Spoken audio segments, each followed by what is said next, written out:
All right, so welcome back everyone to another Angelo Delulu takedown video. I do think that Angelo Delulu is someone that has experience with the spiritual path, but he's certainly not a living Buddha. He's not an enlightened teacher, and he is a dangerous spiritual criminal as far as I'm concerned. I spent 8 years as a Buddhist monk. I have over a decade of serious practice working with real life meditation masters all around the world. And it's a part of my work and my teachings actually to take down these false teachers and to expose how shallow their positions and their personalities spiritually are. And, don't take anything too seriously. Let's just see if we can find out something new. So this is the video, are you willing to do what you have to do to awaken? And this is basically my expertise. I talk a lot about these kinds of things in my teachings with my community that's been going on for some time.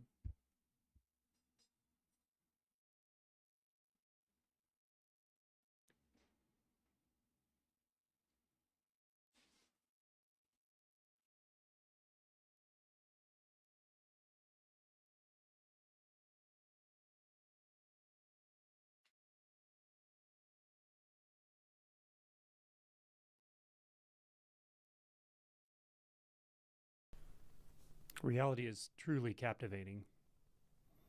It's a shame that it's not seen and felt so fully by most.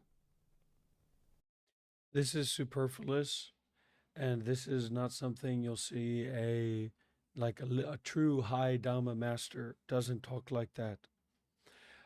There's two ways that a high Dhamma master will speak that's somewhat connected to that, and that will either be poetry or a kind of nihilism from a place of bliss and compassion and freedom.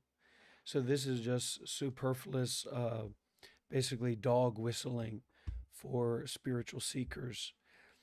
One of the things I want to talk about when it comes to Angelo Delulu is the fact that he is one of the most well known and the most established and getting a lot of clicks and views and watchers in this YouTube non duality scene. And I remember so specifically this video that he made, and I do truly mean that this is a dangerous guy. This Angelo Delulu guy is a dangerous guy.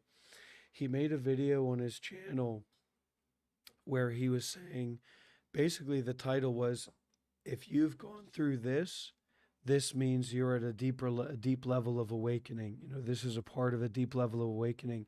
And the only thing that he described was going through psychosis, but like spiritual psychosis, like, going through very deep, dark nights of the soul and very intense, negative, dreamlike, internal, external experiences.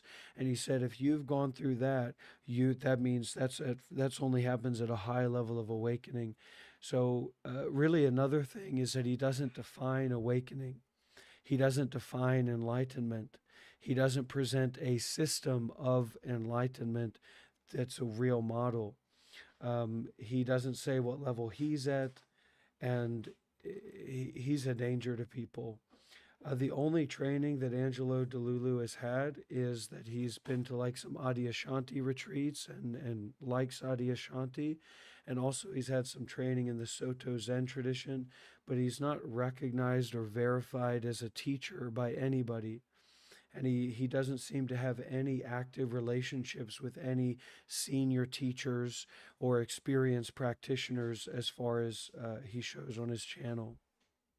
It's very dangerous for someone like that to take a high teacher seat. And there's all kinds of people that are doing spiritual teachings online. So I don't have a problem with just someone doing spiritual teachings, but he's positioning himself as a living Buddha. He's positioning himself as a fully enlightened being. And this guy's a cult leader. This guy's a spiritual criminal.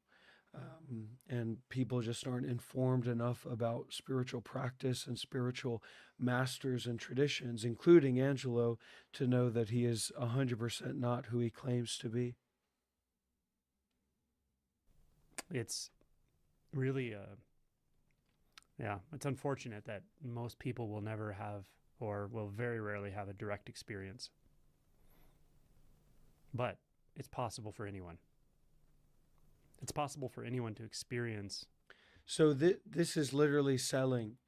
One of the grifts that he does, one of the lies that he tells, which is very subliminal, but he's spoken of it very directly, and that is that he doesn't need money. So he's an anesthesiologist. So he doesn't need money, but he hyper monetizes everything that he does on his channel. And this is about as clearly a sales pitch as you could ever get in terms of spirituality. He's trying to sell something, he's trying to recruit people, and he's trying to recruit basically like the lowest common denominator of people that don't know enough about meditation or spirituality, especially Buddhism, to have a deeper understanding of what this guy is doing. Let's keep listening. Reality unfiltered. Unfiltered by the conditioned mind. It's a powerful experience. It's a powerful realization. I mean, I don't know what I'm supposed to say. This guy is fake. He's talking to nobody like he's talking to you. Do you want to know what the giveaway is? Anybody want to know what the giveaway is? He's talking to someone.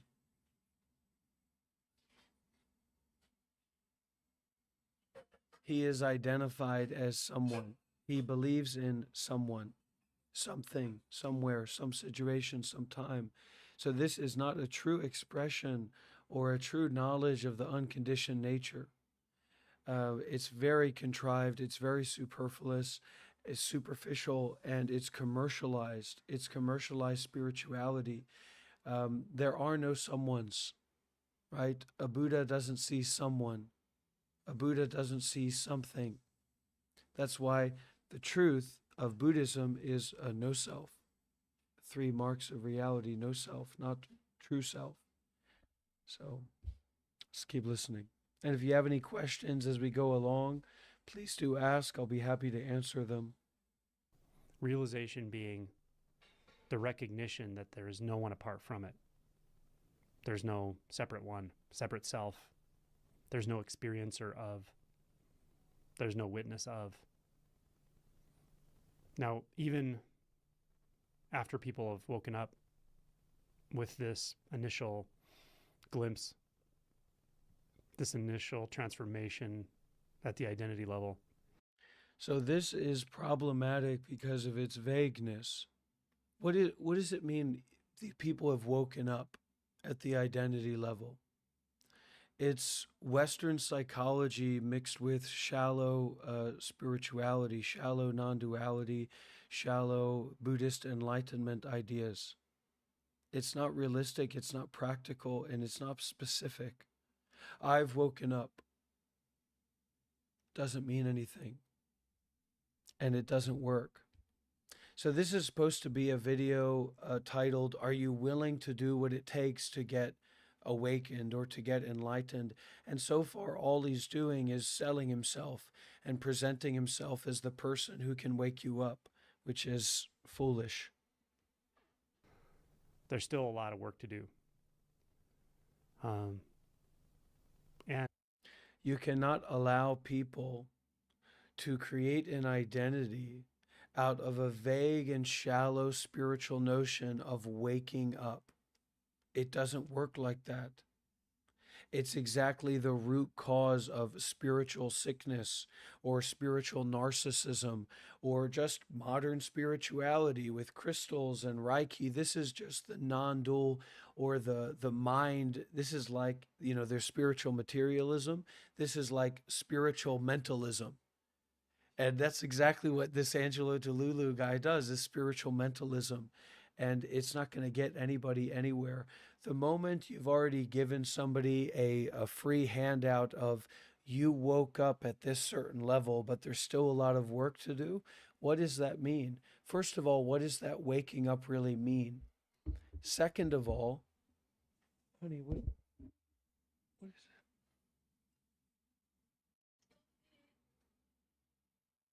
Okay, thank you.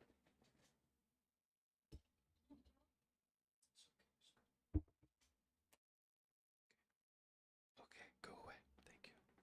I love you too. Okay, thank you. It's just my wife coming by. My wife was also a Buddhist nun. So spiritual mentalism, that's a new term for Angelo Delulu. Previously referred to him as the nitrous non-duality guy. And even in deeper stages of things, I find people occasionally struggle with this. The narratives are sticky. Even when you see through the separate self and you know instinctually it's not there, the tendency to get enwrapped. Spirituality, so non-duality, spirituality, whether it's Advaita Vedanta, whether it's Dzogchen, whether it's Chan, Son, Vipassana, Deep Theravada, um, whatever it is, it doesn't work like this. It's before Western psychological ideas. You don't stack non duality and enlightenment stages on top of Western psychology. What teachers are supposed to do is point to you and tell you that you cannot get it. You cannot understand it. This guy, this spiritual salesman, is telling you that, first of all, you've probably already got it. And second of all, you can get it more. And third of all, that he's the guy that's going to help you do that. It is spiritual mentalism. And it is very dangerous spiritually. It's interesting because my takes on this guy is not about like him not being a good therapist or him not being a kind person or him not being like, a nice guy to be around. I'm sure he's fine. But spiritually, he's a criminal. People who want to get enlightened, people who want to have real path work made available to them. This is a trap. This is a dead end for true seekers because you're listening to a guy and you're following a guy who thinks that he's fully enlightened, who thinks that he's a Buddha when he doesn't even know what full enlightenment means. He doesn't even know what Buddhahood is. He's lacking in specificism because he hasn't been challenged, because he hasn't trained with any real masters, because he got through a couple meditation retreats and, sat across from Adyashanti and thought that he was enlightened, and then he created this whole spiritual persona.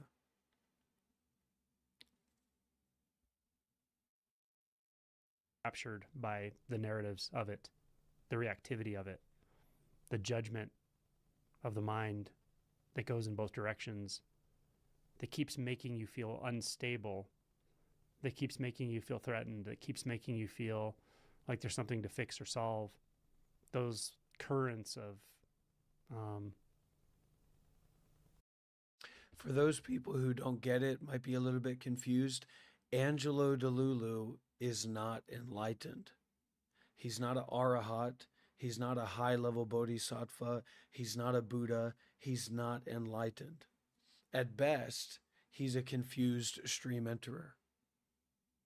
At best, he's a confused Sotapanna. But he is not correct. He is not correct. Karmic residue of identity, they're strong. And this should not be overlooked. Shouldn't bypass it by just saying, well, there's no one here. There's nothing to do. That's a mistake. If these currents are strong and the clarity is not ongoing. And I don't just mean clarity of view, clarity at the level of the mind.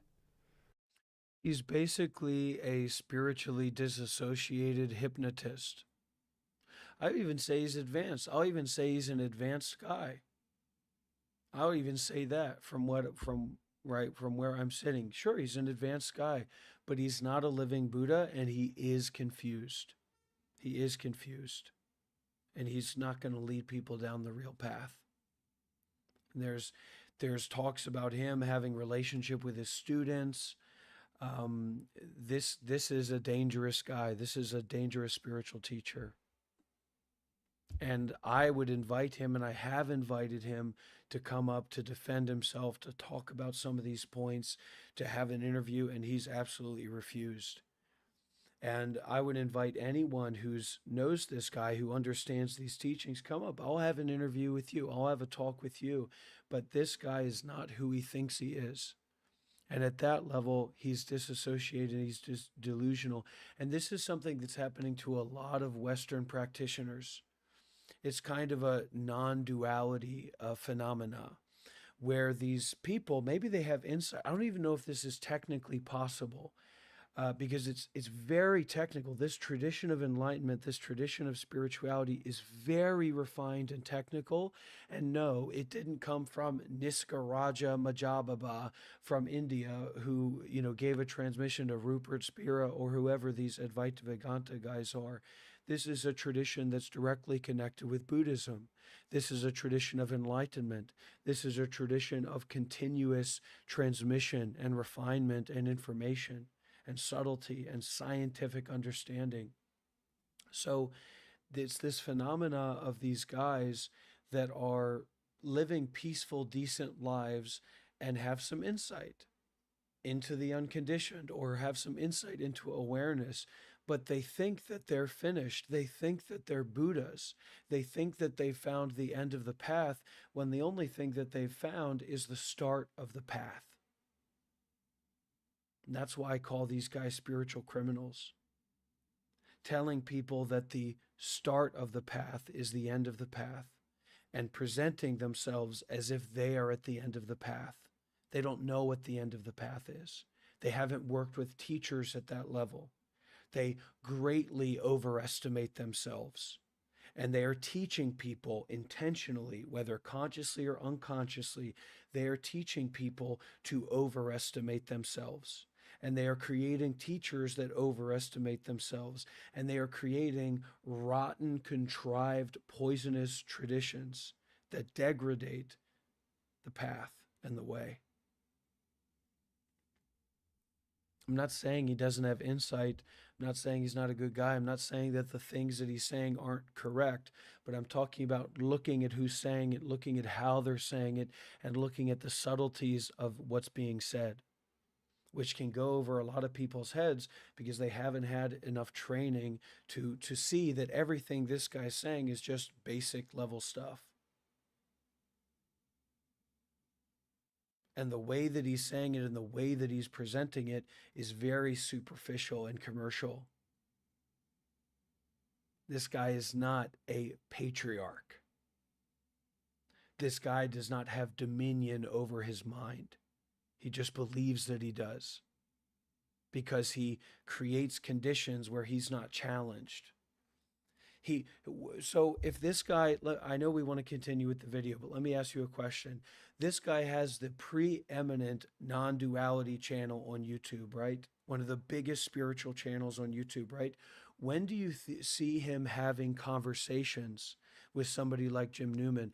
When do you see him having conversations with seriously advanced practitioners that aren't these people that, I got it, Angelo. Yeah, you did. Tell us about it. Tell us how you got it. Tell us how I helped you wake up. And once you start to actually talk about this guy's experience basis, his actual training in Buddhism or any tradition at all, you find how vapid his position is and how shallow his position is. And whether consciously or unconsciously, he is compulsively avoiding being challenged. And he's teaching people to do that. He's teaching people to disassociate. And he has a wrong understanding of what insight is and a wrong understanding of what enlightenment is. I mean, total immersion. Brilliant, saturated, non-dualistic immersion. The scenery being the entire universe, appearing as scenery. This is very problematic because That's just a normal meditation experience. Someone having a total immersionary experience, meditative experience, is just a normal, it's called dhyana, it's called samadhi, it's called absorption. He is adding layers of psychology and he's adding layers on proposition onto an immersive meditative experience and presenting himself as having the answer of what that really is. And to give himself a very high position in terms of that, he's saying that that's enlightenment, that that's realizing the unconditioned, when actually that's just a normal, fine meditative experience. Yeah, it's a kind of spiritual romanticism. And in that way, he's a kind of spiritual gigolo. Angelo Delulu is a spiritual gigolo.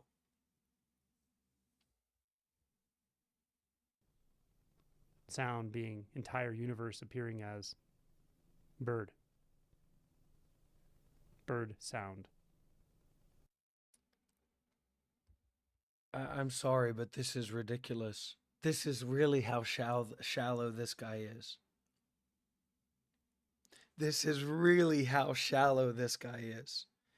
And hello, for all the Angelo Delulu fans that are watching out there, isn't your position that I'm punching up? I'm not punching down? So how are you going to, what? We're supposed to just sit down and take it when somebody's above us? No, I'm supposed to be punching up, right? So I'm allowed to do it. The whole universe is bird sound, meditation, experience. Now, what he's saying isn't entirely correct. If you look at the work that this guy does, the way that he goes about it, if you look at who his audience is, if you look at how he appeals to this totally untrained, unrealized, kind of shallow spiritual world, right? That comes superficial spiritual world, then followers that come into this guy and come across him, and he makes videos that say, if you have had really traumatic like PTSD, like schizophrenic, dark night of the soul experience, that's a sign you're at a very high level of enlightenment. That's who this guy is. It's really, really that bad. And I do not mess around when I say this guy is a spiritual criminal, a spiritual juggalo, a non-duality nitrous disassociation teacher.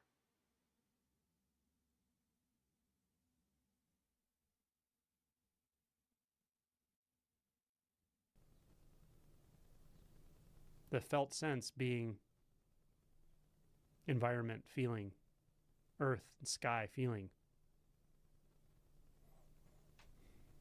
This ongoing total immersion is what I was talking about at the beginning of this video. Reality.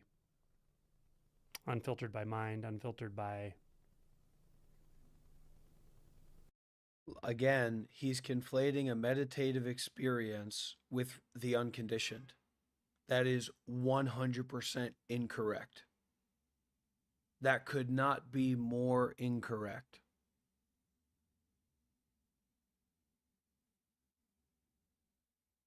Perception, illusion.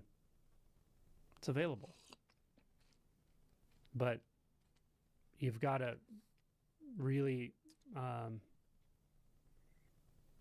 you've got to be willing to do what it takes if you want to live that way. And what does it take? It takes orientation to your own deepest truth. Orientation to your own deepest truth. All the monks, all the sadhus, all the sannyasis, all the pathwalkers, the Buddha himself, Jesus, every single fucking person that's made success on their path has had to give everything to it. Every single person that has become enlightened has had to give everything to it, has had to sacrifice their whole body and mind. These traditions of monks, of these intensive meditation retreats, of people devoting their lives to understand Buddhism, to understand Advaita, to free themselves from their ego, from their tricky mind. But you know what Angelo Delulu says it takes? Orientation to your own deepest truth. It sounds like a couple bottles of wine out in Costa Rica is what it sounds like to me. It sounds like nonsense. It sounds like vague appealing to spiritual, super shallow spiritual seekers' psychologies. What do I mean by shallow spiritual seekers? I mean, you haven't worked with a master. You haven't spent time in spiritual community. You haven't trained the mind particularly deeply. You're coming in fresh. And this guy, who's supposed to be a living Buddha, FYI, who's supposed to be a fully enlightened being, says, what's it going to take to get enlightened? Orientation to your deepest truth. What is this? The group home version of Adyashanti? Is that what Angelo Delulu is? Low IQ Adyashanti? And nobody's supposed to say anything. This guy's supposed to be unchallengeable. This guy's the king of non-duality. Give me a break. This guy's not at that level. It takes a willingness to turn inward initially, to really question what's a thought and what's not a thought. All those thoughts about yourself, your past, your present, your future, problems and solutions, time, judgments, all of it, all that. This first part is critical, turning inward, really seeing what is not any of that. And yet it's aware right now. It's awake right now, clear, pristine, unsullied, untouched. You have to be willing to do that. All of this would be fine if he wasn't selling himself as a Buddha and selling enlightenment. You take this by itself, and people are so disassociated that they can't put together like a full picture, right? But if he was just selling himself as a mindfulness teacher, as a meditation coach, that would be fine. But he's not. He believes himself to be a living Buddha. He believes himself to be fully enlightened. He believes himself to be recognizing other enlightened masters and teachers that just happen to be his hot young female students. He speaks with honeyed words. I'm not saying that what this guy's saying is entirely incorrect, but it's not entirely correct either. And this is not what it's going to take for you to get enlightened. This is what it's going to take for you to practice meditation.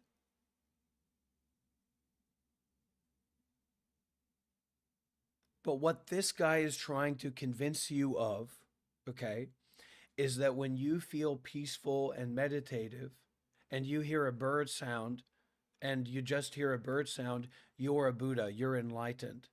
And you're enlightened by and in the tradition of Angelo Delulu. So you better keep up with the new upcoming programs. It's a cult. It's a cult of disassociation.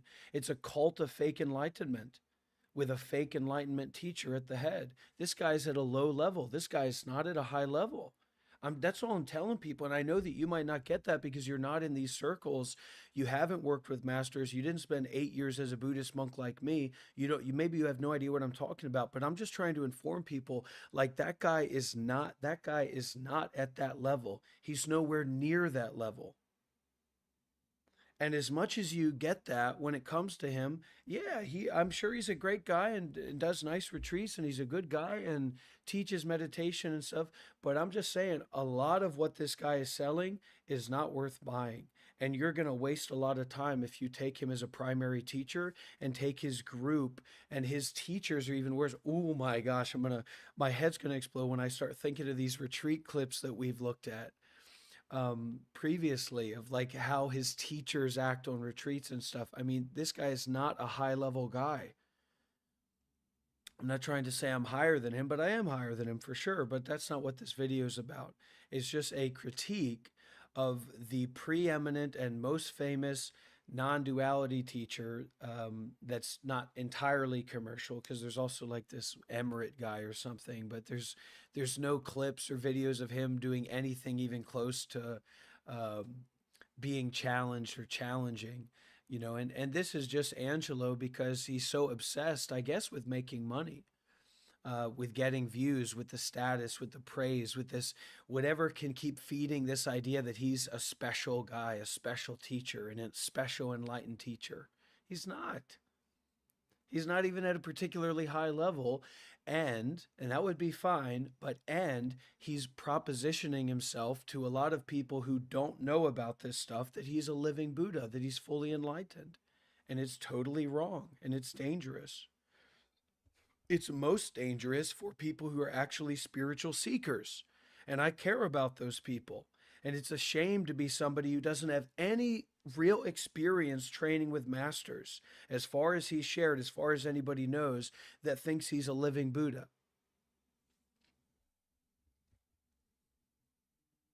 This kind of inward turning, this inquiry, call it self-inquiry, call it one-pointed approach, call it mu. It's called a lot of different things, but it's always the same thing. So this is one of the things that he does. So this is his position. This is a positional basis. That he loves Adyashanti, and Adyashanti had tons of problems, and Adyashanti was never as enlightened as he thought he was, and he got tons of kickback. He got tons of karmic trouble because of the way that he was acting. And thought because he really convinced himself that he was enlightened, and then his head exploded when he realized that he definitely wasn't. And now he's sitting near his old dirty wife, putting his hands together like a fucking little loser. What happened to Adyashanti, the fucking enlightened, wall climbing, fucking surfing guru king? Where's Adyashanti now? Sitting next to his old raggedy wife. Meditation time. Dude was supposed to be the 22nd century Eckhart Tolle. Look where he ended up. 100% Frangie. And then that this guy's like involved in some way with Soto Zen Buddhism or Rinzai Buddhism. Like he's attended some American Zen retreats, and he believes he's a certified enlightened master. Guess what? The level at most of those places is very, very low too. Very low. Very, very low, because it's a superficial, contrived practice, and you're never going to get real success through contrivance, because the practice is exactly non-contrivance, right? It's being an independent wayfarer, not a contrived sitter in a hall with other people where you're being intimidated to practice. It's fake. Yeah, he has appropriated Zen koans, Buddhist 10 fetters, Zen ox herding pictures to appear like a Buddhist leader. Non-duality teachers who has broken all the fetters, i.e. Arahat. Oh my goodness, this guy. He's a grifter. And guess what, everybody? He does seem to monetize tons of his stuff, just FYI. He does seem to do a lot of what he does for money. But the other element of it is that in the 8 worldly winds, it's not just profit of money, right? It's status, it's praise. And he needs to keep feeding this massive enlightened ego that he's built. He needs to keep feeding that. So he has to keep up this workload. And it's seeing what is not a thought. And hey, look, I can say that I'm doing that too, right? But I'm not claiming to have eliminated all my fetters and being an enlightened Buddha, am I? So I'm less open for criticism from somebody like me, right? This guy claiming to be a Buddha looking at the camera. Why don't you go outside, go for a walk, fucking do something live, do something dynamic, do something real? What I mean, what are have your legs atrophied from B12 deficiency because of all the non-dual nitrous you've been huffing off camera? So what, you can't go and walk around and show yourself doing something? No, it's only when I'm sitting here, and then also when I do my retreat because I'm enlightened. No, you're not. Newsflash, Angelo DeLulu, you're not enlightened. I know people don't like when I get that kind of energy, but I want to keep listening to this. I don't want to get distracted. And you see what is not a thought by seeing what is a thought clearly, and seeing how much of what you perceive is thought, how much of your attention is relegated to thought, and then realize he's just justifying his own practice. He hasn't realized what he doesn't even know what to realize, right? He doesn't know really what the unconditioned is, because he certainly doesn't seem like he's had Nirodha Samapatti. Maybe that would be the distinguishing factor. And it'd be very interesting to know what his specific meditation experiences have been. Because if he's really that delusional that he's describing meditative absorption, like, I don't know, maybe he experienced the first jhana and he thought that was the unconditioned. He thought he was enlightened. Maybe that's what happened to Adyashanti too. Maybe they think jhana is enlightenment. So maybe that is his position, but he certainly doesn't seem to have a position of the unconditioned. At least underscore trustworthy underscore weasel donated $1 through Super Chat. Okay, thank you for your super chat. Realizing it doesn't have to be. This inward turning, this reckoning, very powerful. I call it awakening. Zen calls it Kensho. So he just said turning inward is called Kensho. And oh my God, he can't be doing this. This really, for somebody who spent 8 years as a Buddhist monk, for somebody to gave their whole lives to the path, gave everything to the path, and is just barely able to scrape by, just barely able to get by, to look at somebody like this who says, I call it awakening. Turning inward, FYI, just the basis of how to meditate, to start meditating, right? He says, I call turning inward awakening, and Zen calls turning inward Kensho. So now Zen belongs to him. Exactly what Chanath just said in the chat, right?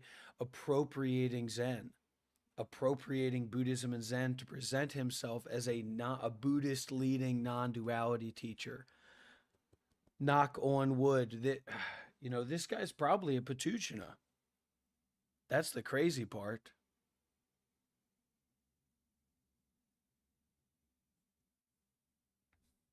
But we can't know for sure. That's one of these things, right? Only the Buddha knows for sure. Only awareness itself knows for sure. Me or you, we don't know for sure. Angelo's enlightened. Angelo's not enlightened. I'm more enlightened than Angelo. I'm less enlightened than Angelo. Angelo's more enlightened than me. Angelo's less enlightened than me. Farther on the path. This is how it works. We can't really know. We can't be totally sure. That's spacious awareness. That's called not knowing. Okay? And that's what this guy needs a lot more of.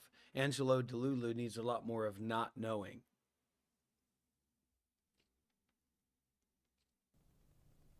This is the beginning. You have to be willing to go there, to let go of your ideas about awakening and your ideas about spirituality and what you think it's going to give you. Quit BSing yourself. Well, he should have started with that, because he just spent the first 5 minutes BSing all of us. Now he's telling us to let go of the ideas that he fed us about awakening. That's convenient. Really turn away from that binding of thoughts and find out what's really here. That has to happen. Yeah, what else do you have to be willing to do? You have to be willing to feel uncomfortable. This first part may or may not come with discomfort, but often it comes with a kind of fear surge right before you. So I just want to check that again. Look at his face. Look at his eyes all crossed out like this. He's saying turning inward is Kensho. Turning inward is the first stage of enlightenment. As far as I know, turning inward is the first stage of practicing meditation.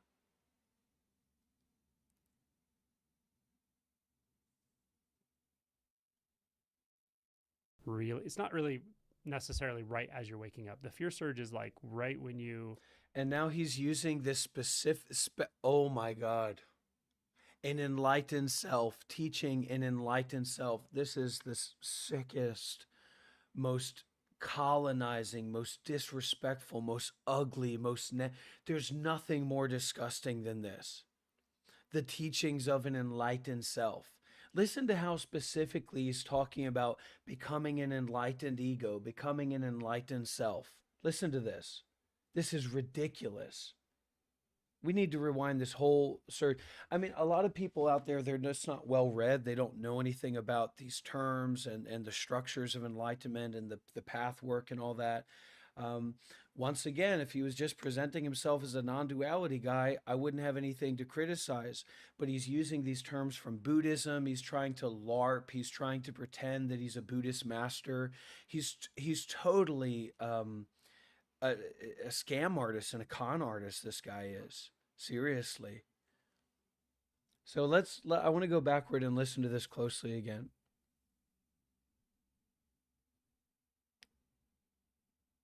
Especially with the enlightenment thing about Kensho. Beginning of this video. Reality. Unfiltered by mind, unfiltered by perception, illusion. It's available. No, it's not available. It's the way that it already is. It's thusness. It's not available. It's not a thing that's available. It's thusness. It's thisness. It's suchness. It's not available. It's not a thing that's available. It's the way that it already is. This guy thinks it's something you can get. This guy thinks that he's enlightened. This guy thinks that someone can become enlightened. I didn't want to focus too much on this. I wanted to talk about his comments when he's like talking subtly about how, oh, you're woke up, now you're a waked up ego. Now you're not a waked up ego. It's self doctrine. It's specifically the doctrine of a Patuchina or a wrong view doctrine that he's teaching. Turning inward. Really seeing what is not any of that. And yet it's aware right now. It's awake right now. Clear. Pristine. It is not a thing, and it is already not a thing. Unsullied, untouched. You have to be willing to do that. This kind of inward turning, this inquiry. Call it self-inquiry, call it one-pointed approach, call it moo. It's called a lot of different things. But it's always... This guy is a con artist. This guy is literally a con artist. Now, the justification, right, is that he's so disassociated, he's delusional to the point where he's convinced himself that he's correct. But regardless of that, this guy's literally a con artist, pretending to be an enlightened Buddhist teacher, pretending to be an enlightened non-duality Buddhist teacher. He's not. This guy is a con artist, running a cult.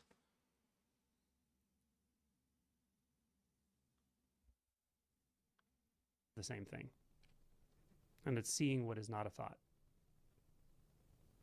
And you see what is not a thought by seeing what is a thought clearly, and seeing how much of what you perceive is thought, how much of your attention is relegated to thought, and then realizing.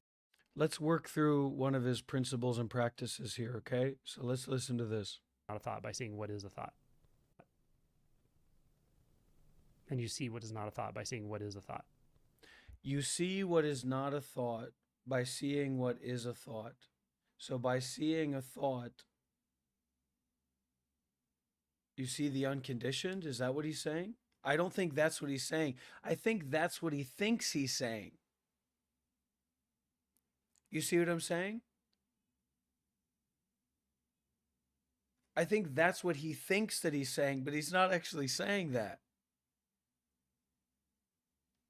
Because if you were to say, you see what is not a thought by seeing what is a thought, as in saying samsara is nibbana, or the conditioned is the unconditioned, that would be correct.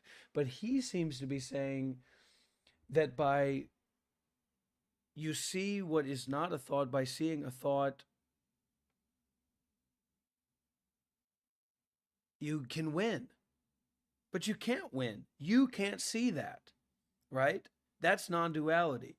So telling people that constantly telling people, this guy is constantly telling people, you can see it, you can become enlightened, you can get it, you can be like the young girls that I bring up to my stage, the conveniently young hot women that I say are enlightened and seduce me on private cam meetings. when these students come off and report this guy because he took advantage of them. Those are the claims that are out there. And this guy's supposed to be the king of non-duality. This dude is a fake. This guy's a con artist. This guy's literally a con artist. You can get enlightened. I can help you get enlightened. Again and again and again and again and again, he's saying this shit. And then he's telling people you're enlightened. They're enlightened. Who's not enlightened, Angelo? You. You're not enlightened.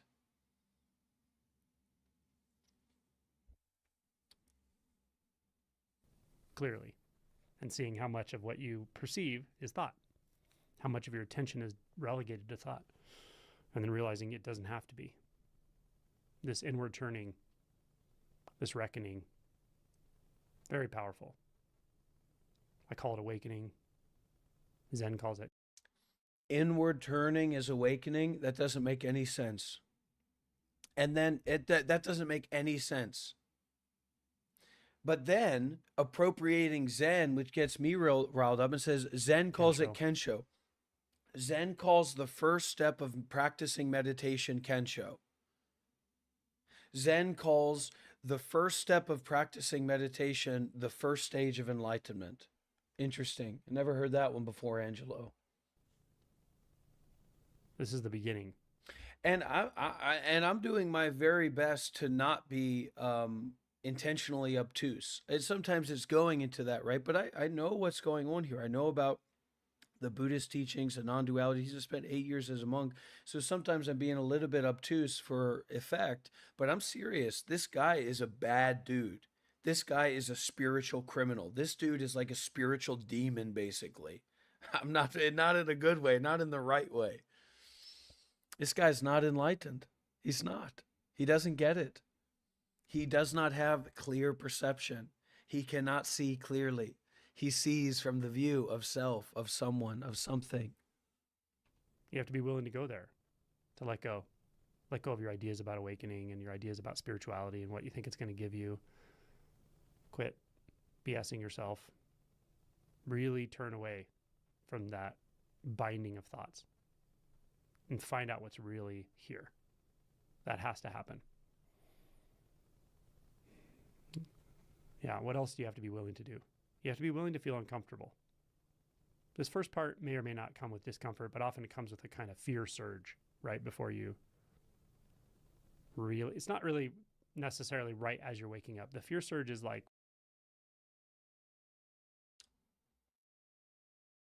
this is so fake.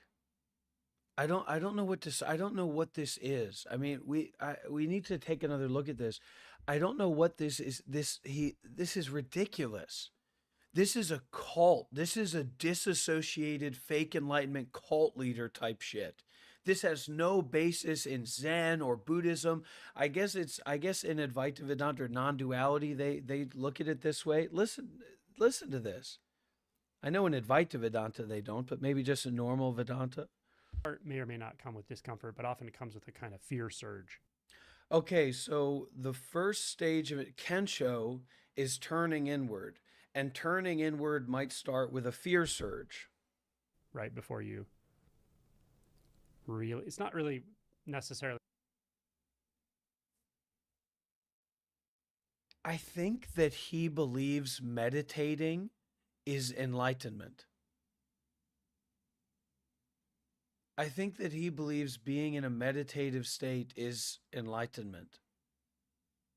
And that is not correct. Basically, what happens is these insight keys unlock. You could call it that. And so your deeper psychology, your deeper mentality shifts to no longer adopt certain views or certain fetters.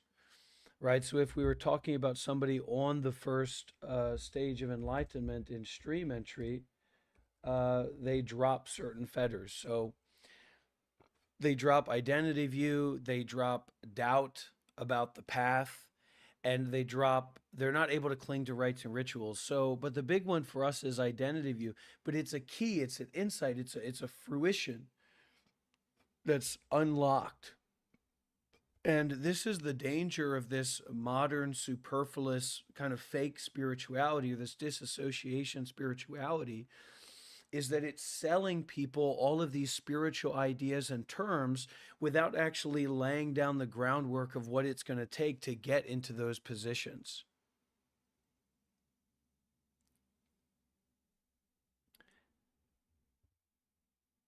And even this is the title of the video, right? This is the title of this video that he set up. Are you willing to do what you have to do to awaken? And what he said during this entire video, literally, is that if you turn inward, that means you're awake. That means you've experienced Kensho. Along with a lot of advertisement and kind of recruiting. Right as you're waking up. The fear surge is like right when you fully commit, often. When you fully commit and you're like, okay, this is where I'm going. It doesn't matter. I'm going here. I have to. I'm tired of the thoughts. He's just talking about practicing meditation.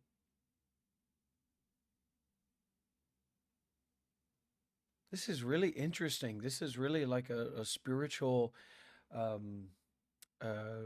examination of sorts. Really interesting.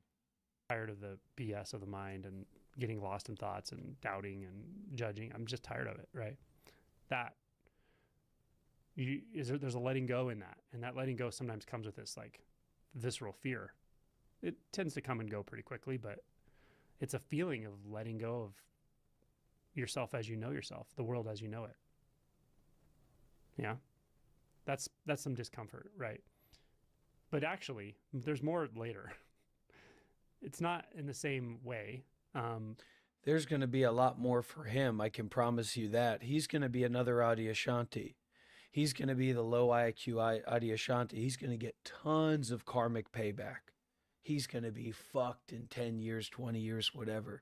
He's going to be getting tons of karmic payback. But there's going to be discomfort as the unbinding beyond awakening occurs. It won't always be discomfort. There's going to be ecstasy. There's going to be... All right, so to put this on the board in terms of what Angelo Delulu teaches and believes, he believes that practicing meditation is Kensho. Practicing meditation is awakening. And then what comes after awakening or what comes after you meditate is up to him. This guy's a fucking freak. Spiritual, mystical experiences, sacred experiences, all this stuff's going to come and go. None of it is really what a realization is. They're kind of side effects. But you're also going to have uncomfortable feelings, things you didn't realize you were repressing, things you didn't want to feel, resistance patterns. These are going to come up. So you have to be willing to feel those. That's it. Nothing more. You don't have to understand them and heal them and figure out the right practice every time. You just have to be able to feel them, ultimately. What else? You may have to ask for help. Have some kind of connection with someone who can guide you at some point in some way. Could be a retreat, could be a one-on-one. No recommendations, basically just referring to his system and his structure and his environment. No recommendations for teachers, no recommendations for traditions, no recommendations for places to go and practice or anything like that. It's just his fucking game, because enlightenment is about him. It's about his fucking ego, and that he's self-convinced himself and churned up his fucking brain, his rotten, fake enlightened brain enough to think that he's a living Buddha. It is an absolute disgrace and an absolute shame.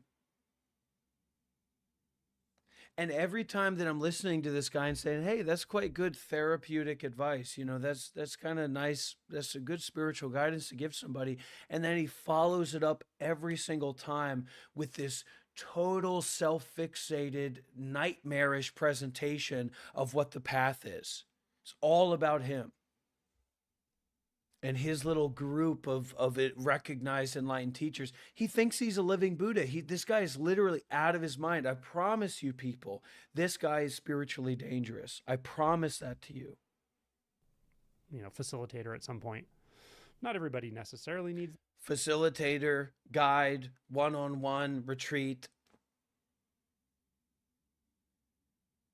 Don't forget, you're in the bubble of Angelo Delulu. You'll have your nitrous soon. A one-on-one will be provided to you. Check the website for upcoming retreats. It's fucking sick.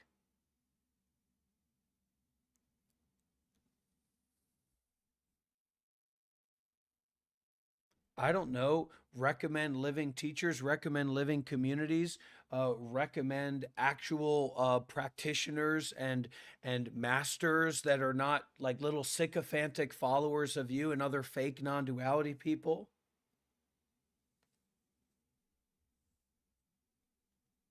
I'm getting a little bit obtuse here, but we're coming towards the end, everybody. But I think most people need some version of it. And sometimes that's the fixation. You're going to need a master. You're going to need a teacher. You're going to need a community. You are not going to become enlightened. You are not going to go far on the path by watching YouTube videos. You are not going to go far on the path by going to an Angelo Delulu retreat and watching YouTube videos at home. That's never going to work. To attain to truth is to sacrifice everything that you attach to detach from everything that you are attached to, from the top to the bottom, inside and out. You're going to have to give up everything. Angelo Delulu does not provide or support or care about or understand that. So he can't offer that to you. I can't necessarily offer that to you either, but we're building a community. We're building a network to do that. My teacher, teachers that I know, masters that I know, monks that have been practicing for decades and decades and decades, they can provide support. There are communities out there. There are masters, wonderful masters and teachers out there that aren't only about Angelo Delulu, the enlightened Buddha, the non-duality Buddha. People just don't want, they want to do it on their own, or they say they want to do it on their own. They tell themselves that, but they really are they're just trying to hold back. There's part of them that doesn't want to let go, that wants to have things the way they want it. This isn't about getting things the way you want them. This whole thing is not about that. And he's talking the same way to who he's appealing to, absolute fools. And this is the level of integrity and the level of intelligence and the level of capacity that Angelo Delulu has, and that the people that he's speaking to, of course, he assumes has, is low. It does not work like that. Spirituality is not spiritual mentalism. It's not a thinking game. It's not a mind game. You're going to have to give everything to it. You're going to have to sacrifice everything. You're going to have to give up your whole life, your whole body, your whole mind. You're going to have to give up everything. Angelo Delulu is not enlightened. He doesn't even know what enlightenment is, and he doesn't care. He just makes it up. Like he says that turning inwards is Kensho, which is total nonsense. It's about seeing that if you do get the things the way you want them, you're miserable. That's why you want to wake up, right? Because you're not happy. You're miserable in some sense, right? So you got to see. Tell me what kind of human being can talk to a camera like that. He's not live. He's not talking to anybody. He's not talking to a group of people. Tell me what kind of human being can talk to the camera like that to nobody. You realize that this guy's talking to nobody. He's looking at nobody. He's thinking about nobody in particular. He's not talking about any particular cases that he's dealing with as a spiritual teacher or master. I mean, seriously, what do we think that this is? It's not about being a monk. It's about what it takes to get to the end of the path. And what that looks like, and what levels of teachers there are out there, not just Angelo Delulu. That largely the reason you're miserable is because you're insisting on having things the way you want them. Now, not everybody falls in this trap. Some people really do, though. Some people really struggle with this. Life is just not about you getting what you want. It's not what it's about. It's not the central focus. And if you try to make it the central focus, you may have something like an entitlement wound or something, right? But it could just be fear. He's full to the brim with contrivance. He's full to the brim with self-view. He's talking to selves. Um, this whole Angelo Delulu thing has just kind of given me a sour stomach. So, anyways, everybody, I'm Dr. Rob. I was a Buddhist monk for 8 years. This is my show. These are my teachings. This is my commentary on Angelo Delulu. Please take this as an invitation. Take this as a welcoming. If anyone is more familiar with Angelo Delulu, they'd like to be challenged about his teachings, or they'd like to challenge me about some of my positions, you're welcome to come on my show. I'd love to have you. Thank you for watching this stream. If you appreciate it, not even if you like it, but if you appreciate that this kind of cross tradition and cross practitioner and cross teacher kind of criticism and dialogue and contrast is brought up, please do leave a like. Please do subscribe. Please do leave a comment down below. And thank you for being here, and thank you for watching this whole stream. And please, for the love of Jesus, for the love of Buddha, for the love of our dear, great, enlightened Master Angelo Delulu, if you watch this whole video, please share with me a little bit in a comment. Let me know what you thought. Let me know what you felt. Let me know what your understanding is. To spend that amount of time listening to me talk, we're coming from the same cloth, so I'd love to hear from you, especially if you have some insight. Okay, thanks for watching. Don't forget to like and subscribe. See you next time on Monk Life Meditation.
there's always been a lot, but there's never been more right now, to be honest.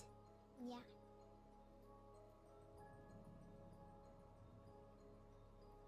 Doing my best. Yeah.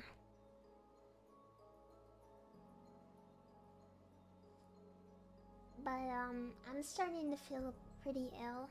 My hands are shaking pretty badly, so I might go lay down. Do you ever take a vacation? I don't really get to, unfortunately. Vacation for me just means like not streaming and catching up on other work. I have a family vacation next month, but we can't really like leave the country or anything because of how ill I am right now. So we gotta do the best we can.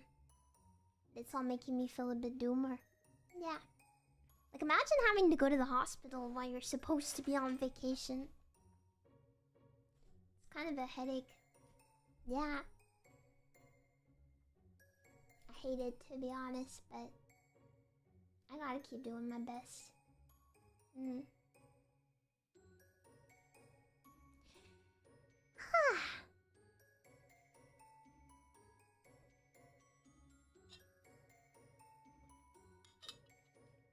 Yeah, we gotta keep doing our best. Gotta keep doing our best. Keep doing my best. Yeah. There's not really any other choice. I just gotta keep going. That's what I'm up to. Yeah, just a solid night's sleep would be nice. Just gotta. You just gotta. You just gotta. Yeah.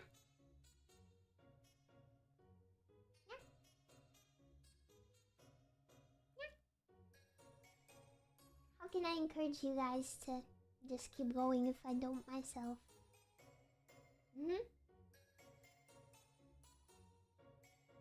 That is the goal. Thank you, Chimapu, for the gifted memberships. I appreciate that. Mwah. I didn't even know you could do that. What the heck? You could just do that?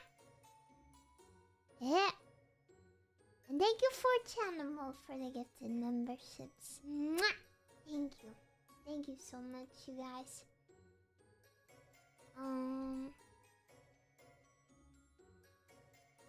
No, Shonda Frennings's do enough.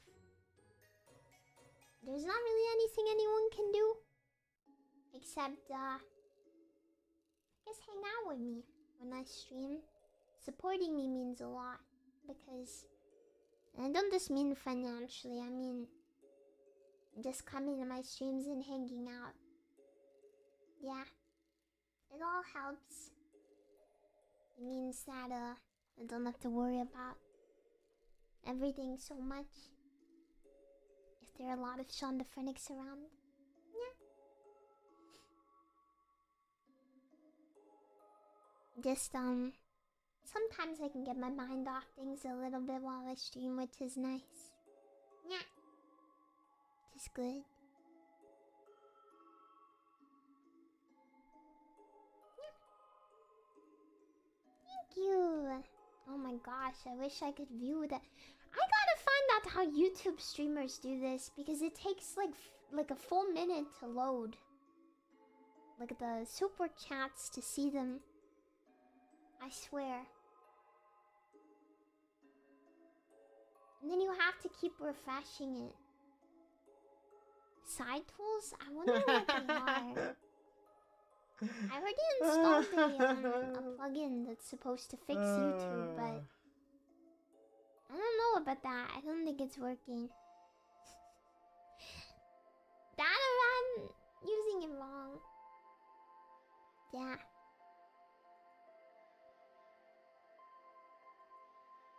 Like you can't freaking see anything. Yeah, I think Hyper Chat is what I have, but it's still broken. Thank you, Tracker. Thank you. Please get some rest, and I hope you feel better, or at least have the opportunity to take a break. I don't. That's the problem. Yeah. And I don't want to be sat here complaining about it, to be honest. But, yeah. there's no time for a break, and any time I could be breaking, I need to be streaming. That is just the way it is right now. Hopefully it gets quieter, but yeah. But thank you, Tracker. Thank you so much. Mwah, mwah, mwah. And thank you, Big Buck Nasty. Thank you. Mwah. Thank you, guys. It does not show the gifted ones. Okay. Thank you, One Man. Thank you. Mwah. Thank you very much. It is nice to keep you guys company. Yeah, I think it will get quieter eventually. If I get better and if the house stuff is under control a bit more. Yeah. But right now it's like everything at once, to be honest. Yeah. It isn't really just like I have to stream because no, I don't mean like oh I'm streaming even though I'm strict. I have a mortgage to pay. Even if I've been throwing up all day, if I have a stream, I kinda gotta do it. Yeah, it's kind of how it is. It's like how One fell off and broke his neck. Mama called the doctor said, no more monkeys jumping on the bed. You don't make the money, you can't pay the bills. You can't pay the bills. Good evening. They make their own rules and break them. They buy out their views and fake them. I don't know how else to say this. Salam alaikum. Only want beef, don't want bacon. Turn from a beast into Satan. Chop you into pieces, leave you in the freezer. Police need the keys to the basement. I don't wanna get caught for murder in first degree. Jumping out the window won't hurt me, I'm Hercules. Running to the limo, I told him drive down the middle. Off the road, speed a little. I need to hit Burnaby and get a plastic surgery. A new passport for Germany. Cab to the airport, be careful, they heard of me. Keep my face down in the crowd. Don't worry, now I'm high, sitting next to the pilot like hurry, please go, go, go, go, go. I'm a terrorist, give me the wheel like a therapist. I'll take care of this. I can figure how to fly the plane down to Maryland or the pyramids. I don't care, it's imperative. Had to learn Arabic for my heritage. Had an arranged marriage, complained to my parents about how unfair it is. Wanted to marry American with the fair skin. Met a bitch at the Sheraton, you can piss on me, Meredith. Smells like asparagus, such an embarrassment. I don't wanna touch her in there again. She probably has herpes and it's Usher's inheritance. That's why she said it burn, baby. Like a fire, fire, fire. Yeah, fire. Fire in the booth, quiet, I'm the truth. Told you I get higher than the moon. Voices in my head, sounding like a choir in the room. Yeah. Acid on my tongue now. Can't click, I keep laughing at the Thumbnail stuck on YouTube, it only happens when I'm strung out. Thought I saw Rihanna, she's fucking taller than me. Walked to Guatemala, then bought a spot on the beach. Got an avocado, some tacos, I saw some cobbles. Then she brought a lot of models to pop a bottle with me. Now the baddest bitches bouncing on my balls, I be the man in this. I need an acid hit to keep me calm, I need the cannabis. I came from outer space, but nobody know what the planet is. I'm turning rappers into sandwiches. It's not an accident when I show off how big my castle is. It's not an accident when they showed up with 50 packages. Rip the plastic off, this shit's immaculate. Shove it up straight in my nose. Kurt Cobain, most days I'm alone with the purple haze on stage at the shows. When I'm burnt out, great, it can make me a ghost. I get perked out, baby. Yeah, yeah, yeah. Medicine cabinet is empty. I got enemies disguised, they're crying with envy. Sit in the sky in a Bentley. That's a UFO flying, they're trying to get me. I tried to yeah. You guys are great support. Can't be. I don't think I can handle It's like if that blue oyster shit met that Afghan Kush I had, and they had a baby, and then meanwhile, that crazy Northern Light stuff I had, and the super red espresso snowflake met and had a baby, and by some miracle, those two babies met. Who am I? So high, flew to Tokyo. I'm in Dubai. So fried, Superstar. truth to dare. Do or die. Yeah, Not from Greece, but I'm Socrates. yeah. Crushing mollies in my coffee beans. Every morning, sloppy hotties wanna follow me. why. They probably saw me on a shopping spree. And my dick meteor, That's astronomy. and her clip meteor, that's pastrami cheese. Comedies when I spit my apologies. Obviously, I'm a king, you upon to me. Talk is cheap. For that gold plaque, I'll come knock your teeth. You need Prozac.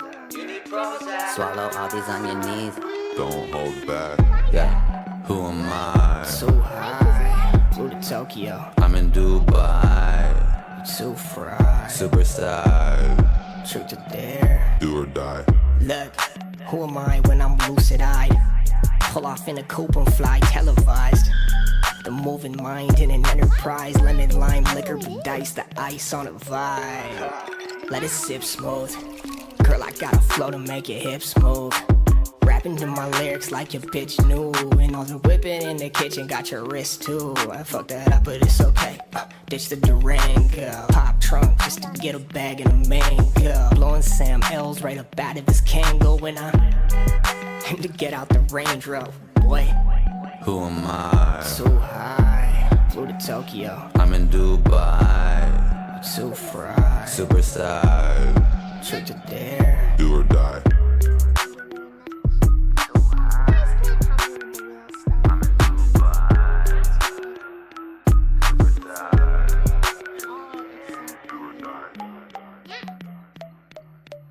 I think it's better this way. It was all a dream.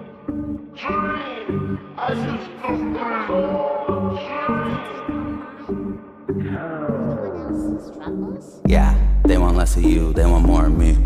Told you stay at home, that's a quarantine. Watch me pour a quarter lean, smoke a quarter weed. I'm on tour, North Dakota, New Orleans. Yeah. It's a dream, like how Biggie said. 50 breads, 2,500 for 50-minute sets. Yeah, it's easy. Am I winning yet?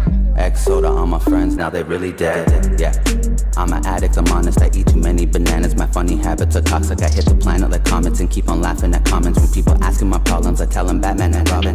They thought I lost it, then saw me walk out the mall with Nicki Minaj when she offered to try to give me massages. I accepted offer, then brought her to Remy Ma's. Had an orgy with no condoms, and now I'm thinking I got this. Foot inside the industry, now they bring me deposits. Couldn't find me visually, now they think he's a prophet. Never sign a ting with me, only Pinky the promise. Getting high is simply how we get in the cockpit. With models and bubbly and lots of roses. Please no cuddling, I'm claustrophobic. Just lick, lick, lick like a popsicle stick. Got a pool with a view, no that's not the ocean. Yeah, but I came to rock the boat. You gay, you Drop the soap. It's wait, too late to stop my glow, bitch. I could kidnap Drake, make him binge crack vapes till he lives that way. From Philly to Tampa Bay, I'm filling his pancakes with pillies he can't taste. Might say mob ties, Sicilian handshakes, right place, wrong time, civilian pathways. Watch guy die twice, it's really a matinee. I'm killing the valet, then still in the man's rave. From look at the inside, chameleon black pain. I'm putting it in drive and spilling the champagne and fixing the rap game. Delivery crack cocaine. cut the brick with a kitchen knife. Goldie brought the stick, it ain't Fisher Price. Peruvian pills, they my kryptonite. If the groupie has skills and the bitch a die, we could Lucy and chill, have a different night. Watch a movie in the hills, you should bring the Sprite. Mix, mix, mix, mix, little bit of ice. Mix, mix, mix, mix, did it right. Critics, they all hate me. Tell these bums they can feast on my pecan nuts. Tell these asses the reasons I'm Elon Musk. And how the future of the music is all streams of us, bitch. But really, really streams of me. Yeah, told y'all this how easy does it, but wasn't talking easy. Yeah. Down the street, boy, you should've known by now. Down the street in my 6'4". Give me that. Down the street, boy, you should've known. Down the street in my 6'4". Give me that, give me that, give me that. That one will be on Twitch and also on YouTube.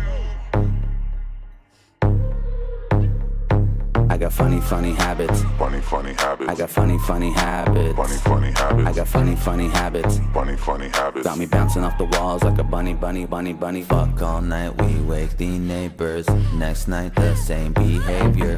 White down. Maybe later, can somebody save these haters? I pull her hair like a rope to me. Told her bring that seat back close to me. She told me eat that groceries, yeah. Wait. This is how it's supposed to be, I'm like a rock star. She sucking my dick, she cough hard. Now I just bust on her lip like Pop-Tarts. Ass got fat, but it's not large. Kept Mac in the back like a cop car. Yeah, racks on racks, baby, life's trippy. Vice City, thick bitch, nice titties.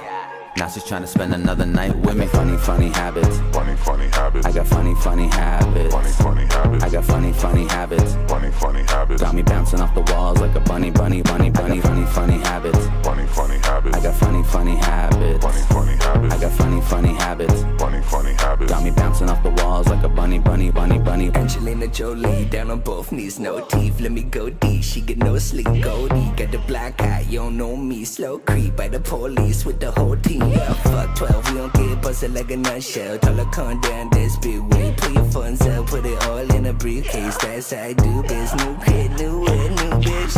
And her kitty like a picture in a magazine. And her kitty pretty, but it's stinky like a bag of weed. Told her who put on her way to Cuba. Don't look at me stupid when we hit the room. Pull it out and put it in a hookah. Yeah. That stinky pussy OG hit the cocaine for a whole week. She did a rip up my dick and she sniffing nosy. It was so cheap, give her nosebleed. I got funny, funny habits. Funny, funny habits. I got funny, funny habits. Funny, funny habits. I got funny, funny habits. Funny, funny habits. Got me bouncing off the walls like a bunny, bunny, bunny, bunny. Funny, funny habits. Funny, funny habits. I got funny, funny habits. Funny, funny habits. I got funny, funny habits. Funny, funny habits. Got me bouncing off the walls like a bunny, bunny, bunny, bunny. Maybe you were working hard, trying real hard to get something done, to work on something, get some result, and it just wasn't going the way you thought it would. So you get a little bit angry in your mind. You're really frustrated and resentful. Darn it, why isn't this happening the way I wanted to? Exactly the way I wanted to? Seems really difficult. And in the West, we've become addicted to making things as difficult as possible. We actually think the opposite. We think that if it's hard, it's right. Zombie on my face, Abercrombie on my That means we're on the way. right path, right? Went to Bali and in Spain, Even but I'm our falling out of religious space. fundamental core values. I had is Molly like, in my veins, I had coffee in my as veins. long as you're suffering, miserable, that I was means running like a the rabbit when they goodness caught me is with the good. A. Running like a rabbit when they Well, caught it me means you're on the with right it. path. I just took 3 pills, I'm not on the ski hill when I say I'm riding the snow. Somebody stop me, oh Somebody stop me. I wanna go powder my nose. Please do not try this at home. Mindset. Please get me out of this hole. I'm always high after shows, always supplying the world. I keep the cash in the freebase inside of a briefcase. I gave the acid to scent and we flying to Key. I put the Zans in my blunt, now it goes with the weed taste. I mixed the Fanta with codeine, I'm frozen like these. Bitch, I'm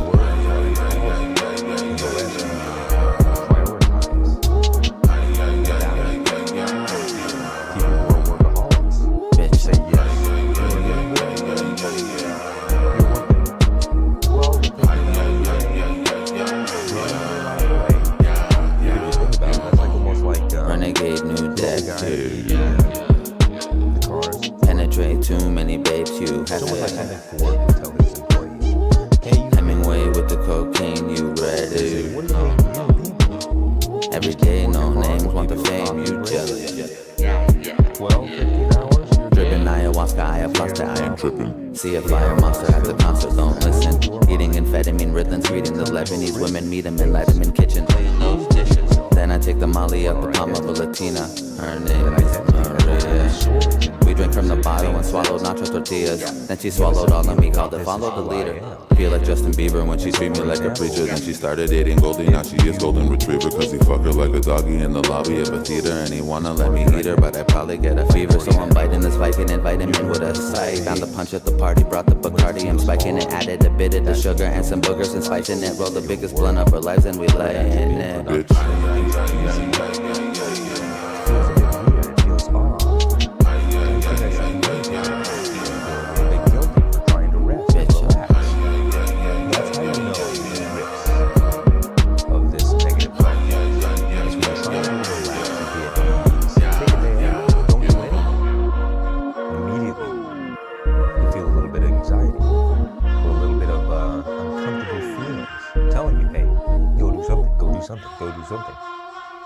If you can't just sit around and do nothing for a day, do you not see that's a problem?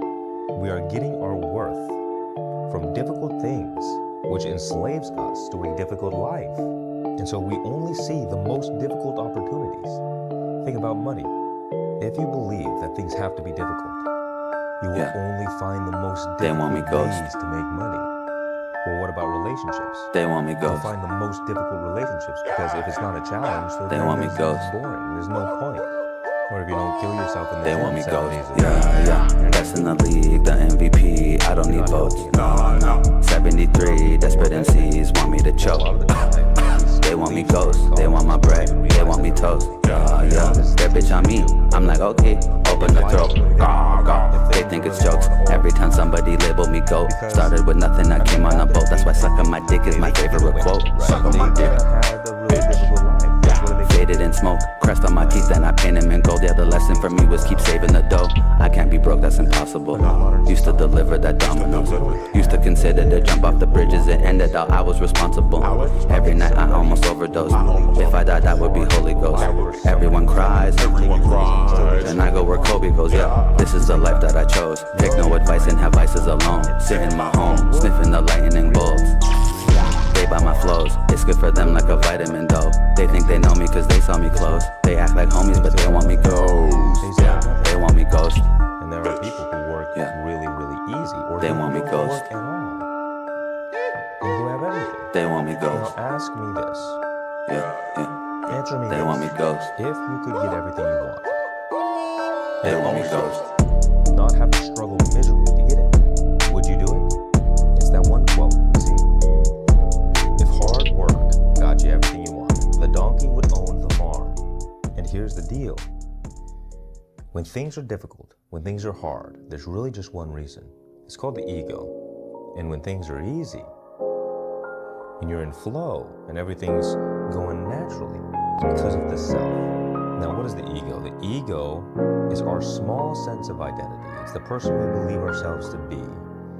It's the accumulation of all the parts of ourselves. Remember working for pay stubs, I had to save up. They were cool with me then when I'm eating that A-dubs. But ever since I came up, it's been fake love or a hate club of snakes waiting to take some. So leave me alone in my home to take drugs. My biggest fear is going to sleep and not wake up. So every morning I see life, I'm A1. Just do it like Drake does till the game's done. Yeah, until the game's done. I heard that if you build it, they come. So take your shoes off, that's Persian made rugs. And these marble pillars, they probably weigh tons. My dad's on the text, he's writing your great son. I've been waiting 30 years to hear him say son. Yeah, I guess I made it now. I'm the best, most hated child. Yeah, did it all from the ground up. By myself, I didn't have much. Try to help all of my friends' lives. Somewhere in the mix, they got lost. Somewhere in the mix, I got lost too. Maybe it was all the pills pop. Sorry to anybody I talked to. Sorry to anybody I dropped. Did it all from the ground up. You feel like you're dissociated, like a walking dead zombie. Try to help all of my friends' lots. Nothing other than the ego has separated us from our children. Somewhere in the mix, I got lost too. Peace, love, joy, and love. Sorry to anybody I talk to. We work so hard to get what is already ours, what is already within us. That's why Jesus said, seek first the kingdom, and then everything else will be added onto you. Because if you go Billie Eilish, I really get it, they really jealous. They fall, I'm hot dog, got silly relish. I smoke and fuck lots like Willie Nelson. My tongue stuck on frogs, I'm really melting. Whoa, colors dripping on me from the ceiling now. They don't know this feeling now. Tried to go to In-N-Out, but I couldn't read the menu clear. I saw Mickey Mouse. Whoa, whoa, whoa. I saw Minnie Mouse. Golden peeing on Yellow Bunny and spitting out. Yeah, that bitch has a potty mouth. Coco make you have a snotty nose. Tell the audience adios. Got the audio from the studio when I body those. Now I'm sunning the game, even your mommy knows. Now I'm running the train, even your mommy knows. Mario feel bigger on a mushroom. Doing cardio every minute that I fuck you. Crush you like a nutshell, homie nut boo. Bend over, grab my balls, hot one, hot two. Yeah. My mama would make Solana pins. Crush them into taco kits, feed them to all the kids. They would stare at the walls and knit moccasins. I would stare at the dictionary and I watch the shit. king of the jungle on every continent. The sauce is extra thick but impossible, I get lost in it. The doctor keeps on telling me enemies hate my dominance. As long as I'm the chosen one, I'm blowing up like rocket ships. Blast off to oblivion, a million, my bank, eat frogs, that's amphibians.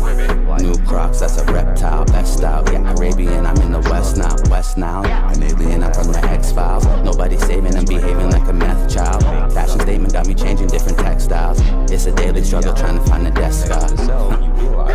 In a Tesla, hey Alexa, give me head top on your desktop. Finish on chest, Manchester. Well, you don't gotta do anything to get it.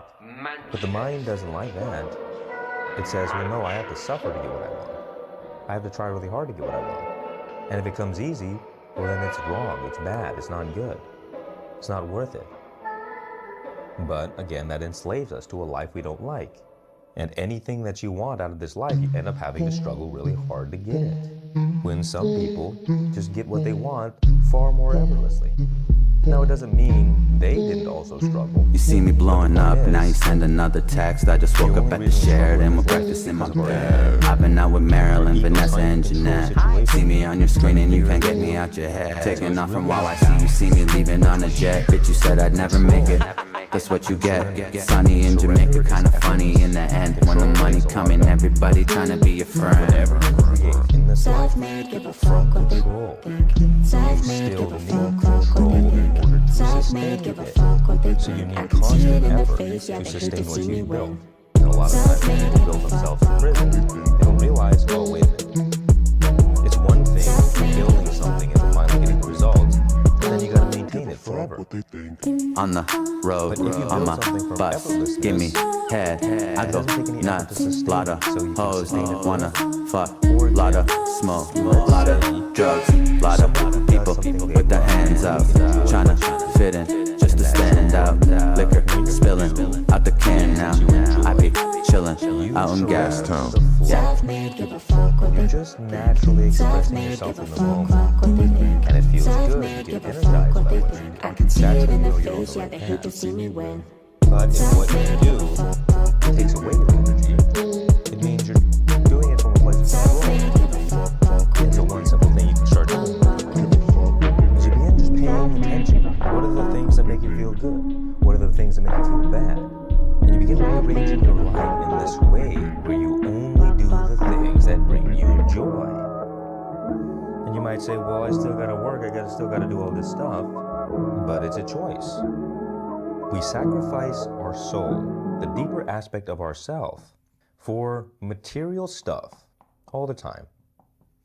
Like, for example, how many people do you think have given up on their dreams of being an artist or a musician just to make money going to work at McDonald's? So what? At the end of it, all the money that you make is just going to be gone anyway. You're going to spend it all. Now, of course, if you keep your soul in mind the whole time, you can temporarily do things you don't like to do in order to sustain what you really want to do. But even that, it's still like, it's going to be years of effort and suffering.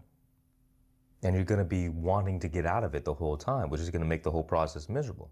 So it's this balance of finding, well, what do you enjoy doing? What are you good at? What can you profit from? What is in alignment with your soul's calling? And you just start doing that stuff. Because you begin to realize that none of this is worth it. Like, what are you really going to gain in the world?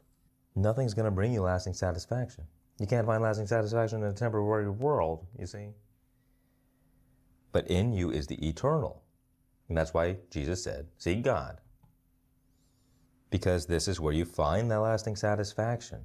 So you can be content in the moment, and you enter into alignment with your purpose and what you're meant to do.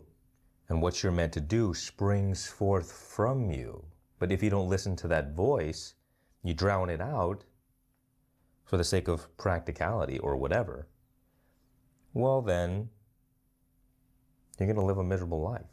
And you can just go look around you. Look at the people who, you can see it on their faces.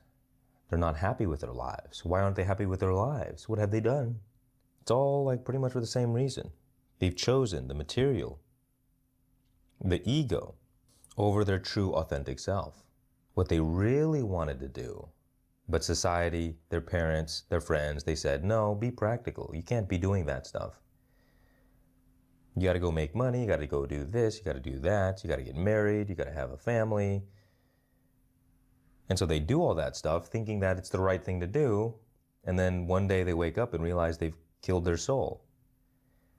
And they're stuck in a life they hate because they've never stopped long enough to listen to what they actually wanted. I imagine you got something right now that you haven't been doing, but you know you want to do it, but something's been pulling you away. Some kind of governor in your mind saying, no, you will not pass. You will not do those things because I'm in charge. I'm the governor. It's like something that always happens in relationships. Let's say a man has the things he likes to do, right? Then he gets into a relationship. In the relationship, the woman says, I don't want you to do this anymore. I want you to do what I want you to do. And if the man sacrifices his own authenticity to please the woman, the funny thing is she just ends up leaving him anyway. Because she got with him because of his authentic self. He sacrificed it, so he was unworthy, you see? And that's kind of the harsh thing about it, is like, when we choose to sacrifice our soul for things outside of ourselves, we become unworthy of its riches and its fruits. And that becomes the consequence of our life, living a life we don't desire. A life that's difficult, that's an uphill battle. It's always a struggle. We can never catch a break. You spend your whole life just trying to stay afloat and then you die. Randomly, on a Tuesday. A fun idea I've been thinking about lately is that if at the end of your life, everything that you created, everything that you did, everything that you built, if it was just wiped away as if it never existed at all, would you still live the same life you're living now? Because so many people, think about Elon Musk. He's probably the hardest working person on the planet. I don't know him personally, but I imagine. He's building all of these things for humanity, going to Mars, building spaceships. I would like to ask him this question, you see? Would you, Elon Musk, still be doing what you're doing if at the end of it all, it was all just somebody came along and just destroyed everything? Everything you built immediately just gone forever? I doubt he would. Because we have these ego expectations that say, I'm doing this for the greater good. I'm doing this for legacy. I'm doing this so that I can leave something behind, something lasting behind. There's a reason I'm doing these things, for the future. And yet, perhaps on our deathbed, we realize that we were mistaken.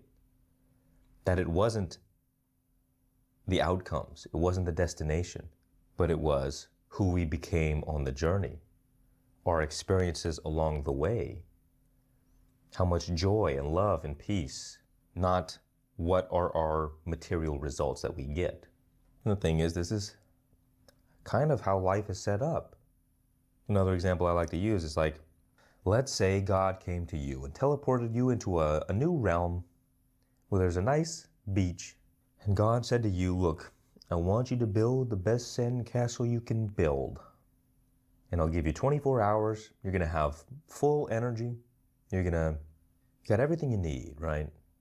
Build the castle. And then in 24 hours, I will return and see what you have done. Now, some people will work really hard, try and build the biggest sand castle they can. And some people, maybe they just build a small castle.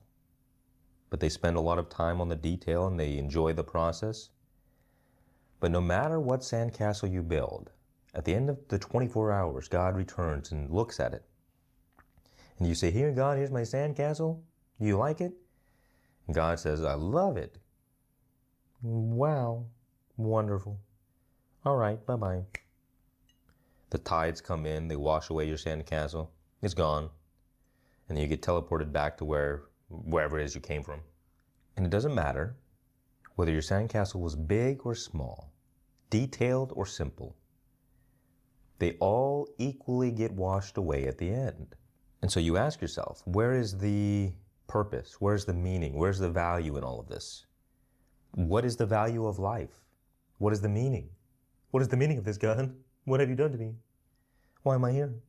Because the truth is, no matter what, eventually the human species is going to go extinct.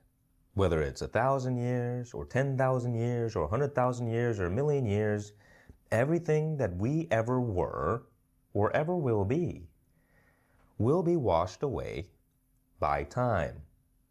As if we never existed at all, and there will be no evidence of our existence at all.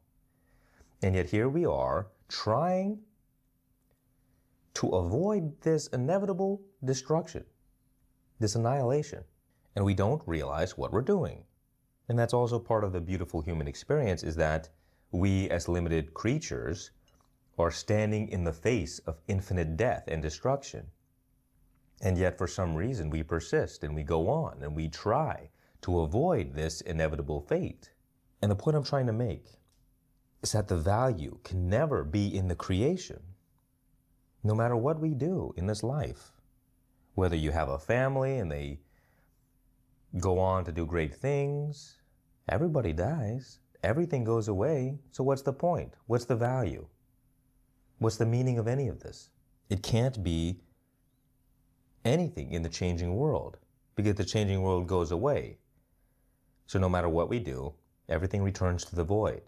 But does that mean that there's no meaning in life? No, it just means we're not looking in the right place.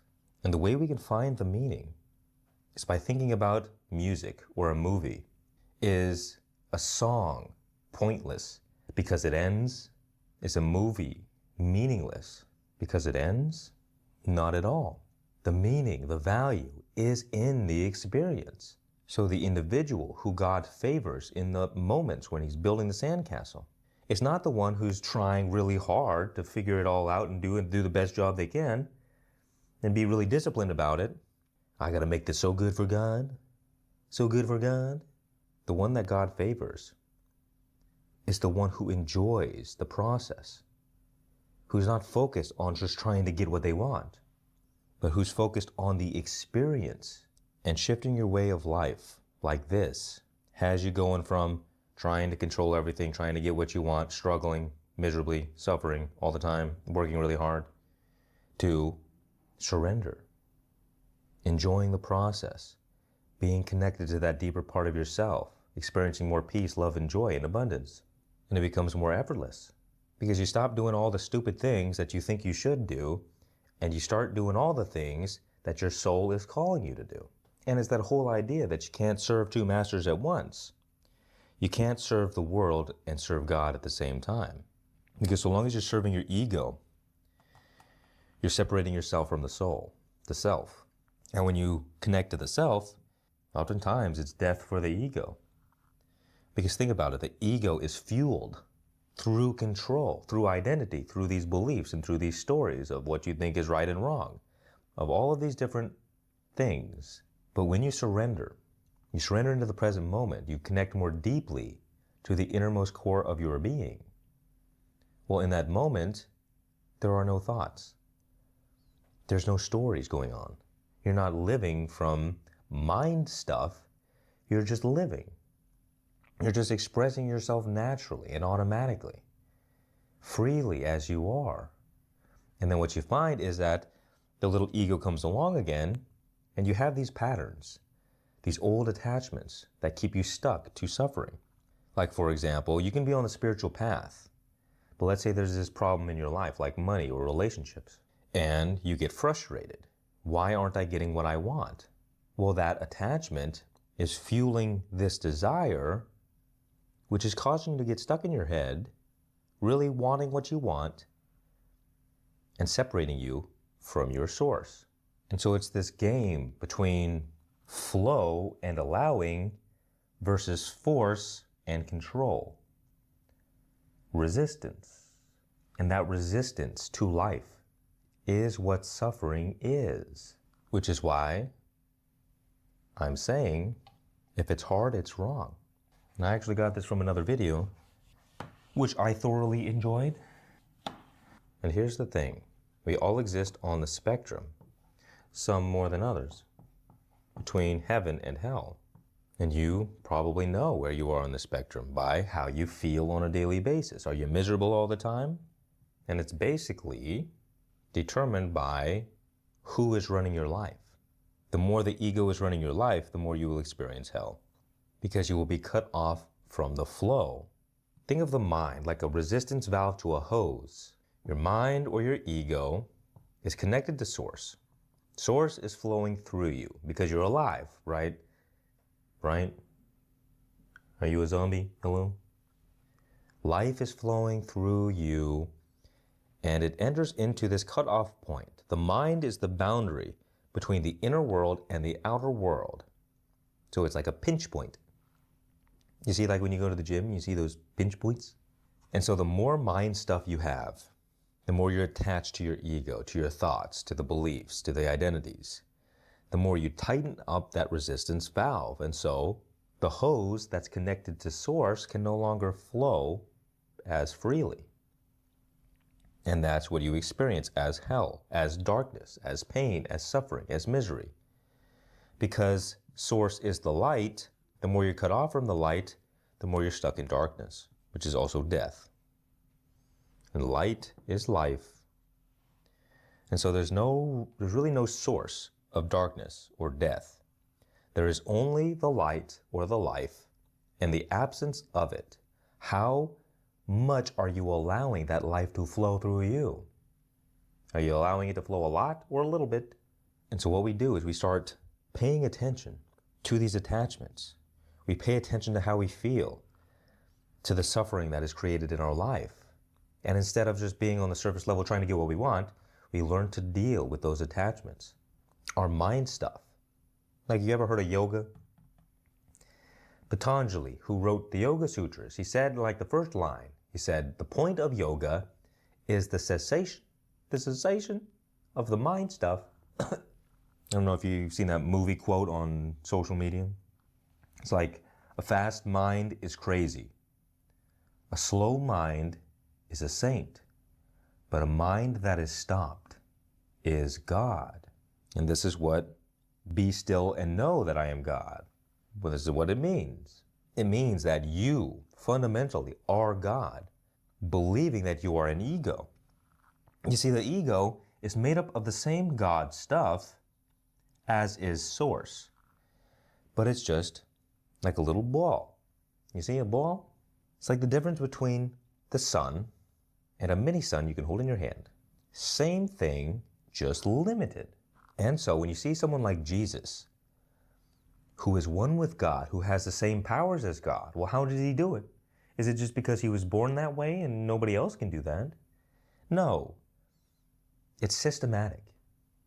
In the East, in India, with Hinduism and Buddhism and stuff like that, they call it the science of yoga, because it's a systematic system that shows you how to allow more life through you, how to become enlightened.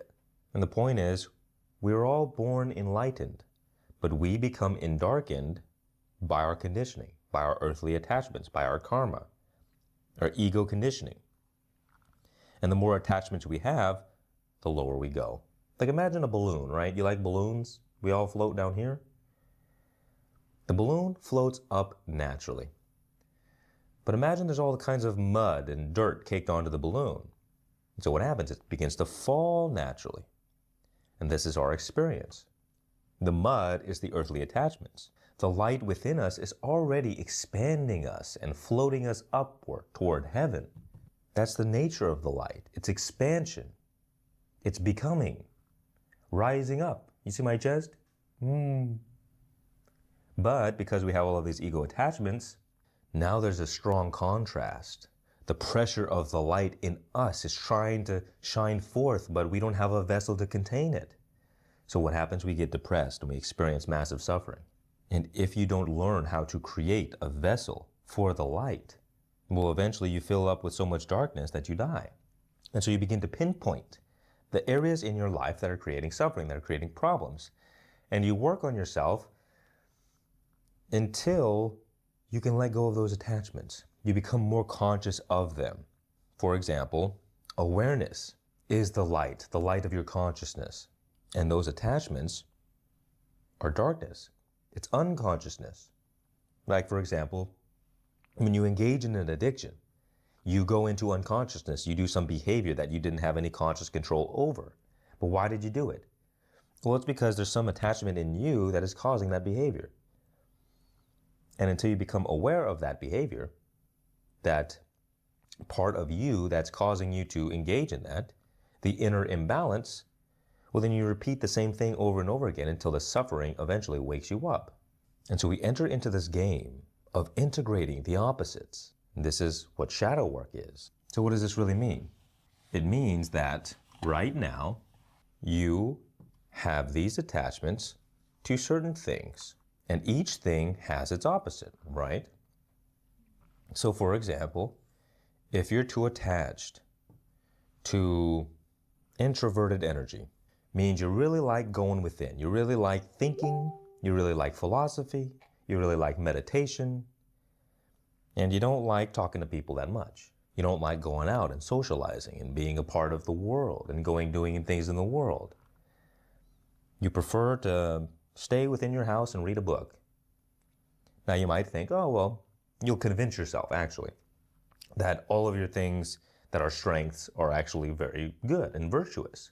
It's good to read books. It's good to meditate. And while that's all fine and dandy, we, of course, ignore our weaknesses and say, well, no, those people out there, they're not as good as me.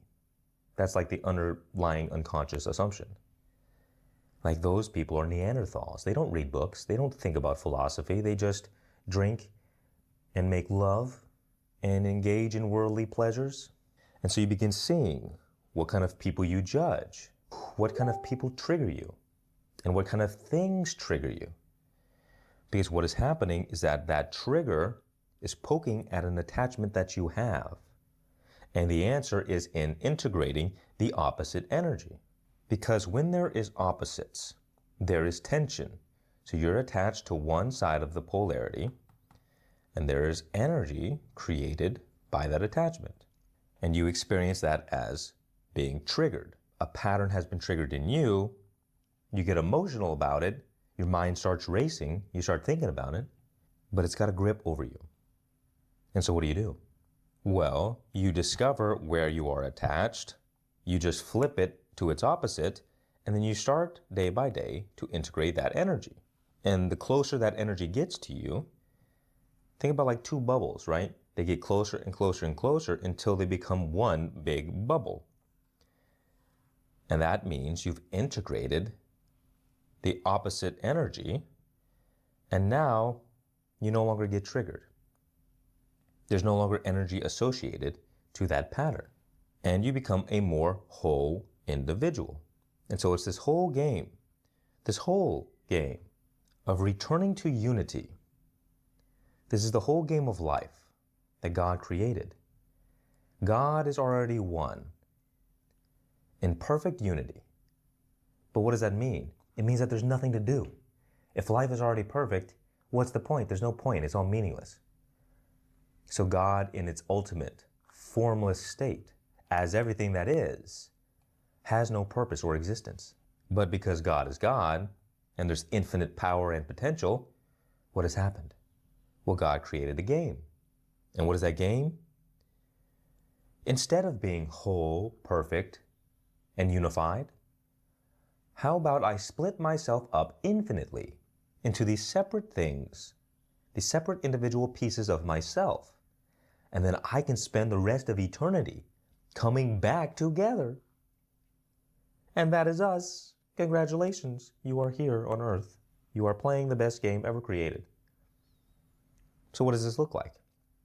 You are an individual bundle of things, bundle of karma, bundle of energy, bundle of information. And that information has attachments, karmic knots. You could think of it like, well, it's like a knot, right? And so we live our life in order to untangle those knots. And that is what we're doing. Oh, you're an introvert? Well, guess what? It's time to be more extroverted. Oh, you're an extrovert? Oh, it's time to be more introverted. And you will experience problems to the degree in which you are attached to one energy or the other. And so the thing is, your ego will want to stay attached. which is why it feels uncomfortable to implement new behaviors. Like, for example, if you're introverted, it takes a lot of effort to go out and socialize with other people. But why is this? It's because your ego is attached to comfort, doesn't want to be uncomfortable, so it avoids it. But then it just comes back, the problem doesn't go away, and it manifests as an infinite amount of different problems in your life. But here's the thing, because in you is the source, God in its ultimate formless state, completely unified, already, absolute perfection.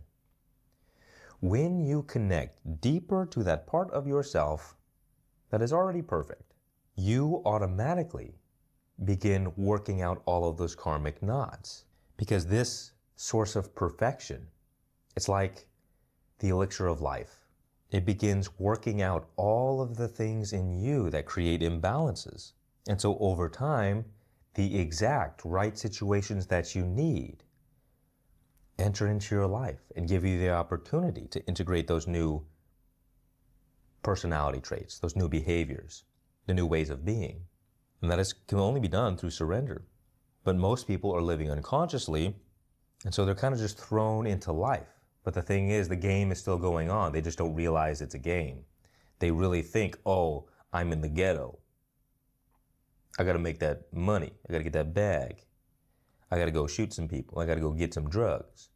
They really think that's their life, right? Because it's so vivid. It's so real. It's so emotionally potent.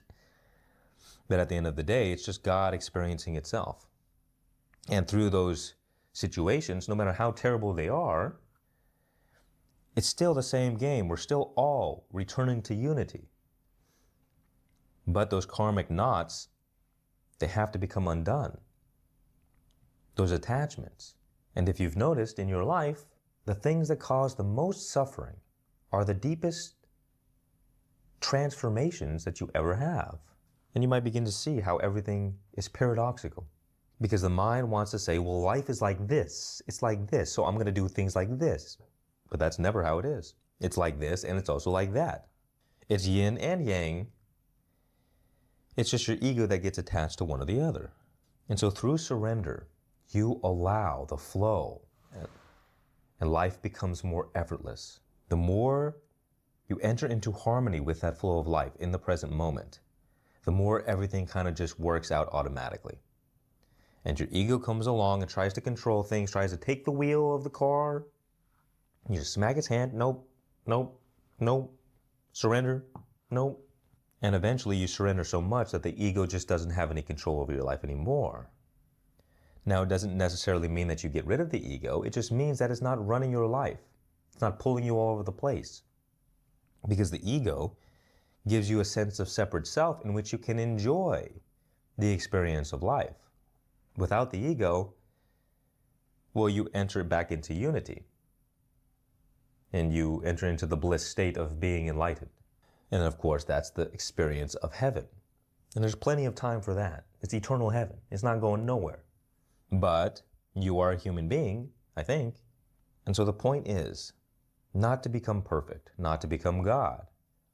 It's to become fully human, to stand at the center point of everything, the center of all of these opposites. And your journey is that of going through these experiences that shape you and return you back to that unity. But the point isn't to get there. The point is the experience, the journey along the way. Because when you experience all the pain and suffering in life, when you finally enter into that heavenly state, it's going to be so much more meaningful than if you were just always in heaven all the time.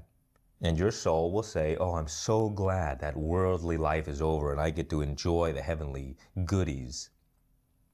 And then after, a few billion years, you'll say, you know what? I want to go back to Earth. I want to go back there. So you put on your parachute and you jump out of God's airplane, and then you're born.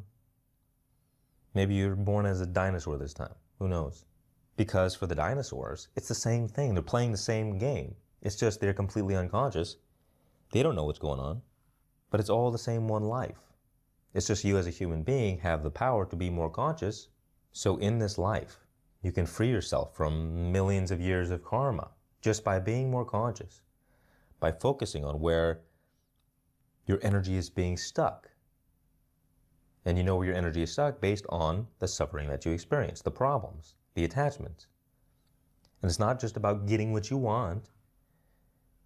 It's about becoming the version of you that can effortlessly receive it. Because you can spend all the time trying to work really hard to get what you want and get little results because you're disconnected from source. But you can enter into alignment, and from there you do things and more effortlessly receive everything you desire. But it's this process of letting go, of surrender. You stop holding on so tightly to try and control everything, controlling outcomes and expectations and controlling other people. You see, every time you enter into control, you start suffering. And any time you surrender, you feel relief. So you use what is called your emotional guidance system. You either feel good or you feel bad. And if you feel bad, you're cutting yourself off from source. And if you feel good, you're growing closer to source. And it fluctuates all the time. And just because it fluctuates down doesn't mean you did anything wrong. Maybe you ate a fat meal and now you're tired. So you just start paying attention. And sometimes you got to make big decisions because you've built your whole life on this foundation of, well, if it's difficult, it's right. If it's hard, it's good.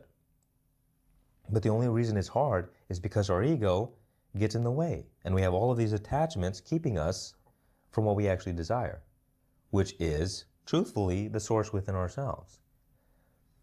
So sometimes we have to get rid of all of those dark clouds in order for the light to finally emerge. Then harmony is restored and balance. So the point is, don't keep going down that ego path. Don't try harder. Don't control more. But you got to take a step back away from the world. Find some inner stillness. Go within yourself. And as you go within yourself, well, guess what? The right actions, the right behaviors begin to emerge more naturally, spontaneously, instinctively. That doesn't mean you stop doing things in the world. It just means that your attention shifts from being at the surface level trying to get what you want to, well, how is this experience helping shape me into the greatest version of myself? How is this suffering helping me? How is this pain helping me? Because it's revealing in you that attachment. It's the next stepping stone to your spiritual evolution. And you begin reframing these problems like this, and they stop becoming problems, because a problem is just a thought in your imagination. Once you see these things in your life, you begin to notice, oh wow, this was exactly what I needed, even though I didn't like it, because that pain, that suffering has to burn away those ego attachments. Like that balloon from earlier. It goes all the way down to hell because of our earthly attachments, and the fire burns off all of those attachments. Hell is not a place of punishment, it's a rehabilitation center. And so then you start floating back up, back to the world, and you either get all of the earthly attachments back, or this time you're wise and you stop feeding them. And so it's this game of just letting go of all of these attachments, all of the things keeping you stuck, keeping the flow from flowing. And the difference is, you can still work. You might work 12, 15, 20 hours a day, but instead of doing it from a place of control, it's just the effortless expression of yourself. It's just what you do. It's like an apple tree. An apple tree doesn't work hard, and yet it produces all of this fruit, because that's just its nature. And so too, that's your nature. But we block the flow through these attachments, and then it's an uphill battle. Then it's really hard. So it's not about being lazy. It's not about avoiding work. In fact, you become far more effective and efficient from a place of surrender than you ever will from a place of control. But it's about where you're psychologically positioned. Are you letting your ego run your life? Is everything about control? Trying to make sure everything's perfect? Or are you just allowing life to unfold naturally? And you will see some people who surrender all the time, who go all the way within, well, guess what? They have difficulty in the world because they're attached to going within. They're attached to surrender. It's like Ram Dass and Alan Watts were once getting drunk in a monastery. And Alan Watts told Ram Dass, you know, the problem with you is you're too attached to emptiness. And that's what happens on the spiritual path. We love these spiritual ideas and we get really attached to them, and so we go all in. But don't forget the part of yourself that's not spiritual. In fact, it's all spiritual, but that's the illusion that we're under. We think that the earthliness, the worldly things, the money, the relationships, all of the religious conditioning has programmed us to think that, oh, well, that stuff is not as good as the heavenly stuff. But it's all heavenly because it's all one anyway. And so long as you reject any one of the parts, you also reject the whole. If you reject the yang energy, you reject everything. Same thing over here. So you begin paying attention to the pain in your life, the suffering that you experience, the problems. And you realize that it's a result of your ego attachments.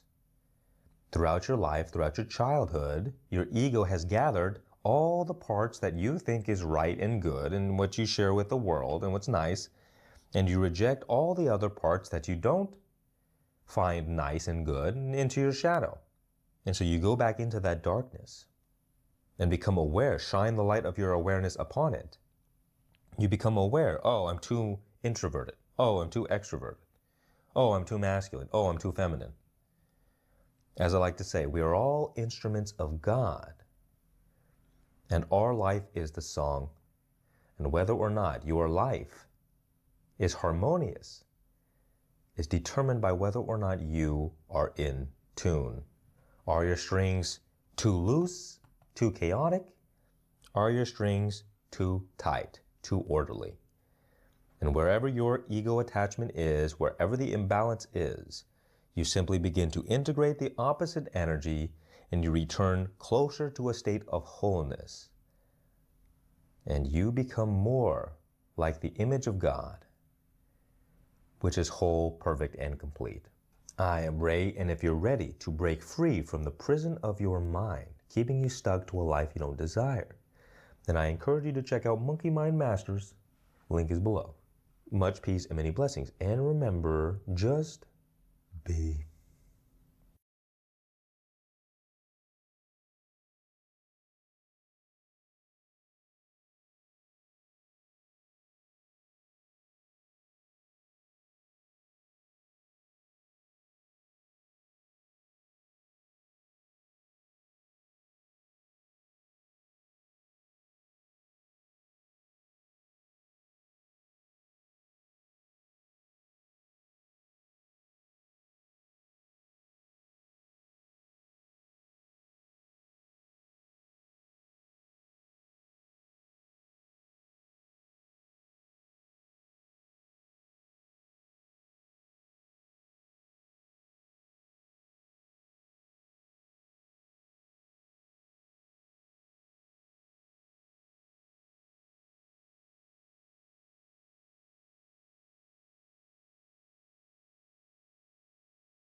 Battery 50%.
Hello, hi Alexis, hello. It's been fine so far. So far. Let's hope that don't change. So don't jinx it, please. Please avoid jinxing it, okay? Thank you. Arigato gozaimasu. Arigato.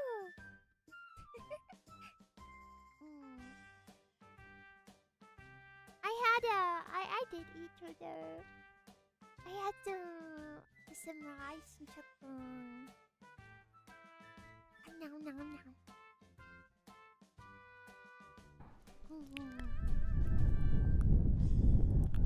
I like you quiet. I'm trying to talk in more of a comfy tone. And usually I go around here to project more, so that you can hear me better, more clear. But whenever I talk a bit more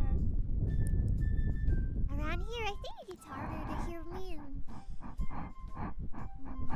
But then if I turn it up whenever I get excited, it gets louder, peak. So it's like, I don't know what to do. I'm numbering, musical advisor.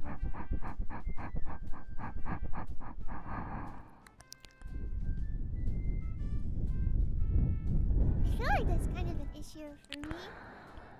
I started trying to project more and talk more and project, so you can hear me good.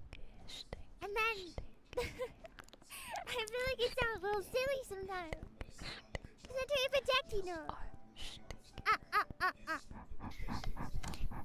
So I speak not the same one, not the same one.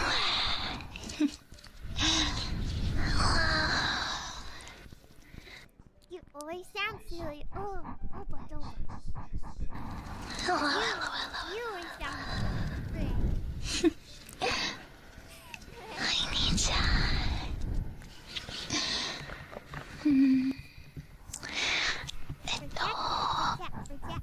Surprise.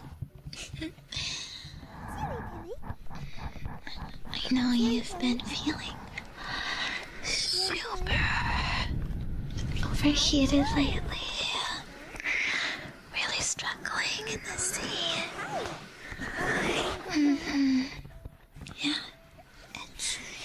it's been really difficult for me too. So I thought it would be good for both of us to take a little pool trip. You know, if you go to the pool super late, there's like no one there. So we have it all to ourselves. That night, I always get really embarrassed when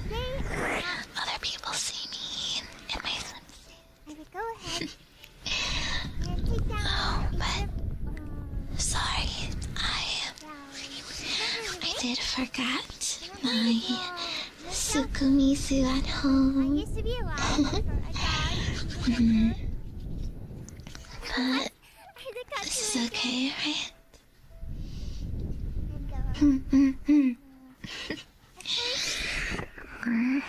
Everything here is. I know you also hate Mondays. So I brought this country up a bit too. You know, start your week off. You know, rightly,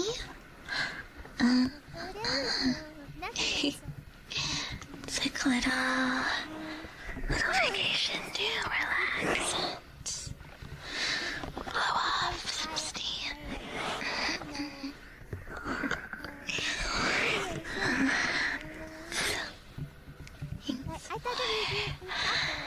Going along with my little plan here.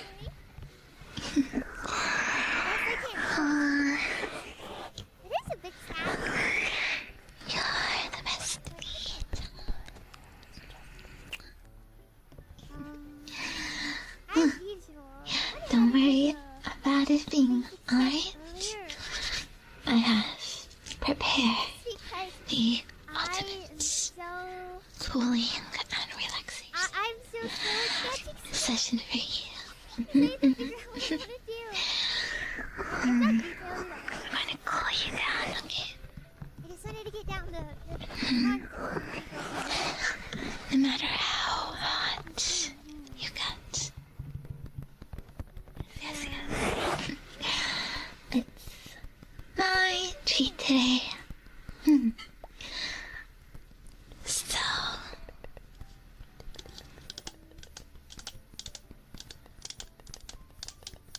originally, I was thinking about. how we start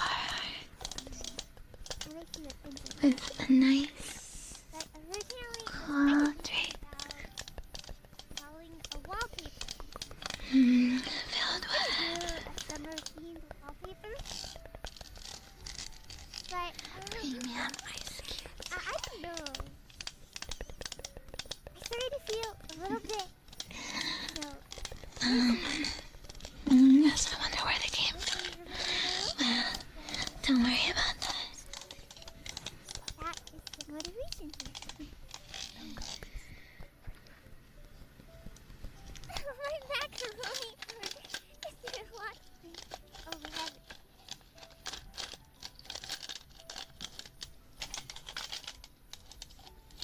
I'm using a different brush than normal. Normally whenever we draw together, I use this one. But today we're doing a watercolor for a softer look. Forget to make it, forget what? Forget what? Did I say something? What did I forget? What did I forget? This is my first time The wallpaper? preparing. Oh no! I'm saying that's what I was planning to draw. That's what I was planning to draw today instead of this. But I changed my mind. Because I started, when I was trying to make the concept for it, I got pretty stuck. And I decided I wanted to draw this. I hope it sounds okay.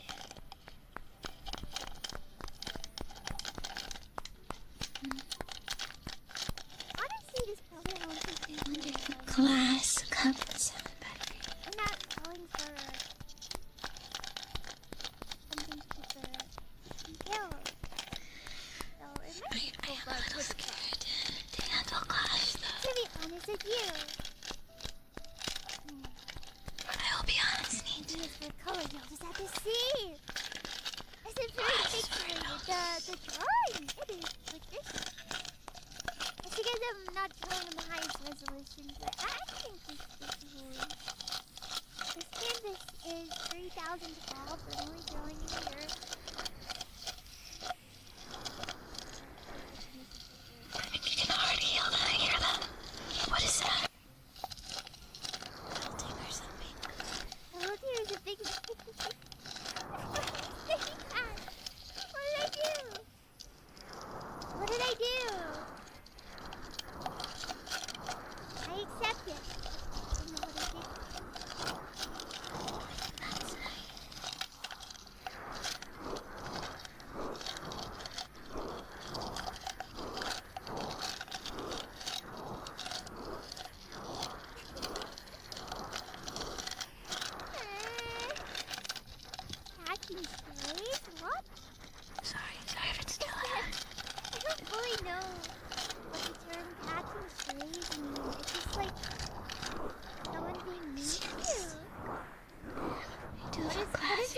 It's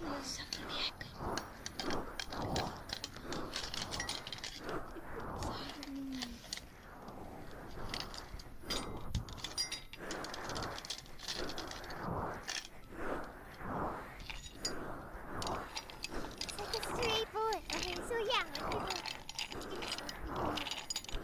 insulting you is an insult that will hit someone else. Huh? Oh, so it's like if someone, wait. So if someone was like, I think if you wear purple shoes, you're so ugly. And then someone is nearby wearing purple shoes, they're like, oh, I caught that spray. Like that? Kinda.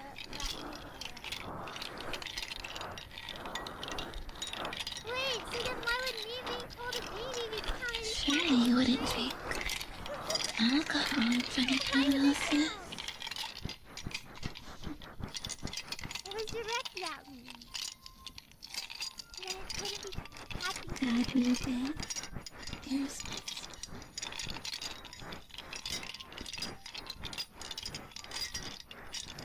Space for the baby? What?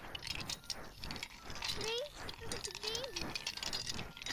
They're just morons.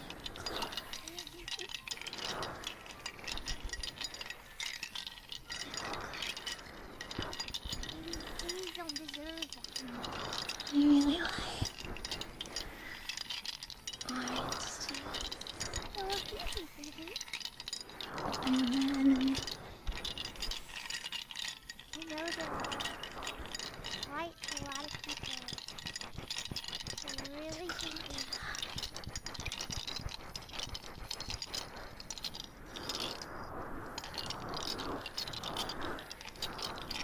They're men. I don't know. Maybe let me mix you a drink. these are babies, huh? That's not good.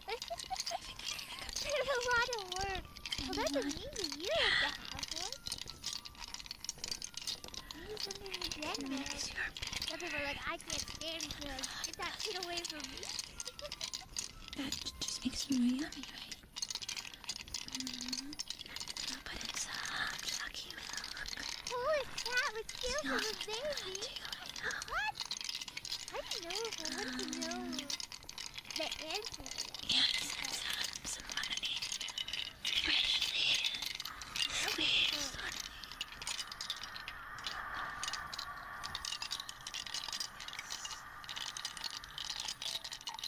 You're making it cool.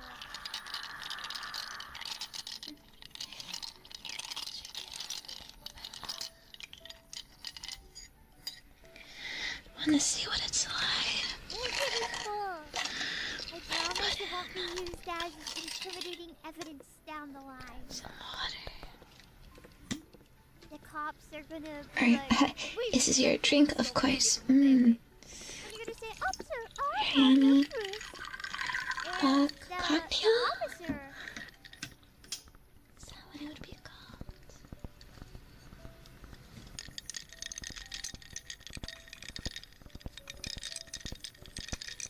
Wait, did British people not have accents?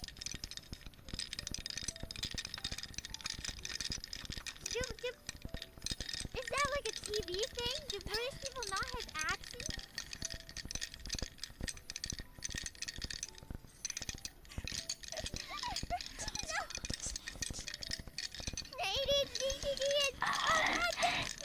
But the glass is getting I'm cold. asking because I don't have any recollection of. I could just have like not recognized it when they spoke to me. But when I did meet Grace's, there was I don't like you guys did have like accents. You just talked normally. Wait. Ice cubes. Everybody has an accent. What type of accent do I have?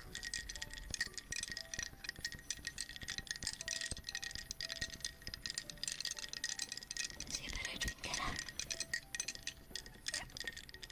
Normal. Like they don't like like or Mike, talking in a British accent. You know, like the fellows that communicate and talk like that.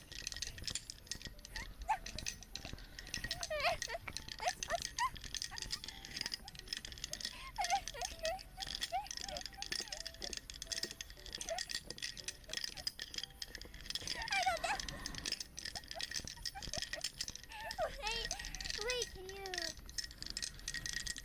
can you talk in a British accent for me real quick? I need to know. Also, everyone's saying I have a bit of a Texas accent. Do I?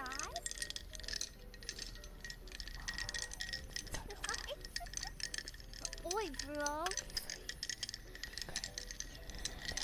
Oi, what?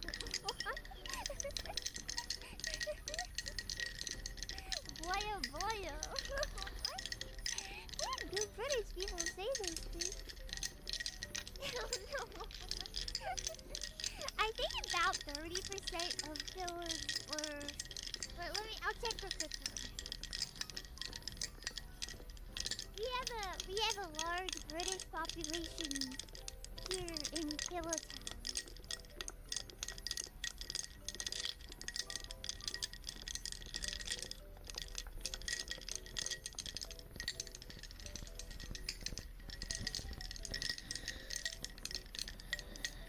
Sorry, everything seems so slow today. Oh, well, bubble.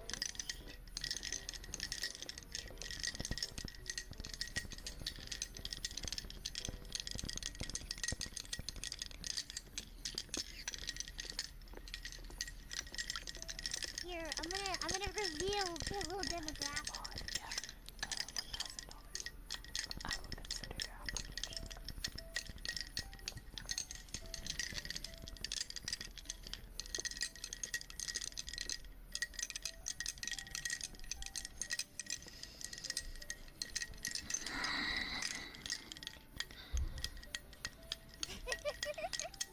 Every single one of you is getting docked.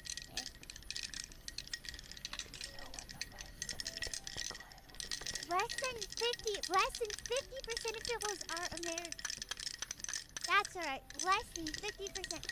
Only 44% of pillows are from the United States. 3.8% of pillows are from Canada, which, if we're doing the math right now, hold on. We're gonna...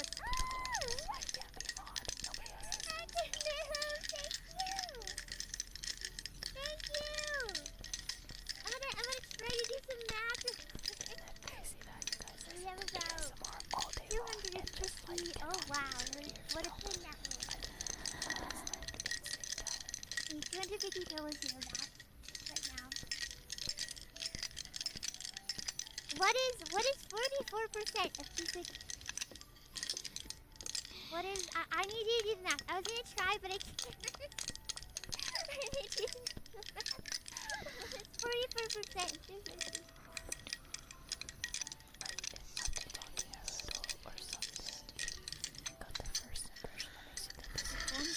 Okay. 120. So about 120 pillows here right now are American. Now, what is 3.8? So 4%. 4% of 250. Wait, I can figure that out. Look. 4 plus 4, 8 to about 10. It's 4% of...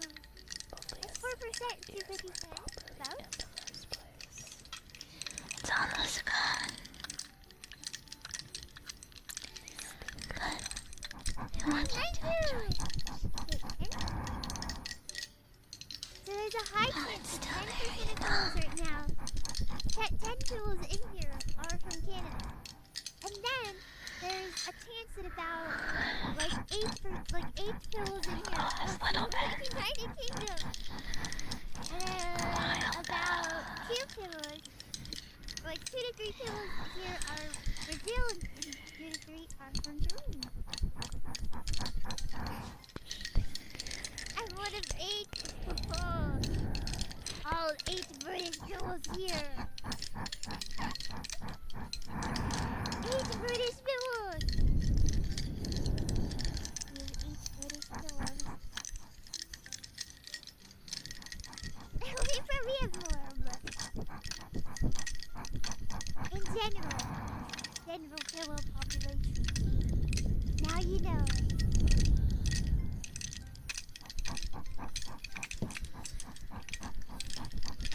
you say Germany? Germany? Germany?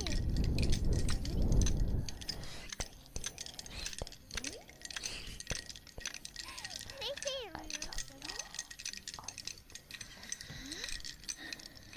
Wait, what? Isn't it Germany? Why is Germany? Why is it up on Germany? What? Germany? Germany? Why are you talking about the way to Germany? What? I say it weird. Good evening from Germany. Really? You're one of our 3 German viewers. Hello. What's inside the Okay. Saying it right? Oh. How about you Purple enjoy the rest of your drink? Purple burger. Yeah. Germany too. No, but I'm playing Germany. You're messing with me, you know.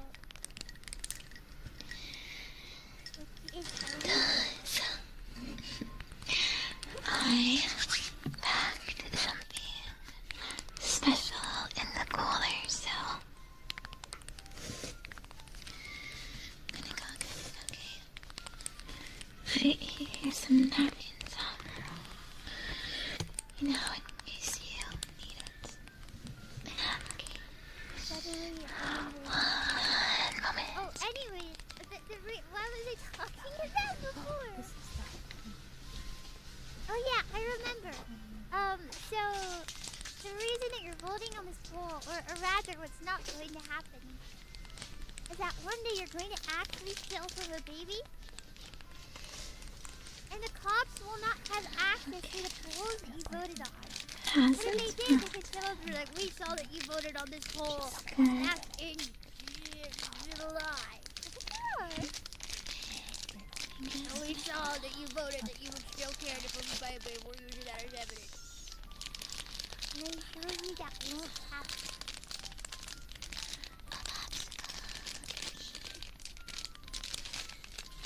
Wasn't a great thing to cool down. This plus your drink He's gonna report me stealing from a should baby. honestly The like do baby. the whole trick, but I mean, maybe the baby's mom. you know, just want to be sure, of course. So, you ready to enjoy it together?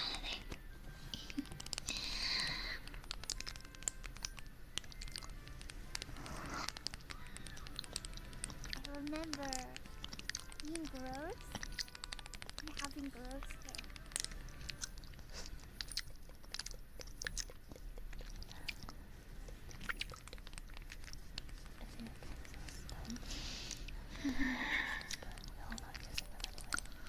What's your favorite flavor?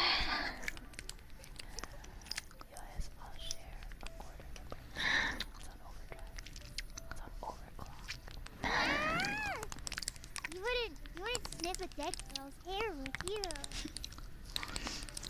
I got a blue one here for You us. wouldn't sniff a dead girl's hair, would you? Come on now. I do really like blue flavors. Yeah, doesn't sound as cute when I say it For like some that. reason, I'm dead. this one kind of tastes like Legal strawberry. reason.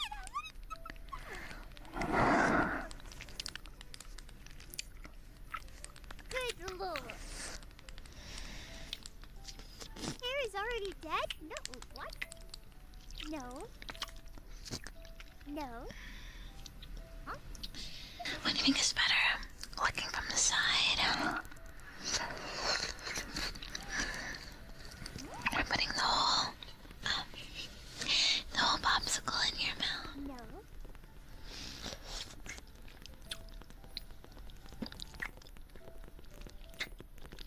Just got back from fishing.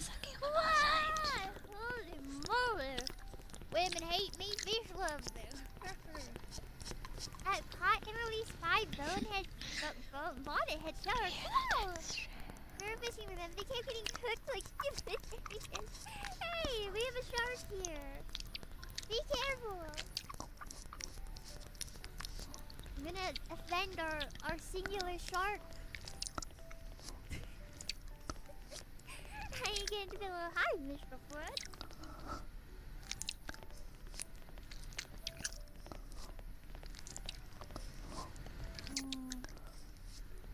Okay, now we're getting more cute. I'm gonna do my face.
Welcome. I was drawing. I didn't see it at first. Oh. Oh, shift nap. Whoa. Good morning. Hello. Saying hi while I take a walk. Hello. Silly big bro. Be careful about spilling. You want to? Teasing me.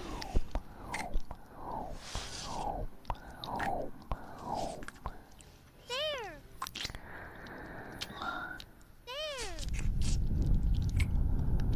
Is that what you wanted? Saying no. Saying no. So now I provide Schnur.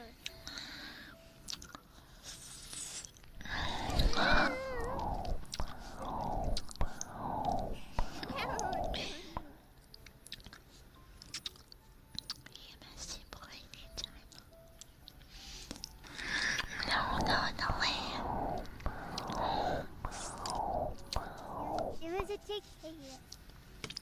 Is it just because have to clean up after yourself. I hate that. I knew you.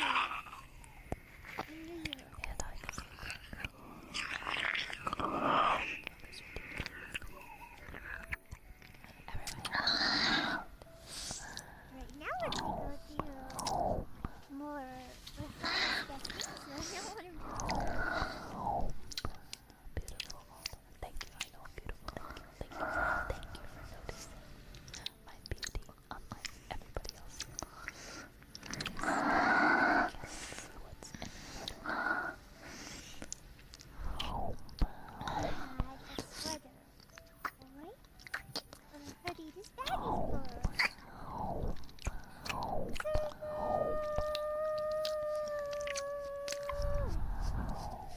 Thermos! Thank you! 27 months! I can't believe we're finally here! After all, this crazy stuff starts to happen at 27 months.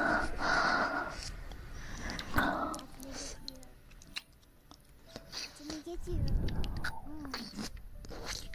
Good luck, man. Good luck.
shock you.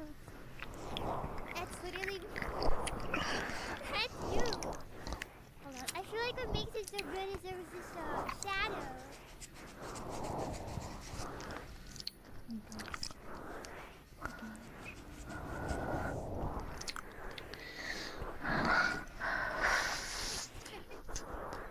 That's you.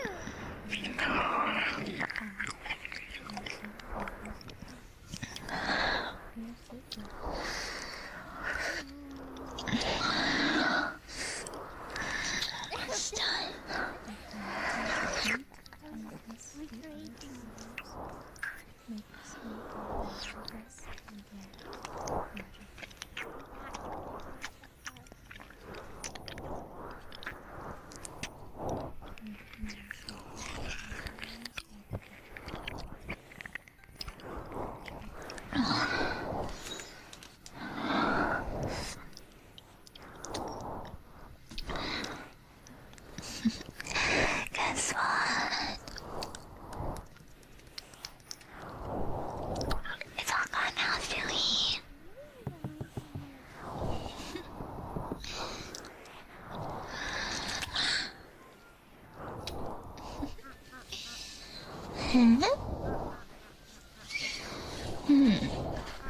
I'm glad you liked me, John, but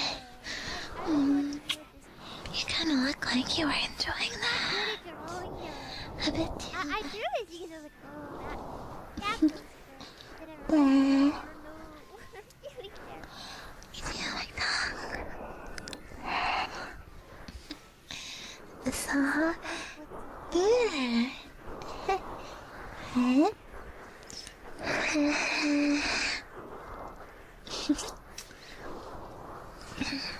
How about a kiss, huh? You'll get all blue too.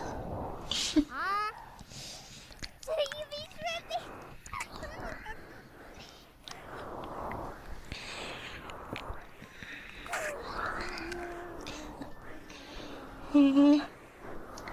Not a rabbit. Rub it out on you.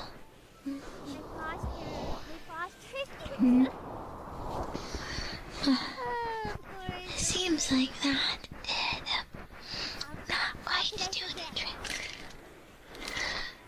That's okay.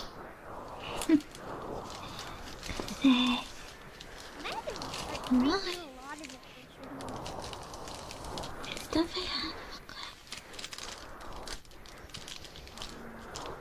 I don't know if I can make it work, but I'm going to try. I know just the perfect thing for you. It's Dorko! No. It wouldn't have the desired result. Special. Clothing lotion.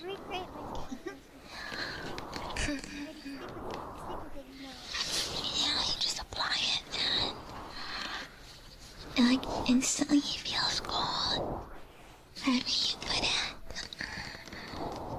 Yeah, it's basically a magic product.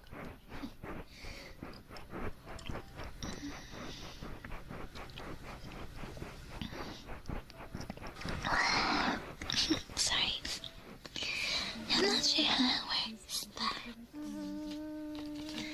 might as well test it out, right? I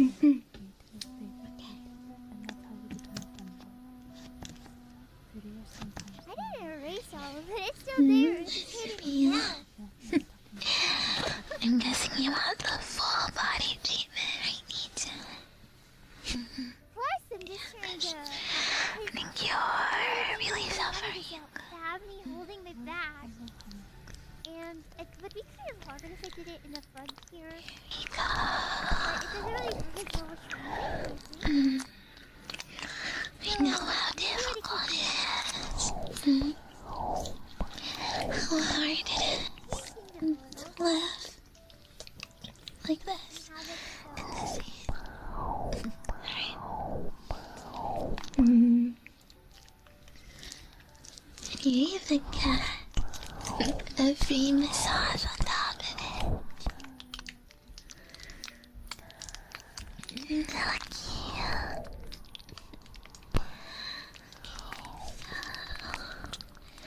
Let's see here.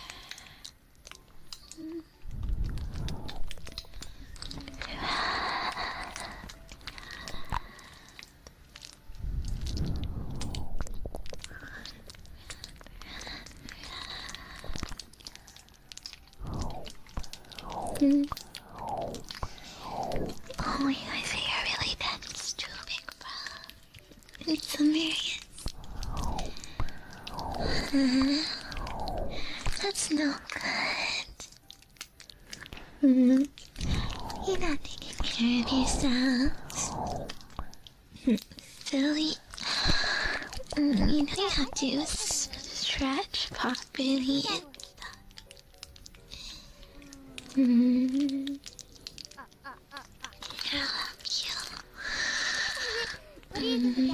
gotta rub deeply.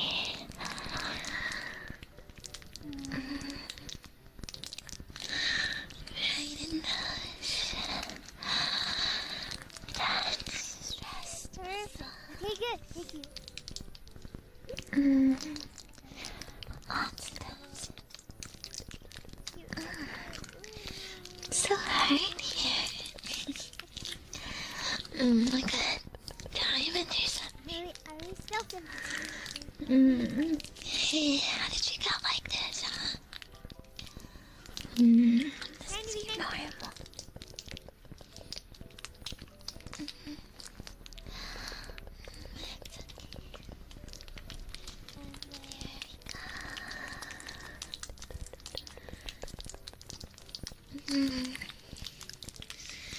It's all in the motion. Kind of helps me a little.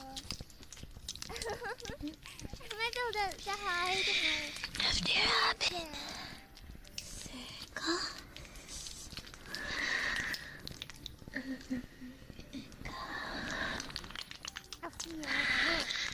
Up. Down. All around. No. Oh, I guess that's true. Oh, hi, Aqua. It's really nice to see you. It's okay. I can hear Mommy. You'll be okay, it's no big deal for me. I don't mind. Even if it is such a big job, boy. Small girl like me.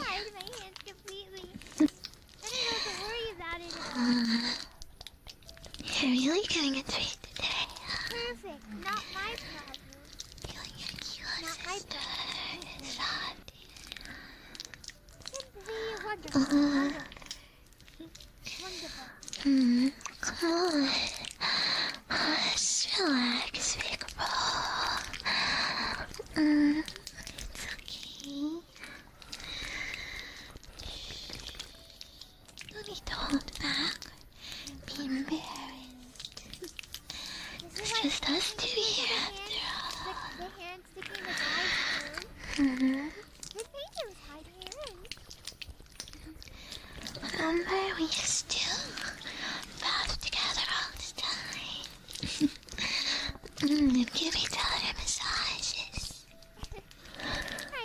I really miss that shit.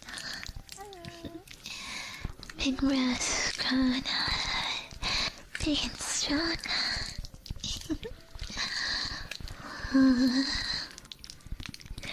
I hope no other girl has seen this or wanted to do this if you. I think it's me and your special time,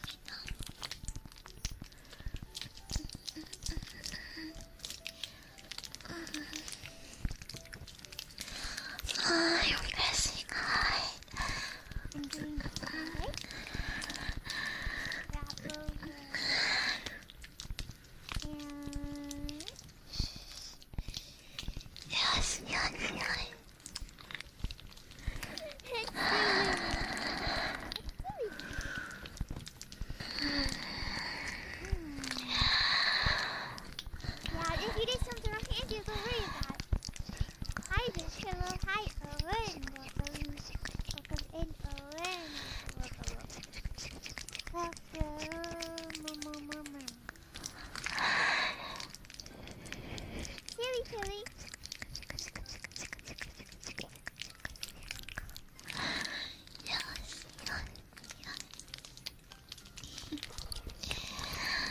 Mm.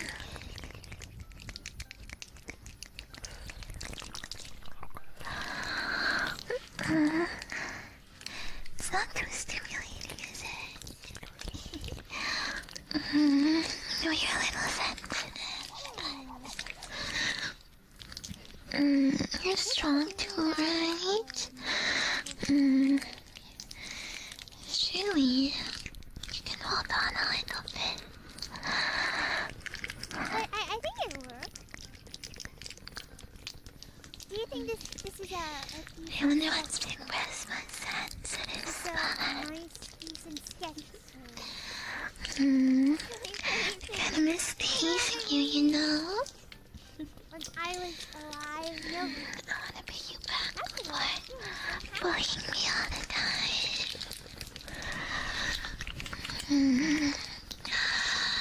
But it seems like it especially hurting area.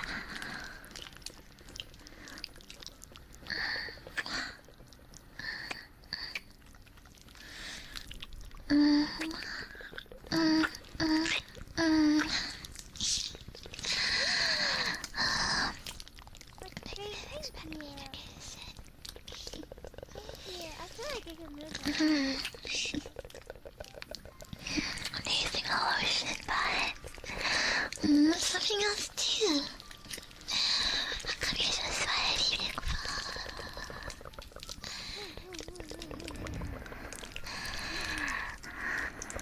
As a live pill or interact with the killer? What does that mean? What does that mean? I don't know. Huh? I love how fasting and sketch ideas like a sapper. I'm not the best at it. I feel like, my anatomy, my line work, my talking system isn't the best, but it kind of has to be done.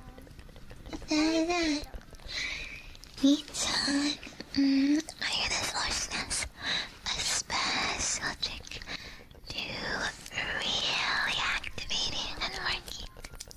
I don't know. I don't think there was a specific Yes. for the food. What was the A little spell. But your kill form is just are you ready? sort of like the form while you're It might be a bit shocking, so gonna make sure you can brace yourself properly for it. and sees yourself in a lot of detail. Ready? Kind of just, I'm gonna do it. It's gonna come. you discover stuff.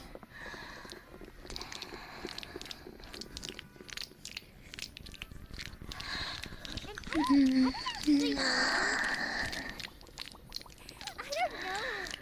if there did exist before me. Because I mean, it's possible, maybe.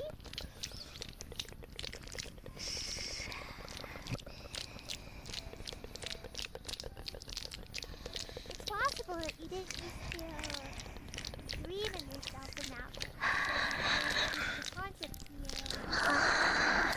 But it's also possible that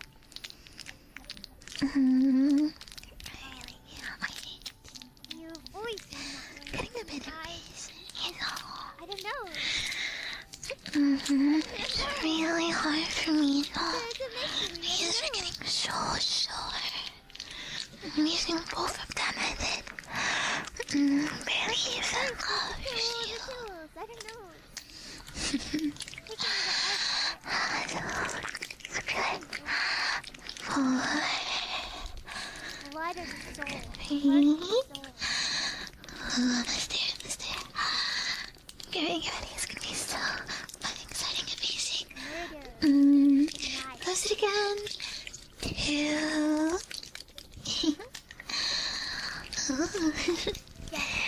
You're breathing so hard, big.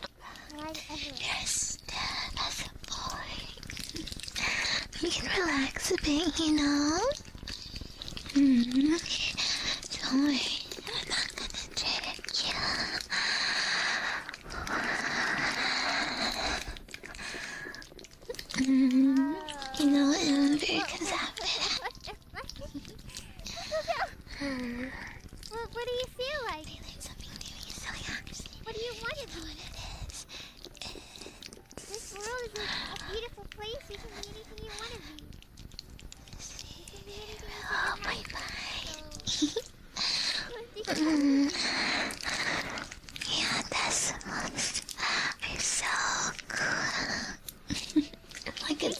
close and almost there. Even if I can't make They're it not happen quite. for you in the real life. Once you get started on it. If I you were smart. Okay, well, after that, of course, are you ready? Magic spell. Here comes Zero. Moly. I want to be Diamond Ring and Rocket League. We can make it happen in the dream. But I need to practice enough for Wow. Oh, you're already feeling so much colder. Wow. It really worked. Oh, wait, but I got so much on me too. Don't be like me.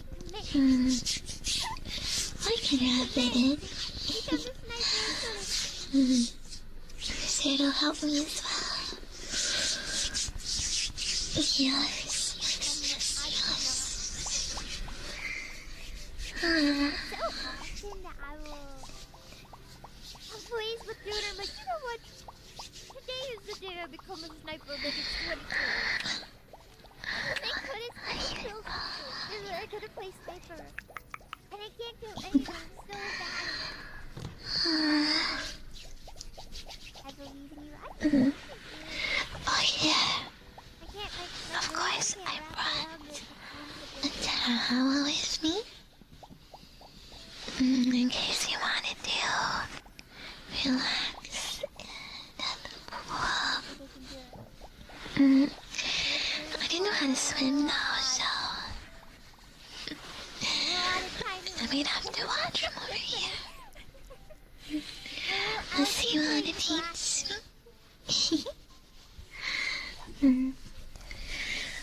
But I guess. Maybe for 27 that's so much I'd be happy if I could get 5. Cause that's not for you. I'd be happy if I get 5. I get 1 at most.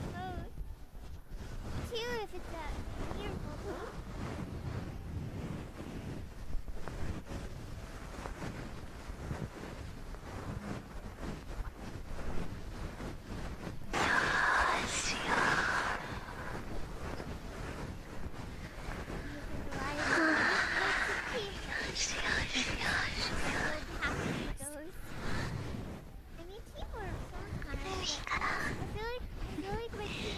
You look kinda cute covered in a towel. I got a sniper that can't shoot. Makes me wanna play the towel monster game. If it's in rain.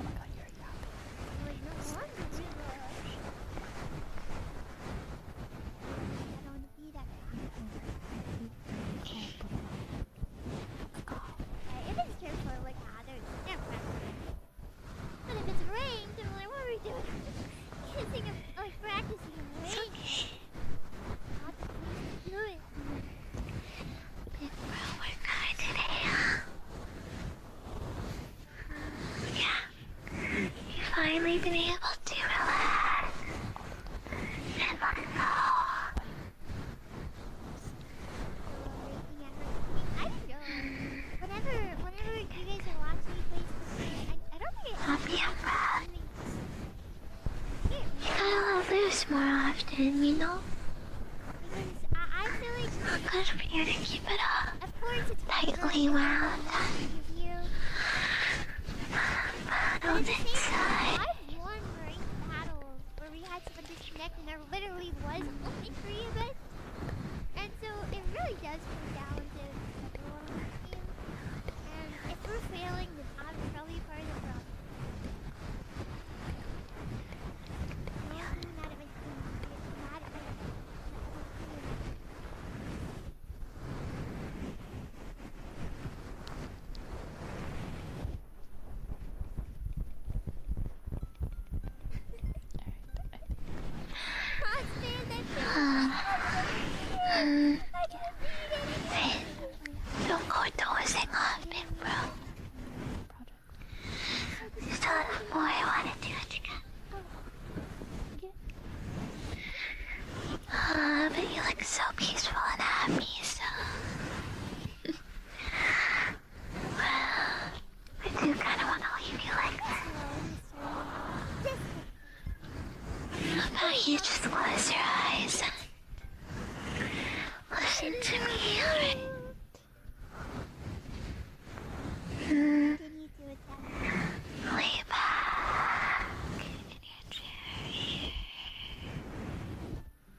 no pressure. I know.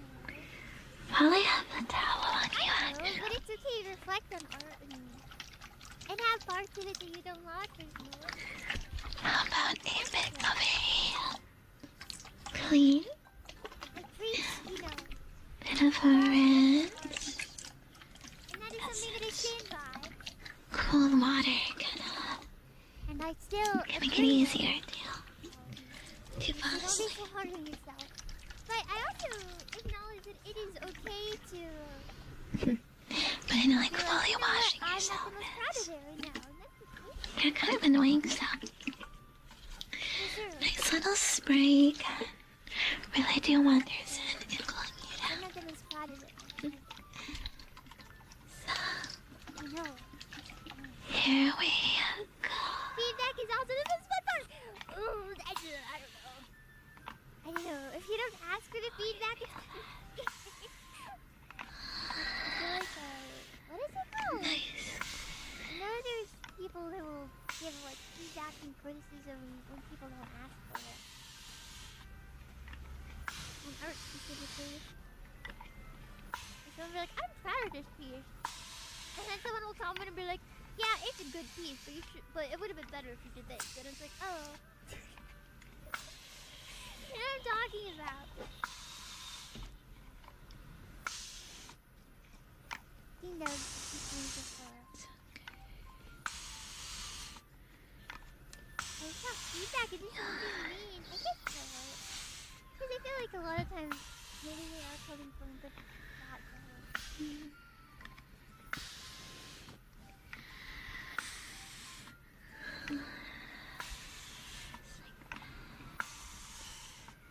Wow, you're doing great with the water. Zoom in and cheat a little by doing It's a that. bit worried. Scratching up his necklace. I haven't seen you showering lately. Leaves I'm a washing little bit of a messy wine girl, but I like messy wine. I feel like I have a bit of a thing with like Okay, right.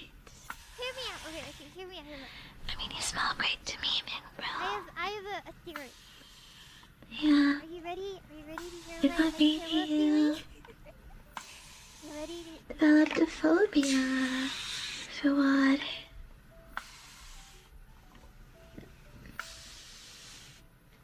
I think It's like it's all good though. okay, well, listen back. Have you so some people might say no, some people might never notice it.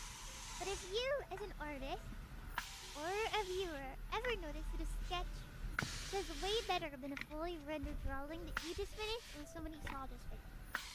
Like just a sketch and you're like, wow, that is so better in the algorithm. But the finished piece didn't at all.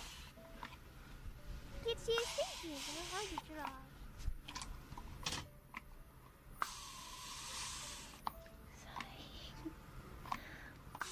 I haven't noticed that. Seen a lot of artists have had to happen to me. Seen that for sure. So I'm like, yeah, yes, I hear them. Okay. So, my theory, listen. I don't know how to hold this. But I think that subconsciously, the human mind sees sketches and more clearly recognizes it as that's something that someone drew. Right? So, your brain, or just like brains in general, see a sketch and they're like, oh, especially if it's a screenshot. And you're like, wow, someone drew that, right? Because you can tell that there's lines that's still being worked on, and your brain is like, someone drew it. But, I think sometimes, whenever people see artwork that is fully, like, rendered, completed, your brain kind of dismisses it somewhat. Because we see art so much every day, all the time, that I think that you kind of get used to it. And so, Snows! Thank you. And I think your brain just kind of gets used to it. And so, people don't engage with it as much because they're just like, oh, just another art piece. You know, they think it looks really nice and they like it a lot. I think that they don't think about it as much as whenever I see an unfinished piece of work. You're even Doesn't really think about the artist being behind it. feeling And so someone sees a sketch and they're like, oh, someone just did that, that's awesome. Does that make sense? That is my chill theory about posting sketches.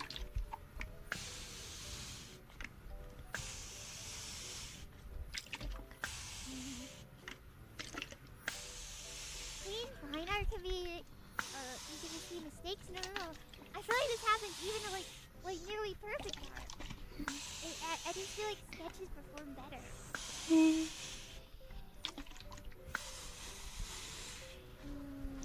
What do you think the reason is? Because this has been a thing for a long time. This isn't something I just came up with. I've always thought about this. I've seen it. It's like a thing that happens with artists, I think. Why do you think sketches can perform better?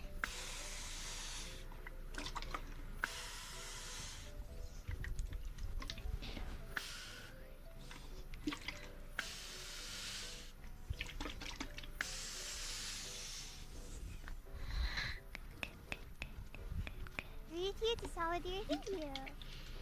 Very smart. Oh, I'm smart. People appreciate all human drawings. Enough of that.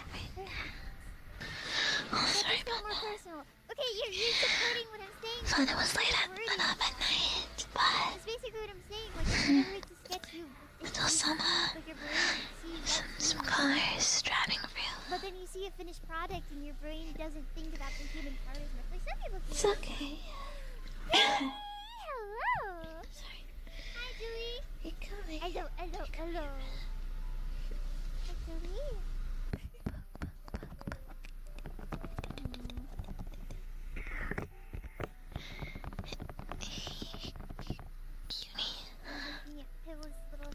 But yeah, I just feel like whenever your brain sees a human, like a sketch, you're just kind of think about it a bit more. Whereas I feel like you see so many completed art pieces and you probably just don't even think. You start off.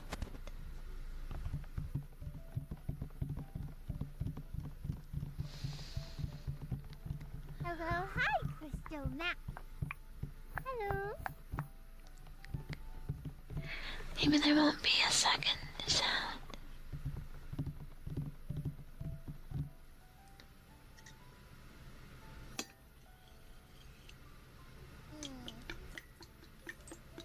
I'm trying to see if there's a mouth I like because I feel like the smile doesn't work as well with the stretch.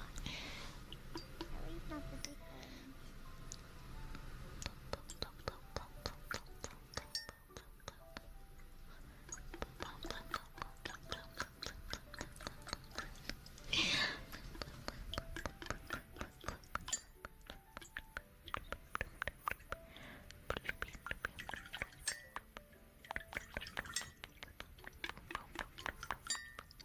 Sorry, I keep hitting the edge. Yeah. Of the glass. That's very annoying me. Oh, that's Serena's side. Next. That's why the pixel art though. Need more. I mean, of course it's also different for every artist. Oh, cooling it down But, myself. I mean, it's also. Okay, Yeah. think of this too. Someone could post know, like how you and us paint and just make a caption. cool down to soup. Whatever. Or other food that's too If they hot. post it with the and us paint You the blow eye, on it, click, right? click. So I'm sure the same applies to you. At least that's my theory. I can be your own I mini the aesthetic. I see that because I think your brain, again, further recognizes seeing that oh, this is in his brain. I think there's something about. I don't know.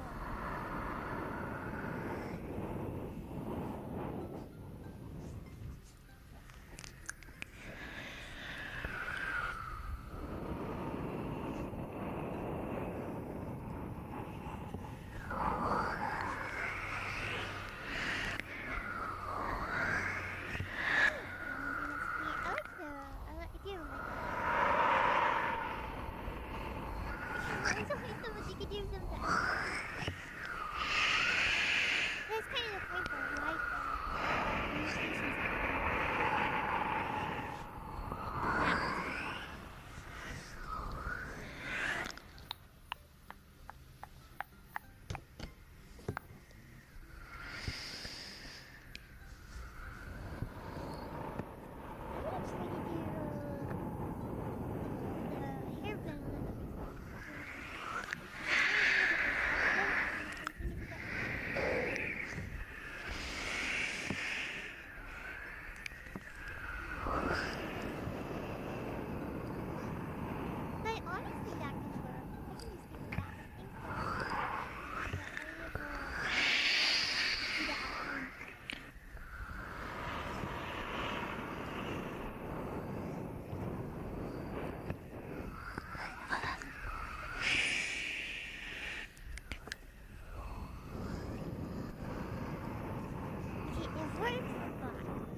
The ponytail's not.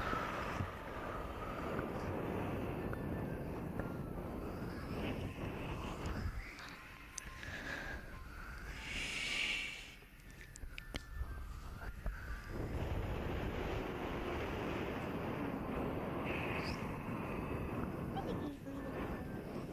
Won't sweat it. You're going to give me a huge knife? No! That wouldn't be very accurate. The goal is to try and remember that when I was alive, I wasn't exactly carrying around a big knife. Not a massive one, if you're thinking.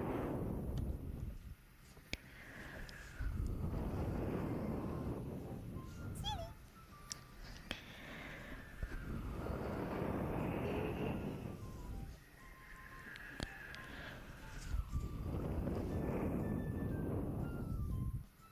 I had a knife, it's not a big one. I've always had a knife on me, you never know. Never know what you will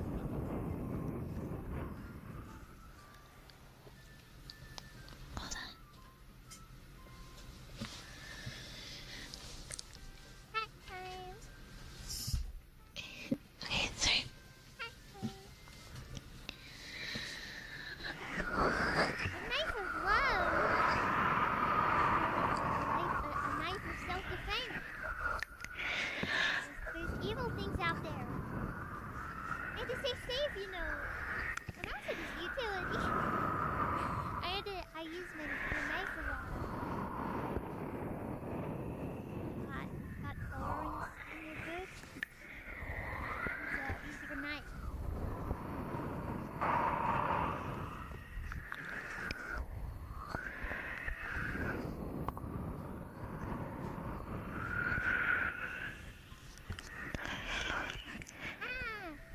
Okay, we're almost done with our messy little outfit. So now we just need to color. A knife of possession. No. A knife of self-defense. Drawing the hat is difficult at certain angles. Yeah, but I think it's okay. No, it's not my PJ. No.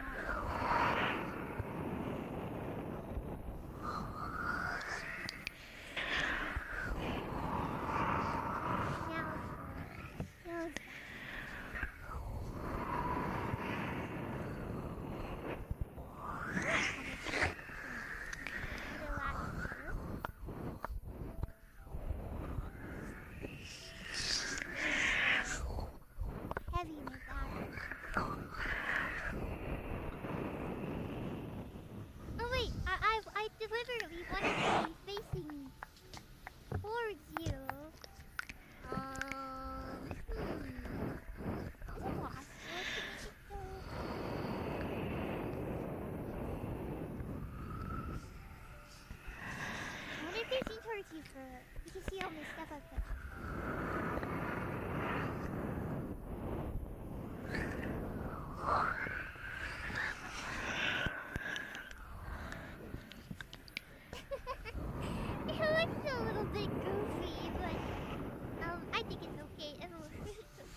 something in the way.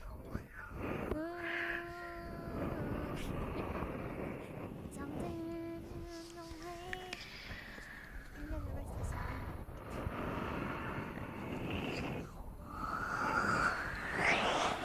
The new one, I think it came out like 5 years ago.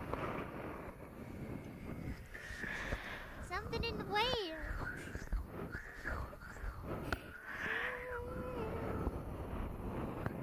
Have you ever watched a Blade Runner? Yes. Have you ever watched it live?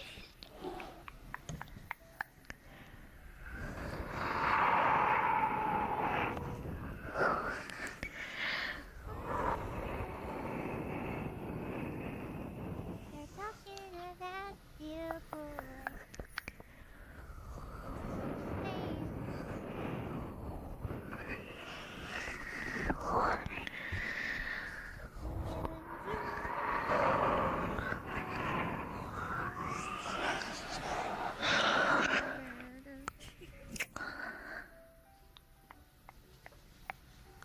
You haven't? I would do a watch along of it if I haven't already seen it before. The Night Call is an amazing song.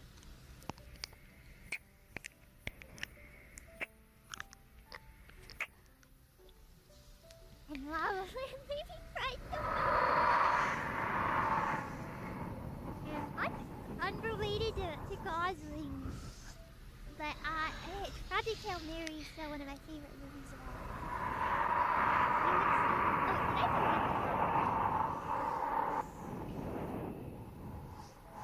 Oh, it was hiding. But Project Hail Mary is one of my favorite movies. So is the Batman.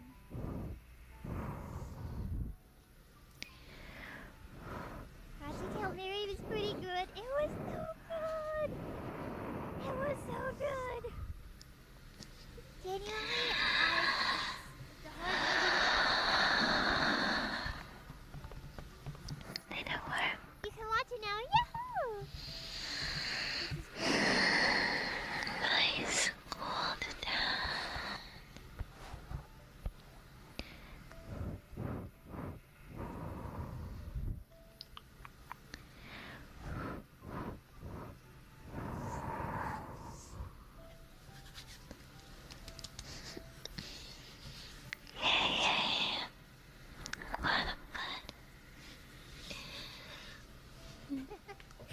I rewatched Zootopia 1 last night because I just watched Zootopia 2. And wow. I was really shocked by how different the movies are. Calming ocean Not just like a, oh my god, sequel's bad. Hearing the water. But they genuinely did so Go much back and forth. Zootopia 1. I feel like Feeling Beauty were entirely different characters in Zootopia 2. And I really liked Zootopia. And I love Beauty, their boyfriend and girlfriend. And I don't know, they kind of made Beauty a little bit Zootopia 2. And I was really confused they didn't go back and watch Zootopia 1. And closing your adorable. She was quite sweet. She was determined and a little eager. But she was very sweet. Everything else out. Focusing on water. Character arc for her where it was gonna be like, she's doing it because gently. And to be fair, they had her say that, but it Raising meant nothing. I don't know. They did such a bad job with it. Seagulls don't need to be getting the same attention. Well, I didn't know. I mean, they spent so long working on it.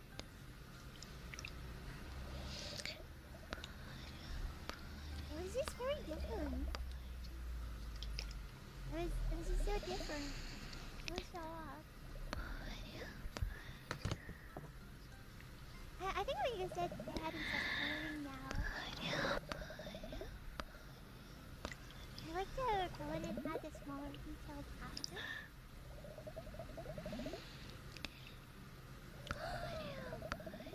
Whoa! Specific damage, no way! 2 years! Yes, yes. Just like Whoa!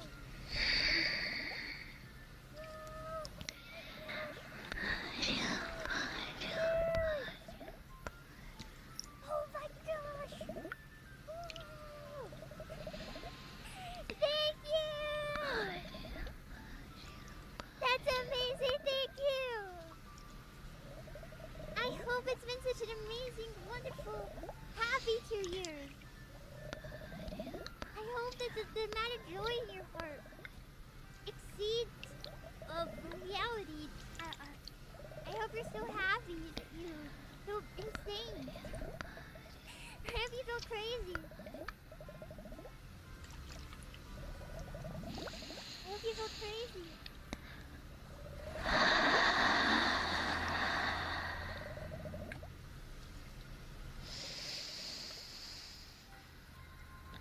I have to take the where's my hand up? So do that a little bit there. slowly, slowly. Mama, mama! No, my hair is not fun. This is an easy color. No, my hair is not. This is an easy color to see. I did color I like to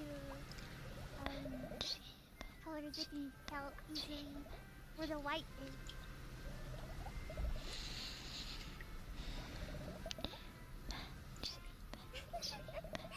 No. You should know those ain't brown hair. You've seen the video, right? Oh wait, I was in black and white. Oh, echo. You saw my 3D, right? I recreated my lifestyle in the 3D. With you.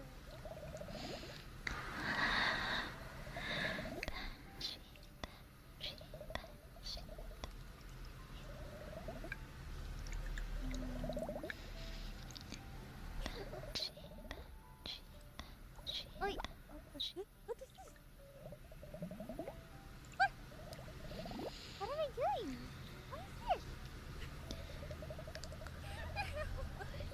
What is this? What is this? Okay. Wait, can I hold on? I have an idea. Sit tight. My brain is going.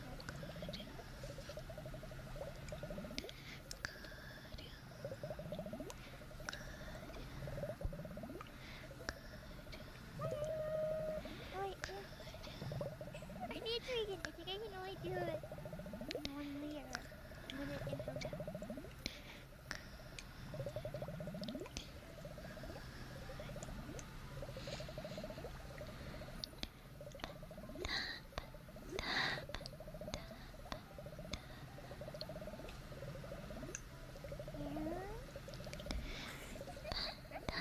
He's so angular. You look like an old timey boss or an enemy in a retro game. I'm a little fool. I am so broken. I love to spin around and be silly. What the? Well, that is perfect. I'm gonna get you, not if I get you first.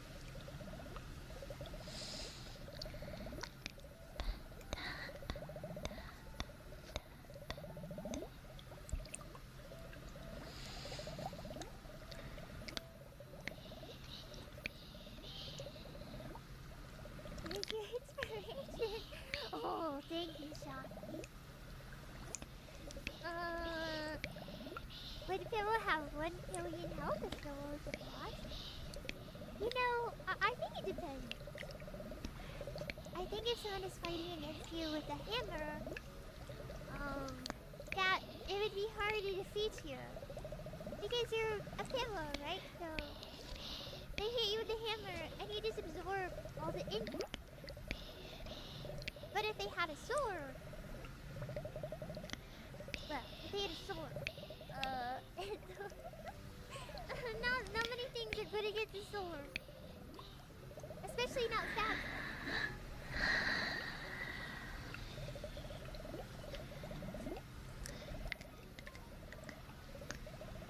Don't worry. I would never, ever let someone hack and slash you with a sword. Never, ever. You're too precious for this world. So comfortable and relaxed. I won't let anyone get you with their sword. I said it. Kinda wanna take a pic of you like that. You're so vulnerable. Guard down. We'll see how I feel. I like to do it to add Don't a little bit to the outline. see that.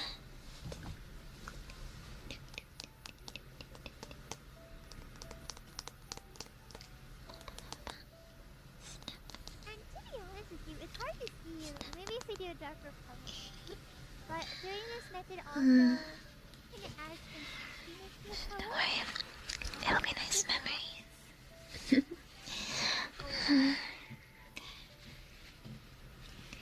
I'm gonna put. You actually can. I guess I did a good job. There's a little bit of spotty, but not really. So. Cooling pads on your head. Ew, nap? No. Nap good. They absorb cold, so I had them in the cooler. Just now.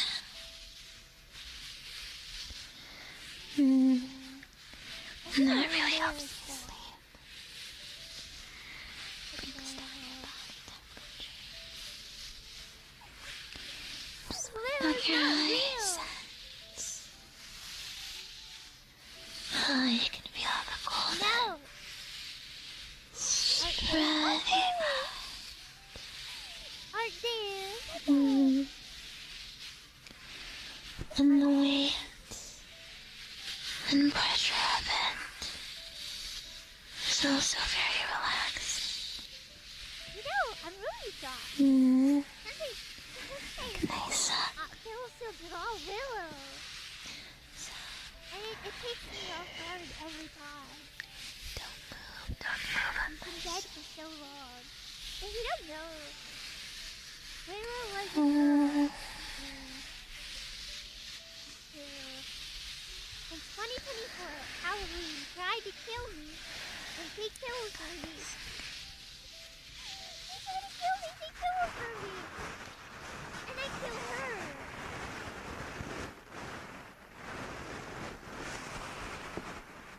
Can't believe you like her. She was an evil, evil woman. Yes. I'm going to love her. And it makes me very... It makes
You're looking nice and satisfied. I'm just talking to you.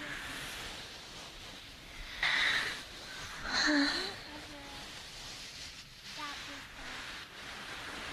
it's just passion. No passion. Hello.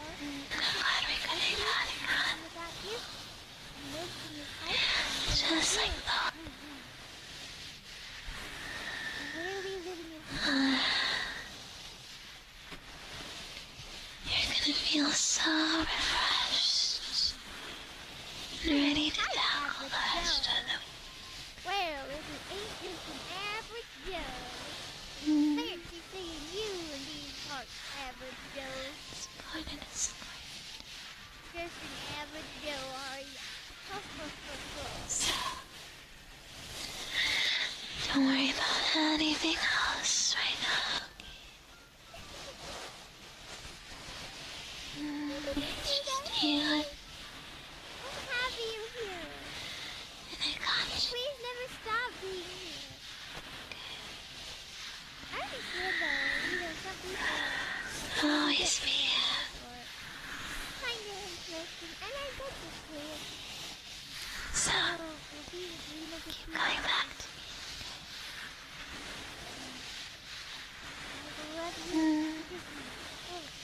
Ambulance thing back.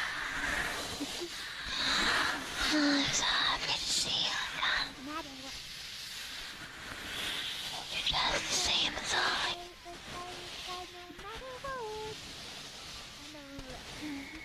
We dependable kind.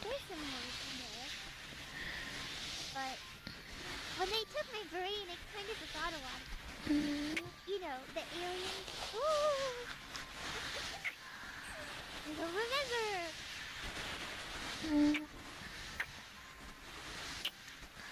And the full uniform is black. I'm here. Full uniform is black.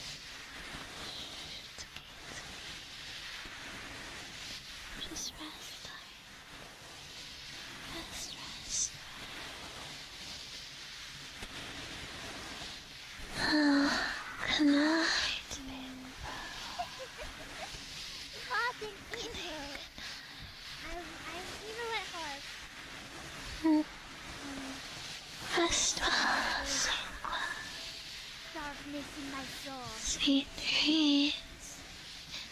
Can't get close to hating alone. I long for the feeling to not feel at all.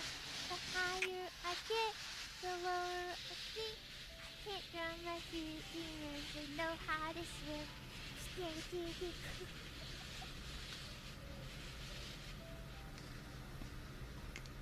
You know, once you're emo, that never goes away. People are always like, they say it's a phase, it's a lifestyle. It's true!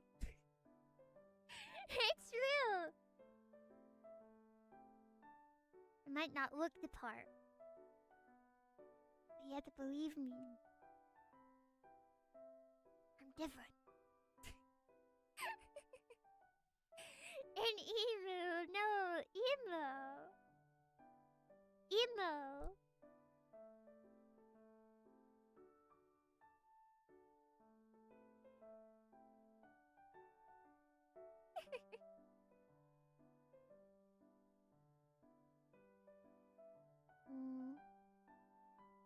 And my shoes were brown.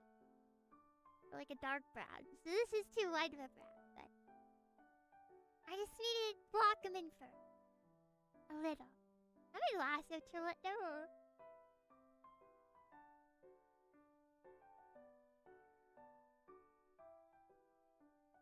This is my first time watching a stream of yours. Welcome, Dr. Toxinology.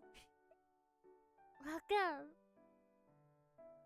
Today is a pretty slow day. But I hope you have a nice time. We're just talking about whatever. The darkness in my soul. The way that I kill people.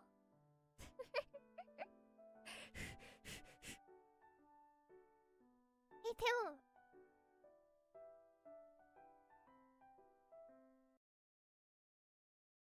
If If I killed someone, you wouldn't report it to authorities, would you?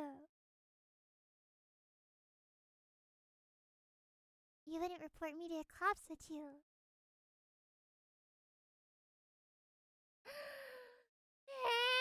Really? You're so kind. Don't worry, Philo. If you killed someone, I wouldn't report you to the cops either. Haha!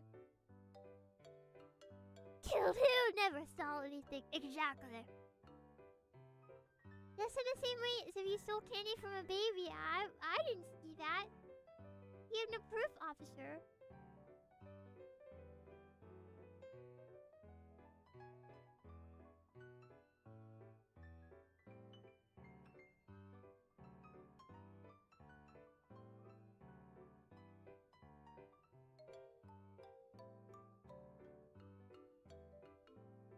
I'm trying to make the brown a little bit more, with the black a little bit more satisfying.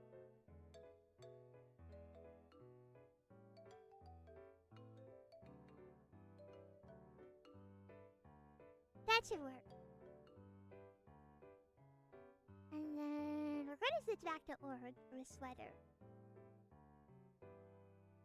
What happened? White girl sad now. No garlic. The real reason I died is because the real world, red-headed garlic had a garlic shortage. And suddenly I had no way to sustain myself anymore. No garlic.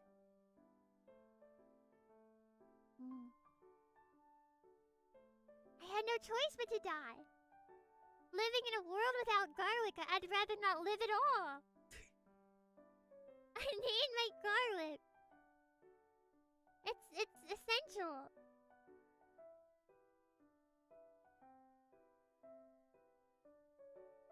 Why no garlic? I don't know. there was just a garlic shortage. Maybe because I ate all of it. Maybe I ate all the garlic and then there was no more.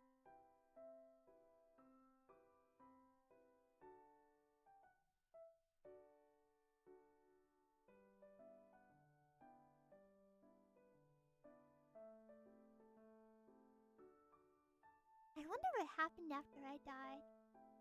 Actually, it's too dark of a question to think about. Never mind. Skipping that thought. Never mind. I'm in dream time now. I can play Minecraft whenever I want. I can even play Minecraft right now. If I wanted to. I can play Minecraft right now.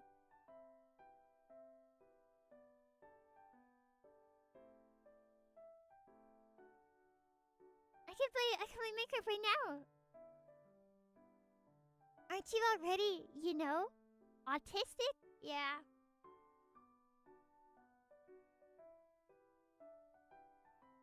And I mean, I'm the dream. I could, if I wanted to, the world is at my disposal. My debubble. My debubble. I can do whatever I want.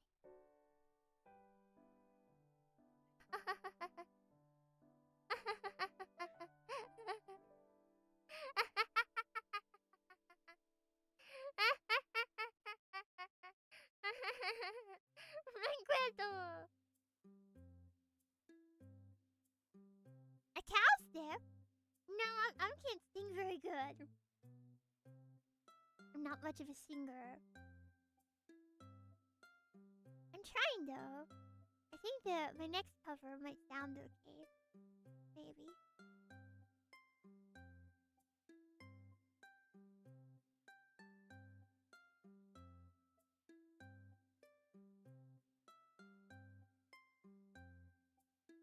A cow stick? That's a cow stick. Isn't that how you say it? A cow stick? Is it not?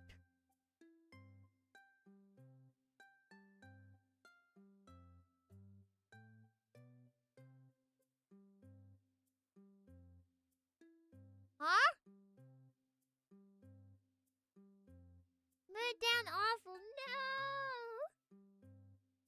If I wanted to, I could play Minecraft right now. If I wanted to, I could play Minecraft right now.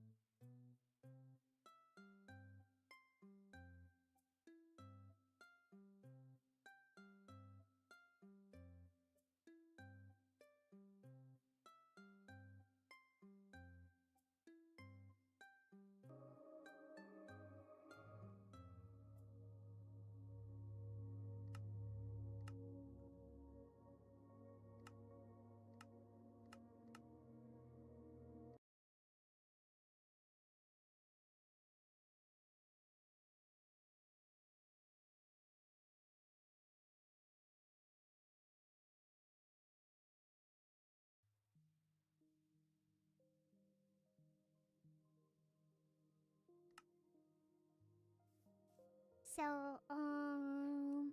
I believe I just loaded into the latest snapshot. I think.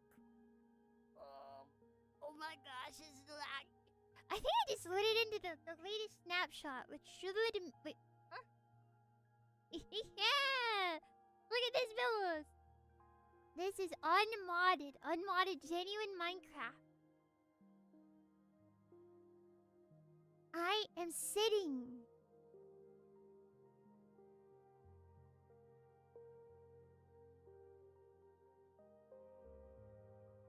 I can't believe it. They have actual cushions in Minecraft.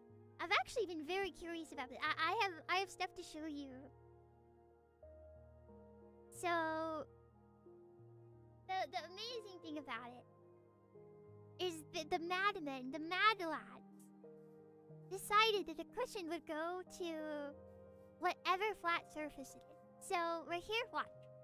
In the grass. But additionally, it goes no matter what the height is, like that. So, if we come over here, watch this, watch this. 1, 2, 1, 2.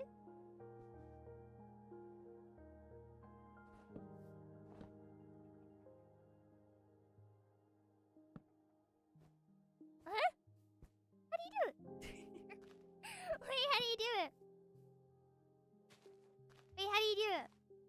I saw someone do this, and then they put the cushion here, and then they could put the stair.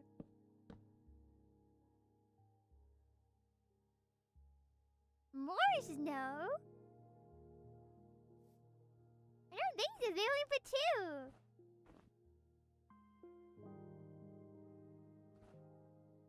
One more? No, because then it goes into the stair. No. They did a thing where the stair, like the cushion was in the stair. Like that, and then you could sit on it still. Like that. Yeah. Because then the cushion doesn't show. See? So if you felt like the cushion looked bad, you can do that. Pretty neat. And then you can also go like this. You just put it there. See? So cool! And then I actually haven't gotten a chance to look at the Daffel Forest.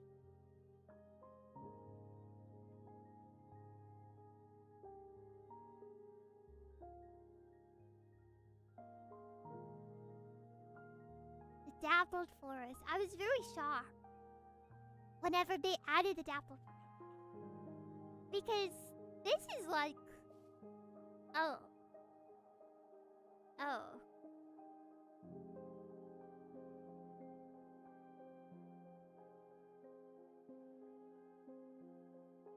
Alright. Well, this is... I mean, like, this entire thing is so modded feeling. Because they've always... Like, mods have always had Autumn Forest in their games. And so, seeing this actual Autumn Forest is pretty crazy. I do agree that the mushrooms can look a little out of place.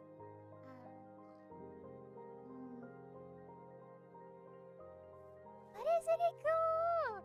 I'm so shocked. I mean, this whole update does have a modded feel to it. I know everyone likes to say that, but... I mean, to be fair... I feel like what's also confusing to me.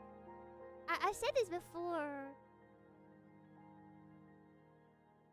But isn't it weird that the Dapple Forest isn't connected to snowy biomes? Because biomes work on a heat map, and so you'll always find like warm biomes next to warm biomes, and cold biomes next to cold biomes, kind of. And so I don't understand why the Dappled Forest doesn't connect to cold biome. Isn't that a bit odd? Is it a crazy onion? Is that a crazy onion?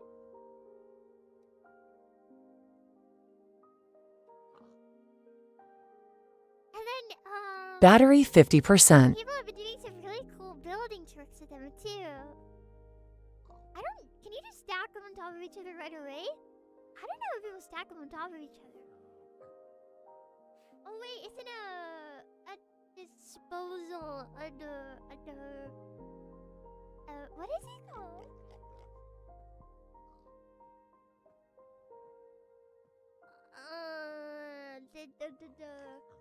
The thing that farmers use. That you put the scraps in. What is it called? No, not a dispenser. Farmers put their stuff in. No, not a hoe. A composter. Yes, a composter. Thank you.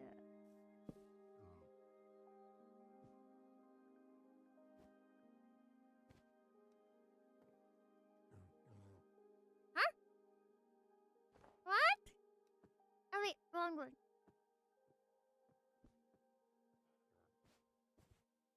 See, you can somehow, yeah, there you go. And then break it, and then you have them stacked, or they're breaking, I don't know. But it kind of works. I've seen some tricks around. I have the semi-basis understanding of cushions, but that's about it. not too much else, but I have some basic ideas. Okay, that was enough Minecraft.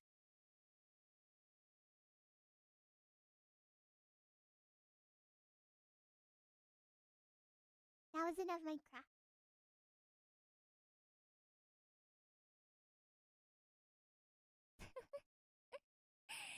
But Minecraft!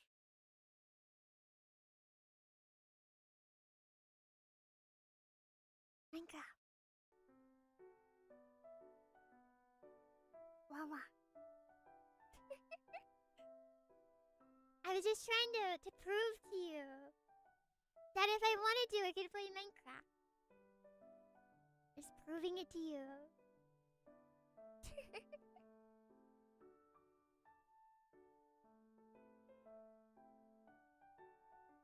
I think the Dappled Forest just needs some better biome blending. It's kind of jarring seeing a bright orange forest next to a plains biome. I agree. Again, I feel like, I don't know. I feel like the issue is that it can spawn in the plains biome. Like inside of it, with the plains biome surrounded by it, like we just saw. It'd be different if it was like next to snowy stuff and then on the edge of it, but not inside. I don't know. It's kind of a weird, I don't know what the thought process for it was.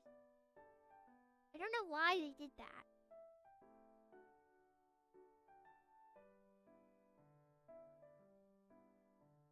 Alright, I need to lay down some more colors.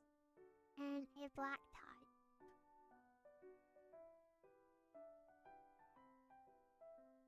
Black tights instead of white tights. Things were basically the opposite when I was alive.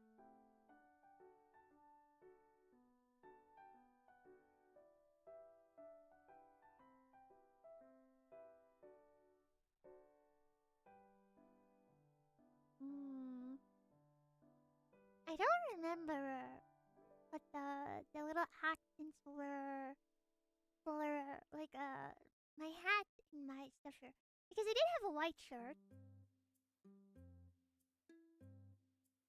I remember having a white shirt.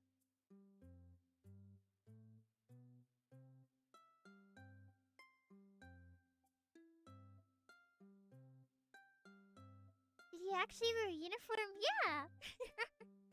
You think I'm making up my life before I died? No. This is my uniform, Stewie.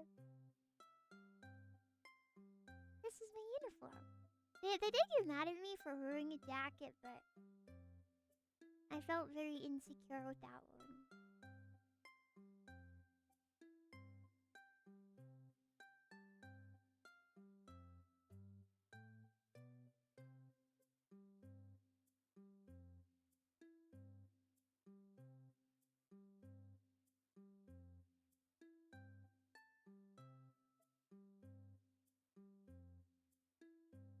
At least I'm wearing what they gave me, I suppose. I suppose so.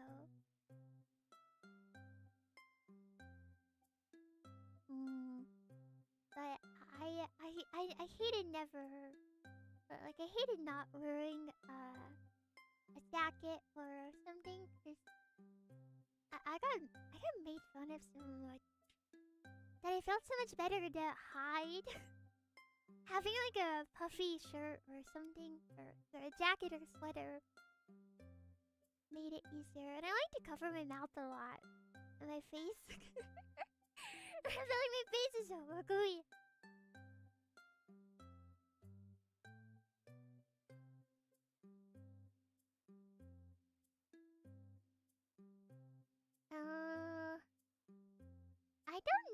I really don't remember what my colors were under.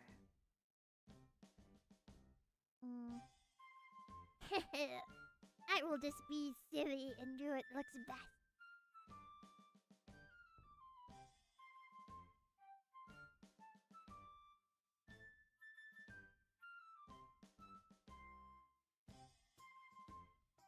I have a tummy ache today. Ow, ow, ow.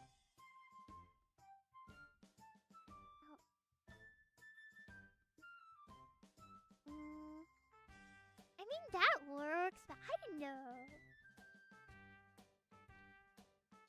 I don't know.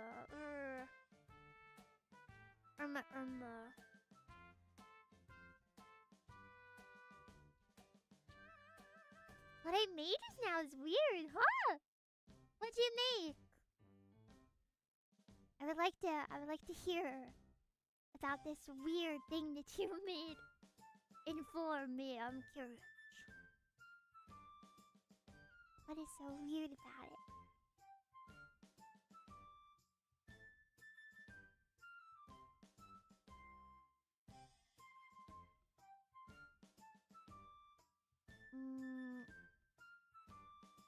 Poor baby Willa.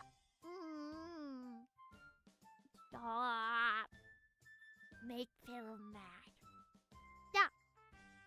Growl. Grr. Back, back, back, back, back, back.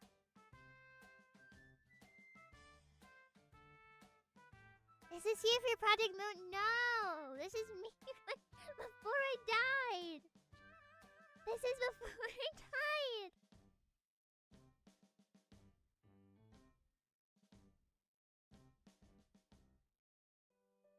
Gotta change some stuff. Are you drawing something? Are you drawing something?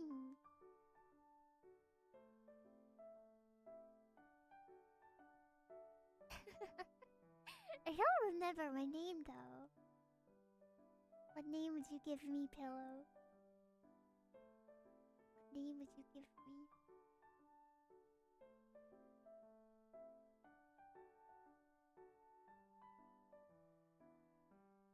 Stop! Stop! Stop! Steve! I am Steve. I am Steve. That's a good name, thank you. I accept this role of being given the name Steve. I accept.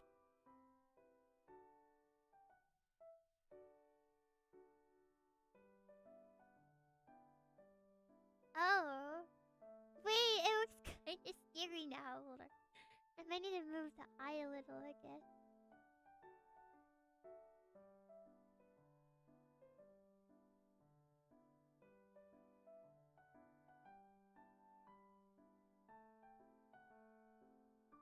Sometimes that happens.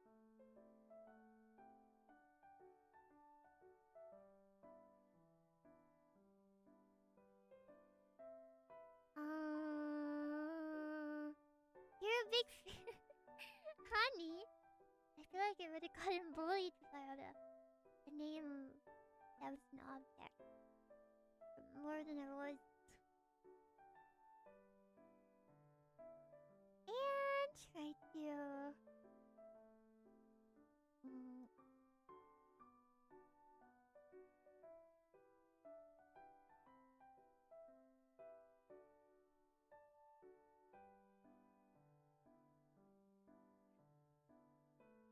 I think right there where, of course, I'm gonna erase the part that's gone above the hair.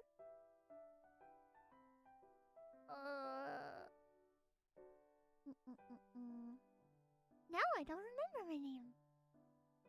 I don't remember. No clue. Alright, and I'm gonna make this color the same as the other dark color for... Well, I could do this one, actually. And then my eyes were brown.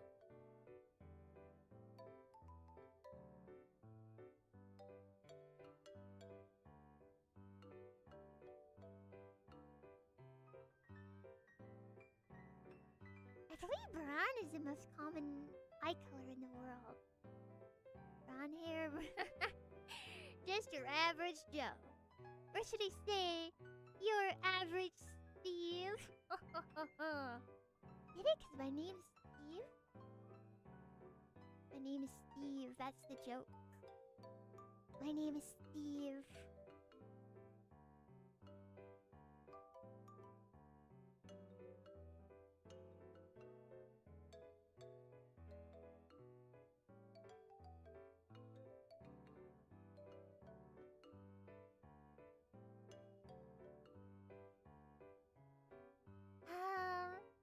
I think I can start rendering now. aka shading. I think we can get into me painting over. There's our painting. Oh, I'm stretched out.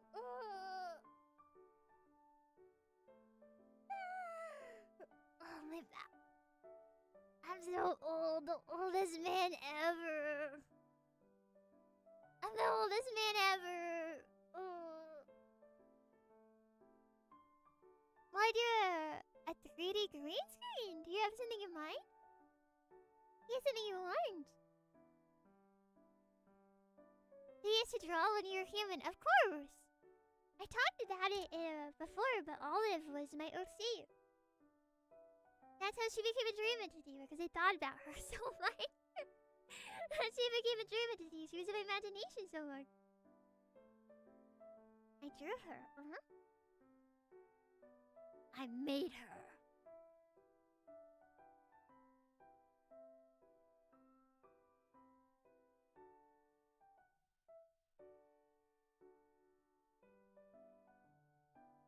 I am my mom's mom. It's true.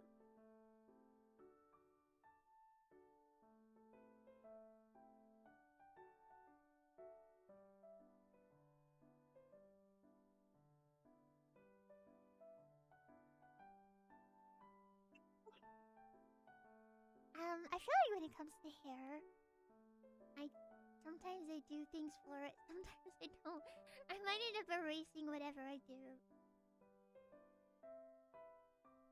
Depends if I like what I do.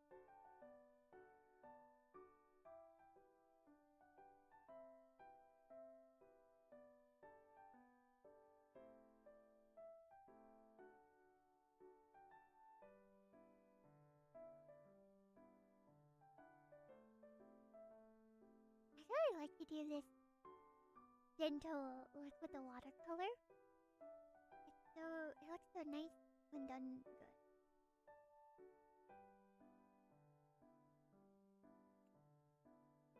Alright,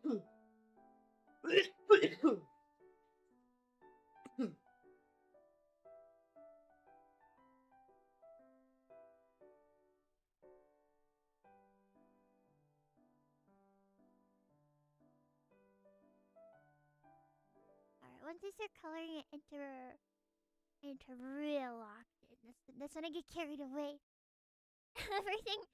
everything begins to flow. It all starts to come to me when I do color.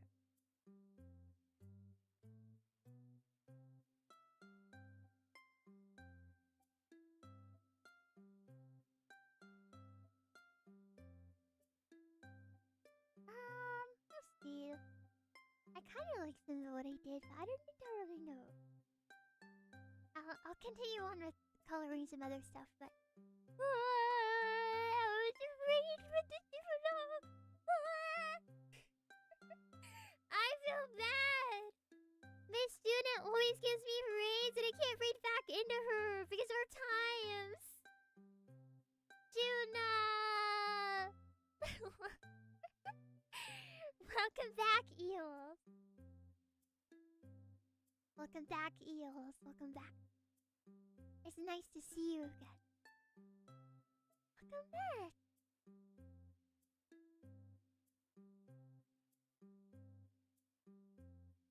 Did you know that Juna was my first time? Well, it's because of Juna that I had my very first time doing a panel at a convention. She did a panel at a Canadian convention, and she invited me. She said, I don't want to do it alone. And that was my first time ever having an appearance at a panel. It is very sweet. That was a very long time ago, though.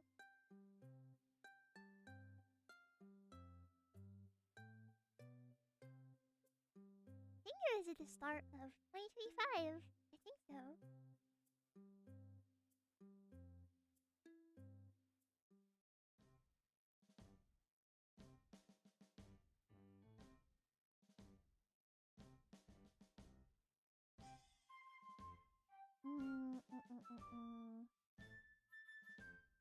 The fun part about coloring is that I kind of just throw things on there and I kind of just throw things around and things happen and I don't really know what I'm doing.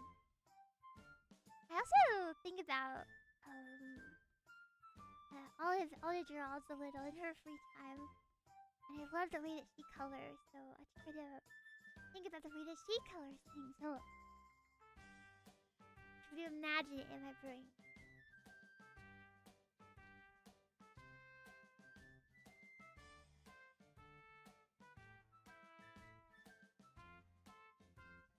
But I don't know what I'm doing. I don't know. Oh, bye, Manu.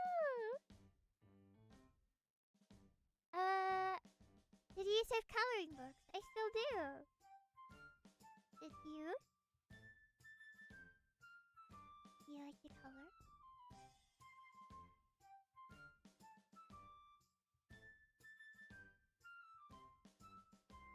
I like to color. It feels nice to color.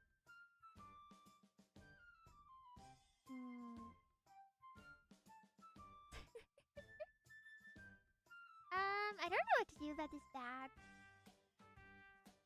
I'm just gonna do this. I'm like, yep, it kind of works. Something happened, that's for sure. Just throw some stuff around. Most competent artist.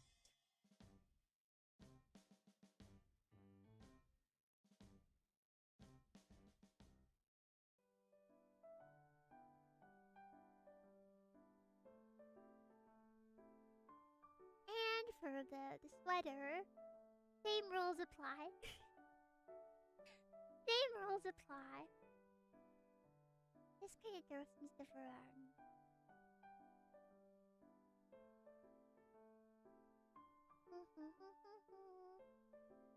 It's going good, thank you. It's good for your brain, apparently, coloring inside the lines. Oh!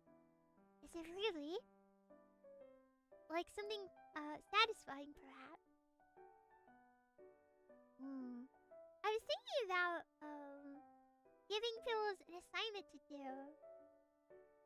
I think it'd be fun to do a little bit of a homework thing where you have to try to complete a line. You know, those exercises where it's like, what does this line remind you of? And you have to turn it into something. You know what I'm talking about.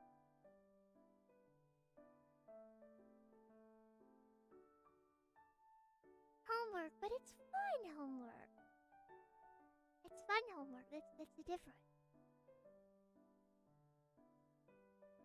It's fun though.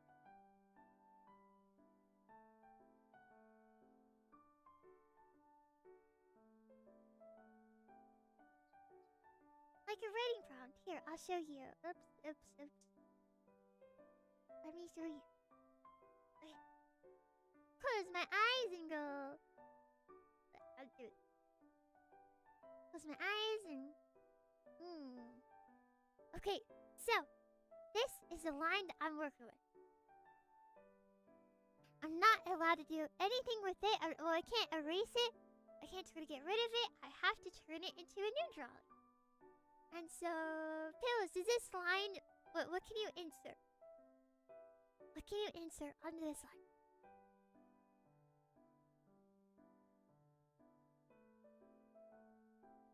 Ah! What'd you say? A bulb? Ah! A big belly? A mouth? I see a lot of big bellies. I'm turning it into a big belly.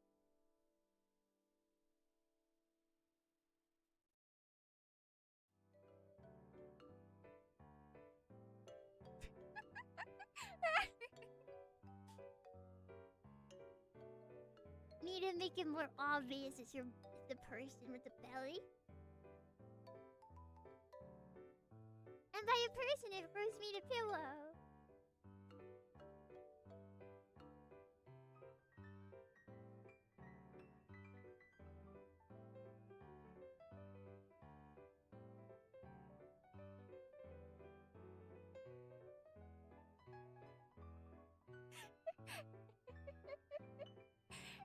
So, you understand that the homework, there is a line, so I decided to turn it into a pillow with a big belly. But you could also, what came to my mind first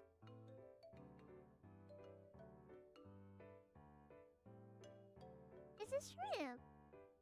To me, it looked like a shrimp. I saw a shrimp. That's what came to my mind first.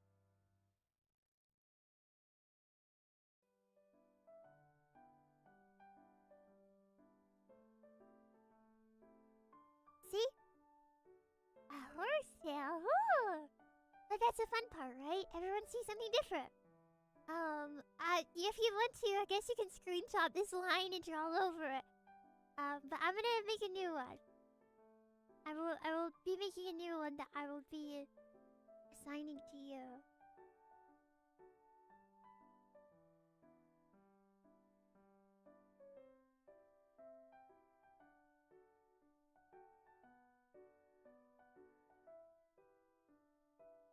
But I'm happy that you like the idea. This is good news.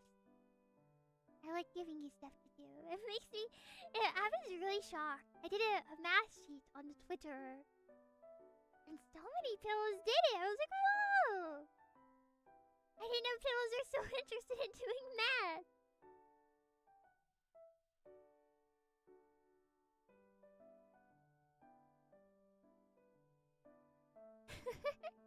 It's gonna be funny. Trivia best to see what they come up with. Or was he drawing for Little Prince? I've never seen the Little Prince before. If it's for you, I want to make you happy. The first time I turned in homework in time, I love math.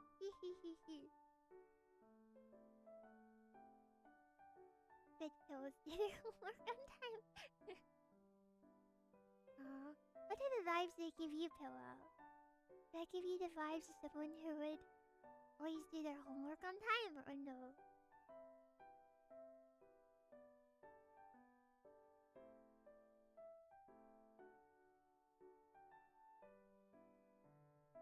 I'll let you know the true answer.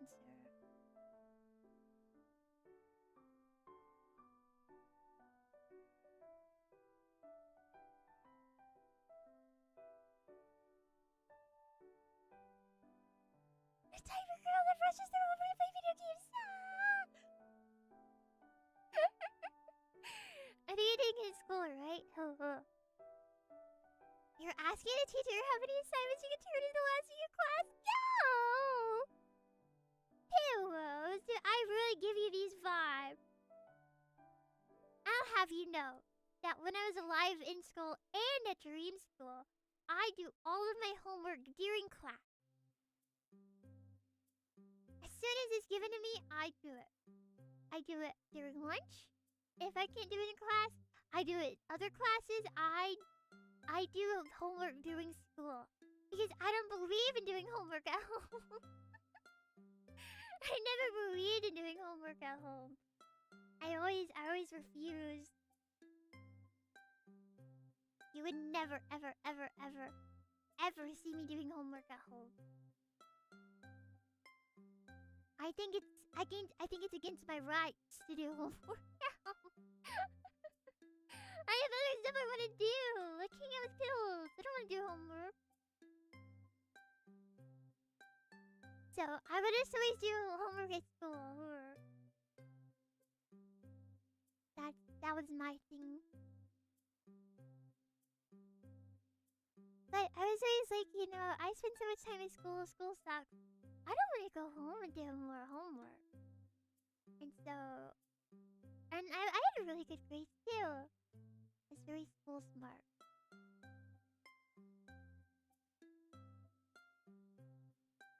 Not so much anymore. Not so much anymore. I feel like I lost. I did. I lost a lot of my memories when I became a dream entity. So I don't remember a lot.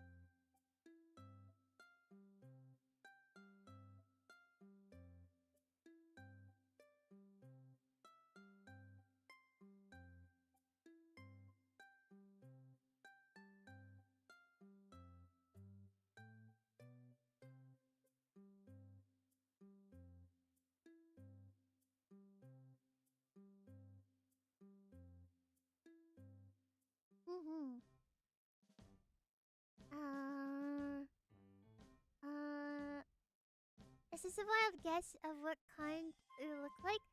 A little. I remember a lot of what it looked like, but not so much. I don't have any photos, and it's been a long time, so it really is just trying to remember.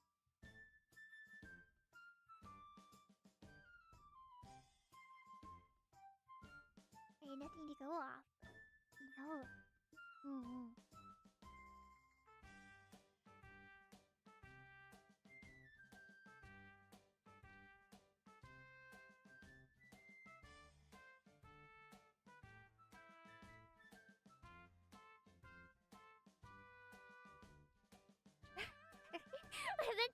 I've entered a big focus mode.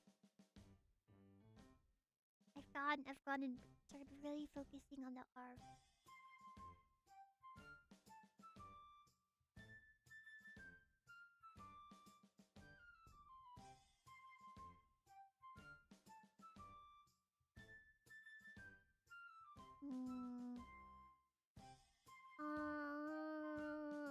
The heck did you bully someone this cute? The coloring's so nice, thank you, Jared. I have a very specific memory that I don't know how to describe to you because I don't even know how to tell you because I don't fully remember.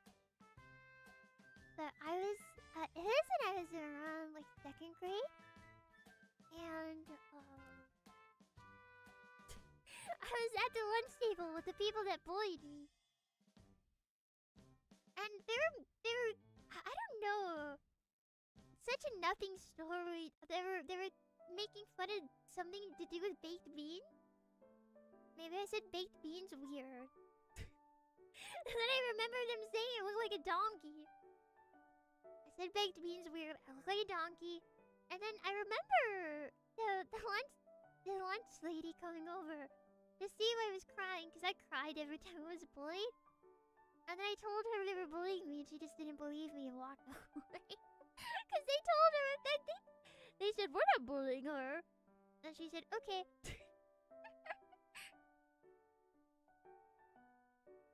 That happened a lot. I had another teacher I tried to get help from, and she was like, they're just doing it because they like you.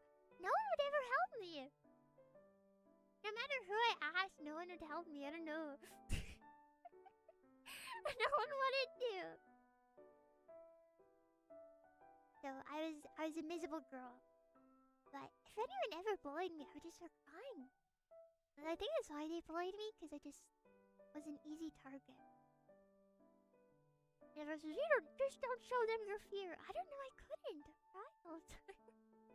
I was a crier.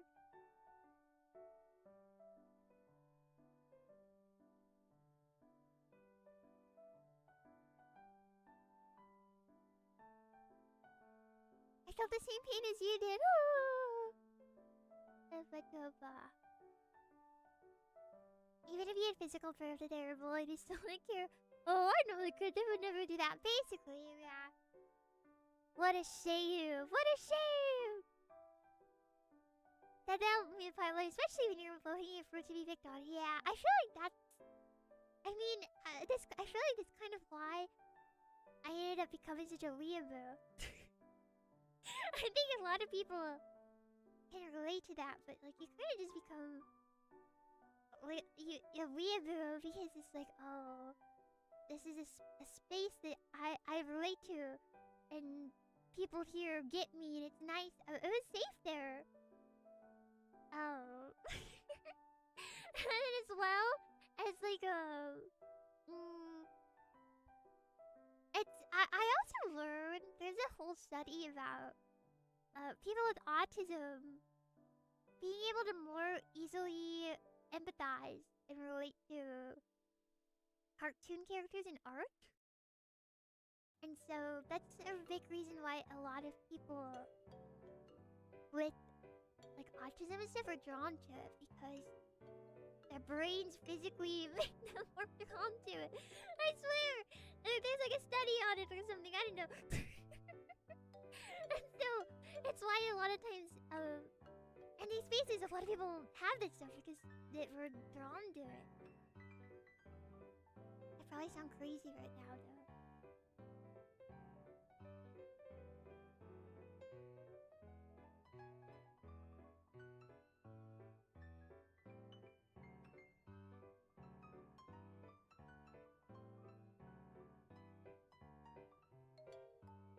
Haha, drawn. That's really relatable, but I wish I learned to draw more often during my alone time. My hand-eye coordination was able to grow quickly. Ugh. I mean, there's still always time. I know that there's a lot of wishing for stuff to be different, but there's still time. I think the last thing you have to do is shoot. They're like my worst enemy.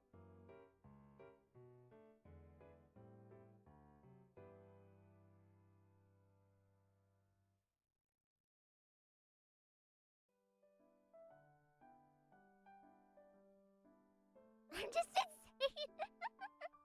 Me too, buddy. Get in the back of the line. Get in line. We're all insane here. Nothing special about it. I'm crazy. He's crazy. You're crazy. Is there anyone else?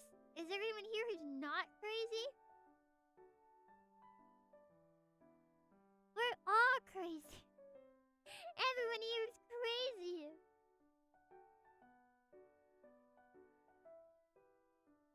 You're a little crazy, huh? I'd say so too. I think I'll hard time with these.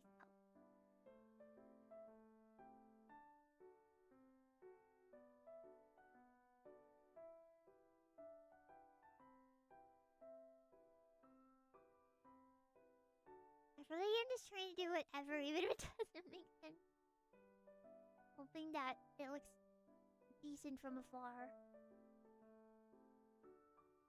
You know what? It looks decent from afar. I'll take it. I will take it out.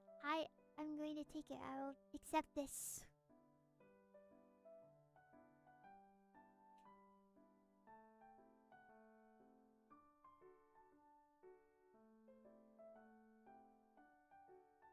Your shoes didn't have hearts on them and we're human? They don't have hearts on them now. Yes, they do. No, I don't think so. I just said normal loafer. Just some plain Jane loafer.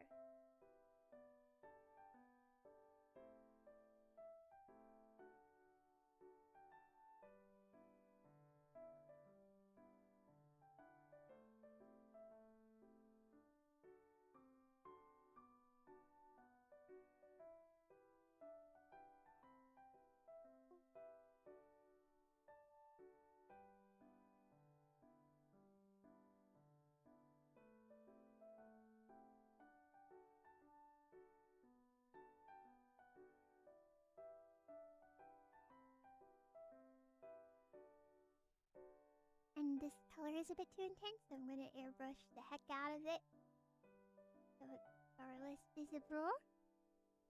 And then going to do my iconic light over the nose. My layers are getting a bit mixed up. Light over the nose thing I do.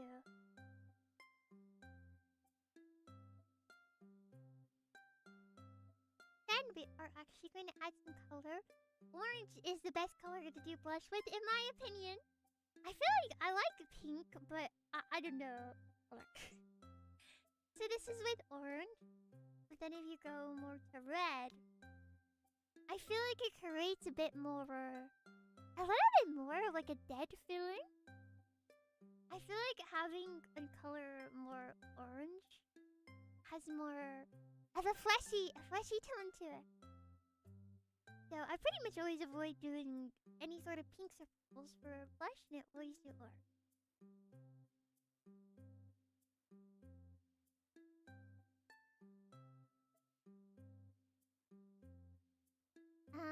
Annoying orange, but not annoying.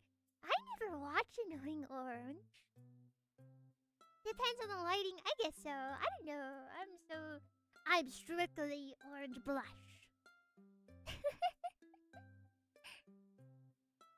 Hair colors are often used in undertone media. It's true. You spared yourself. I only knew it from clips. Well, hello there. Hello, Calvert. Welcome in, Calvert. Welcome. That explains why you turned out so well. Because I avoided Annoying Orange. Wait, you really think I turned out well? That's so nice. It's an honor.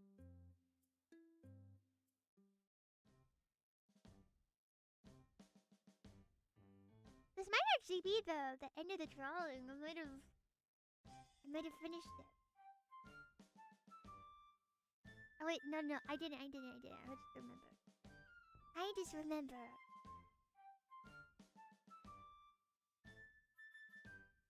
That I was gonna do my back. My back, of course. Can't forget to do my back. Did you watch Uncle Grandpa? I avoided it. It was too scary for me. The best? No, you were the best. I refuse to argue.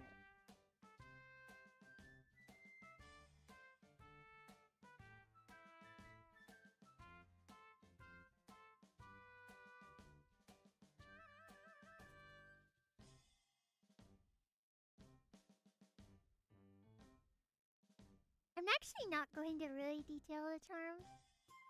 I'm going to very vaguely put stuff on them.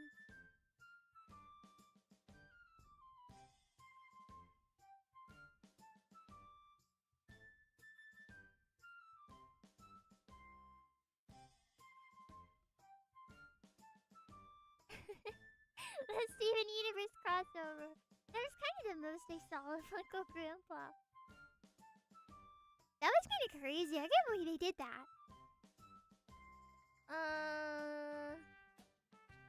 Uncle Grandpa is a fever dream of a show.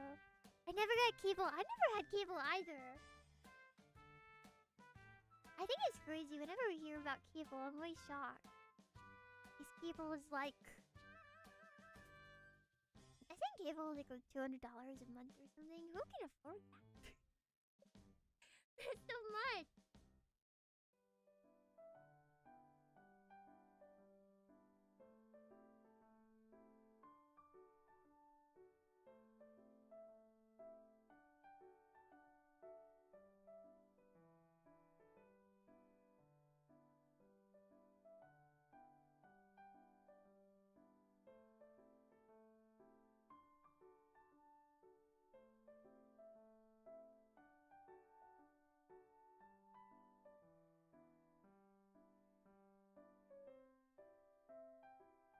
It's Pearl. It's so hard to tell though. My grandpa still only use cable, even though it's so much cheaper to stream. They need that guide menu and still channels they don't use, and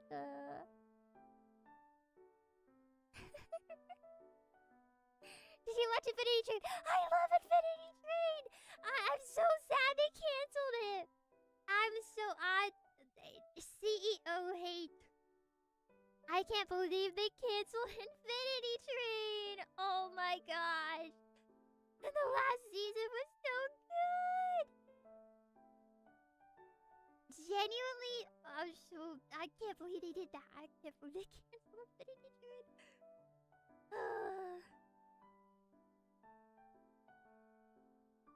You should. I recommend it. I think it's a fun show. It's another show that I'm going to say is not for everyone. I know I say that a lot, but it's true. I feel like it's a show that's definitely not for everyone.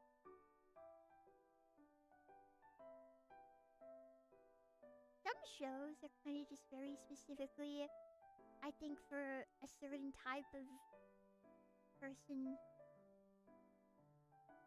A girl who's permanently online. Yeah, so I don't know. I feel like I think there's a lot of people who would enjoy.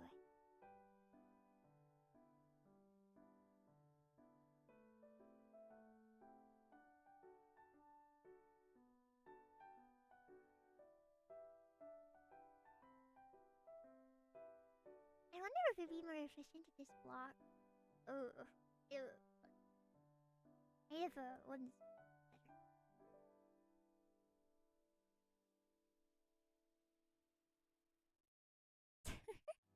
Who are you, Family Guy? I don't know pretty much any of my Family Guy except for by the meme.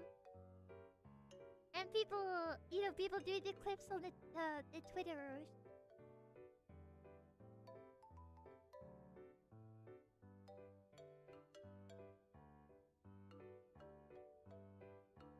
You can try to guess who everyone I'm drawing is if you want, but some of them are gonna be really hard to tell, I think.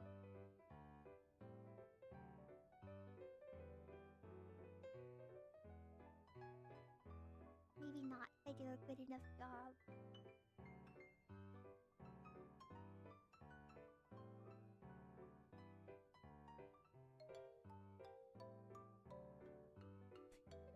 I also don't fully remember everyone. I don't remember all the designs I'm doing though. I also don't have everyone in mind that I'm doing. I'm probably gonna do 2 of My Little Pony charms. Because I love ponies more.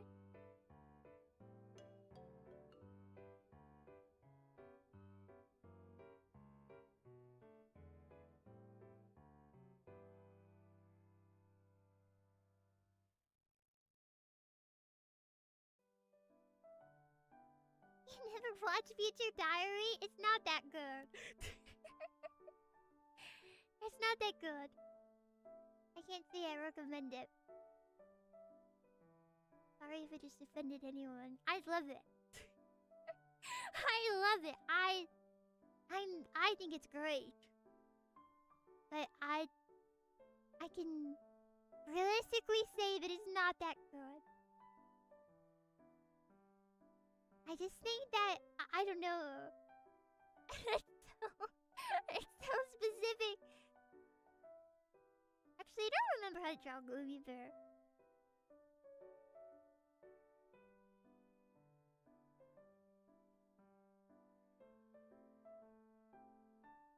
It's just one of those shows that I get obsessed with, but I know isn't that good. So I wouldn't I wouldn't worry about it that much. The best reason is for I do like I like Yuna too. Peppa Pig, I was trying to draw Gloomy Bear. Hi Milk. Hello. What else falls into categories of shows are bad, but like almost everything I like. Almost everything I like, probably. There's not too many things that I get crazy for that are good.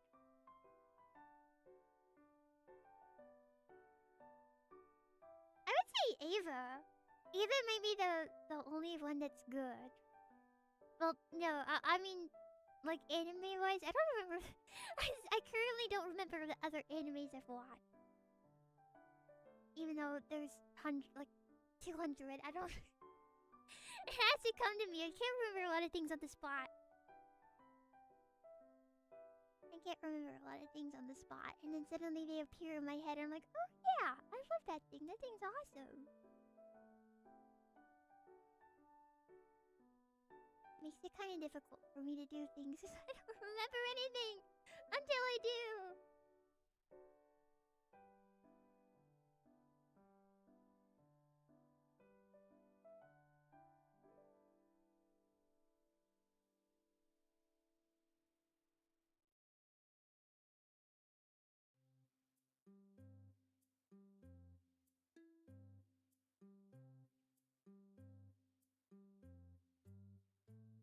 This one's supposed to be Shinji Ikariu. I'll give him a color. AKA Death Explosion Design. Makes him a little bit more recognizable.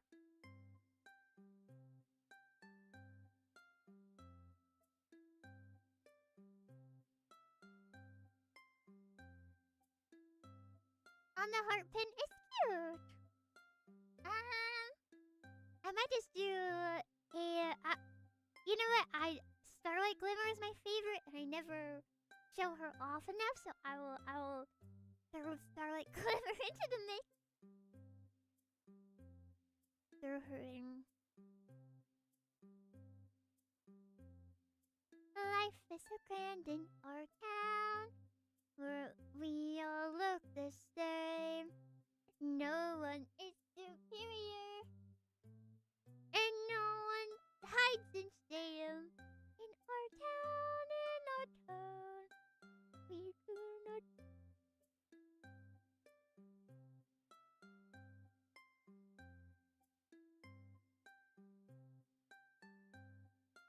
Definitely not looking at this. This looks like Rarity. Okay, I guess it's Rarity now. This looks like Rarity. If I had the greener hair, maybe it looks more. No, it's just Rarity. That is literally just Rarity. Rarity is white. I know, but the lighting just makes it look weird. All right, what do I want to put on my last pen?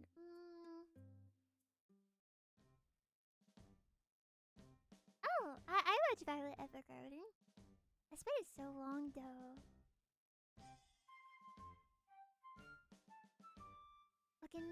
Pokemon Gatari. Is that the big yellow one?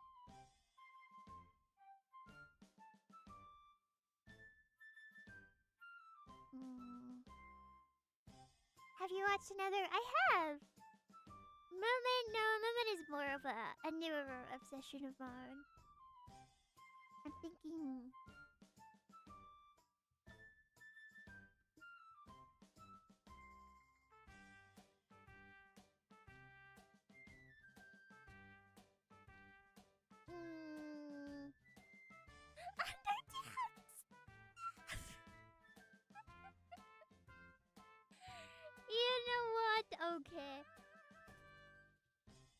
Okay, yes, I could. Don't really remember.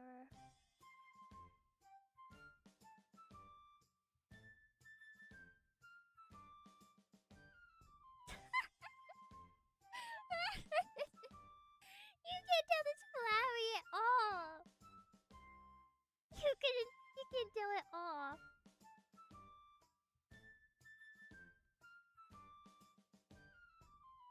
You have to kill her. Oh. Now that you mention it. Now that you mention it, I feel I have no choice. Animate, you have to kill her.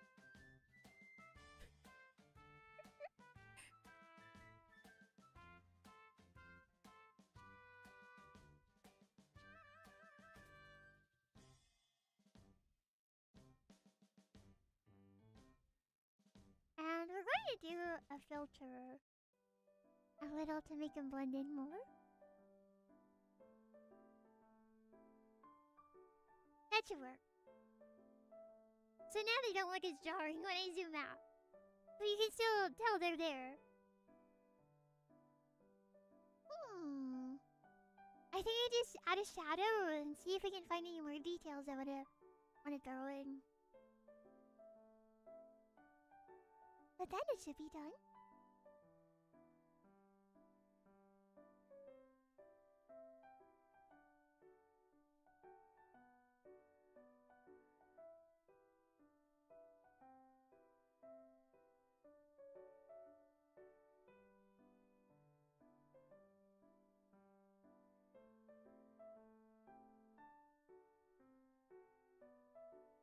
Wait, we got Raider. Wait, she forgot in Impossible. I'm the worst. Hi, Raiders. Welcome in, Raiders. Were you guys pranking me or were you actually Raiders? But they're actually you. Calvary? Huh? Nanda? Bunch of people come. Welcome. Sorry, but I can't really focus when I'm drawing and I can't. Welcome.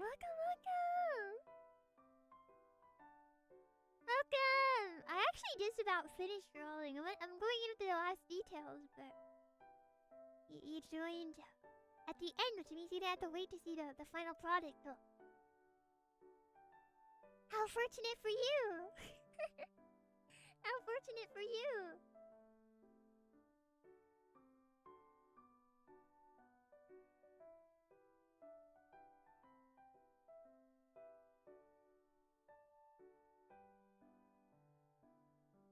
And I think I had a pin on my Jackie here. I think it might have.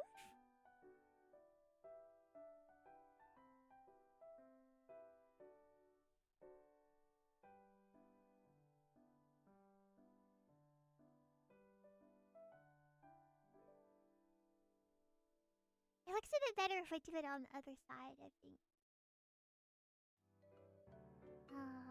Like right there.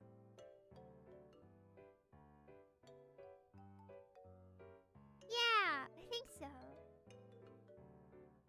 And then I'm gonna go into where these buttons are and just add a multiply layer. Just to give them just a little bit more. More to tell their buttons, you know.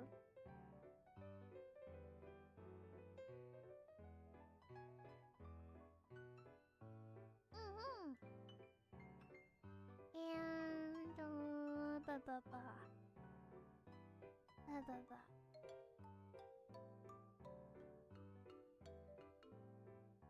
I don't know. I think that might be the drawing. I think that I can say that this is the drawing that has been drawn.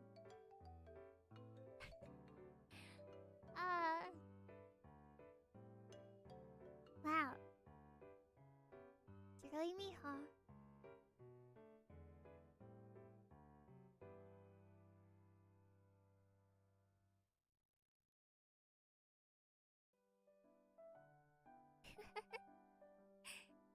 Is it really me, huh?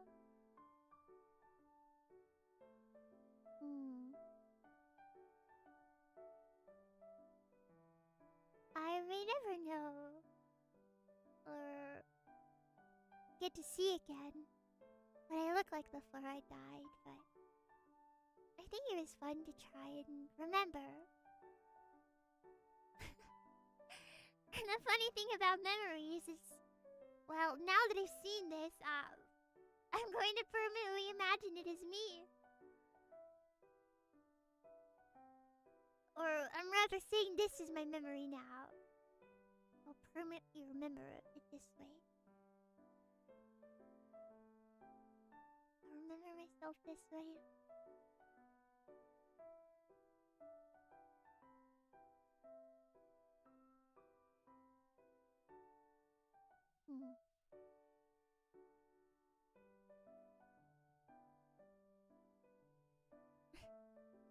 She doesn't even feel like me anymore. It's been so long. But I wonder if there's still people from the real world remembering Pillow. Or Steve. Remembering me before, or after I died, you know. Is there anyone out there who remembers Steve? I don't know. Anyone? I don't know. But that's okay. Because I have a nice new life now. With pillows who love me very much. I need pillows to remember me. And that's what matters. As long as pillows remember me, I will feel so much joy in my heart.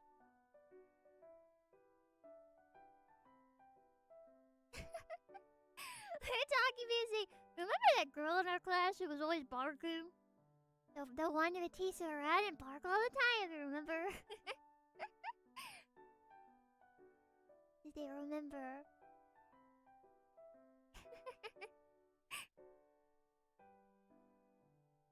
Never forget me! Never! But that will be the end of our drawing. I'll immediately post this. Me, wow.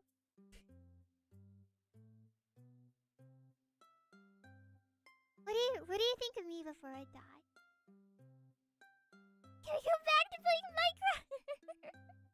You like Minecraft that much?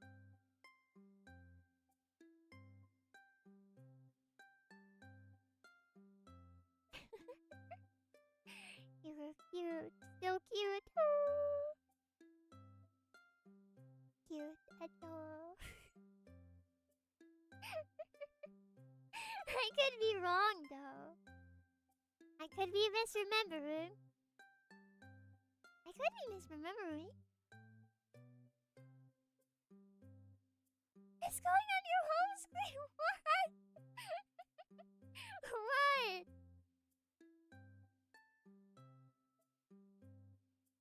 It looks sad. I was very sad. I will say it. I was very sad, you know. So I just remember.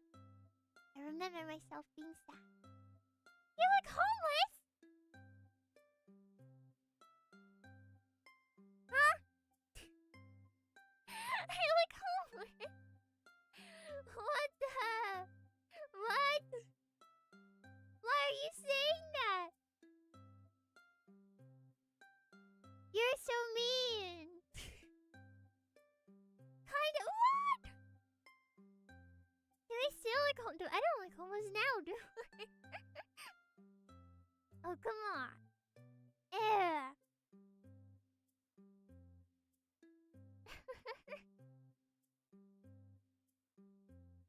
You crazy boy.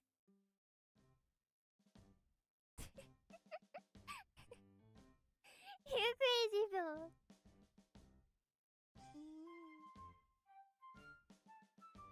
Thank you, though. I'm glad that you like my drawing. It was kind of sad to try and remember life before I was gone. I think it was fun to share that part with you.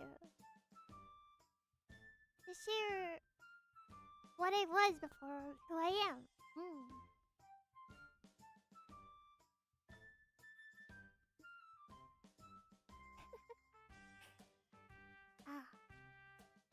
I think that if I had met a pillow before I died, that would have been nice, but I'm happy the pillow's here. What the? Elders, thank you! Thank you! Arigato! Arigato! Arigato gozaimasu!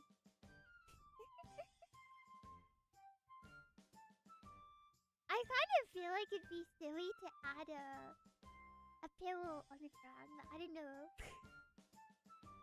like an unconscious pillow. Because then it kind of looks like I don't know. It's also a pillow before you became pillow. Pillow before you became pillow.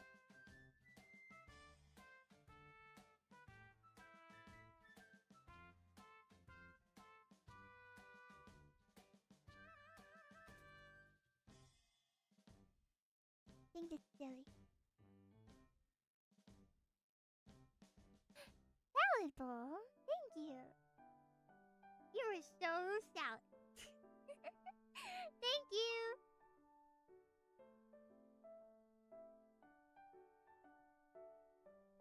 Wait, what?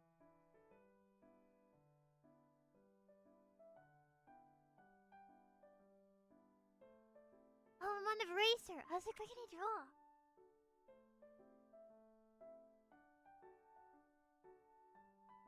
Billy Billy strikes again.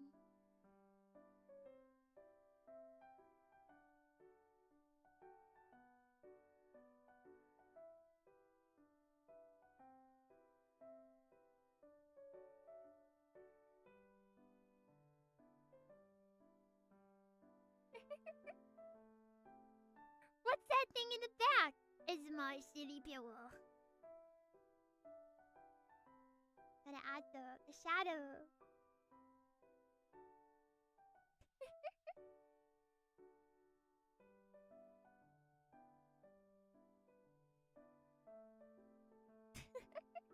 Wow! Now a pre-pillow is there, and you're looking very dead. Looks like a Minecraft item. Well, Minecraft is always with us no matter what, so we are true. We are Minecraft. Okay, there we go. I will say that is a completed draw. What's a shrimp always a shrimp? Why are we been on the floor? No. You're just a normal pillow. Before you became a pillow, you're a normal pillow.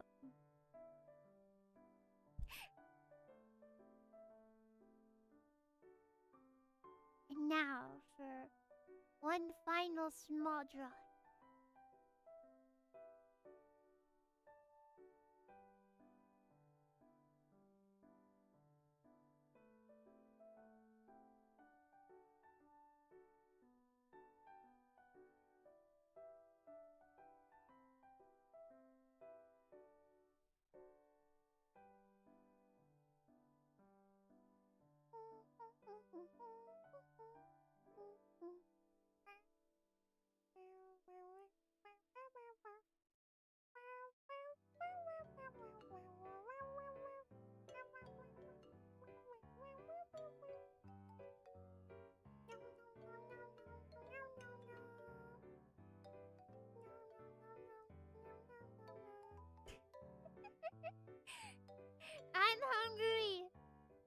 I'm hungry, and all I see are delicious little pillows in front of me. Nom nom. I must nom on the pillows. Nom.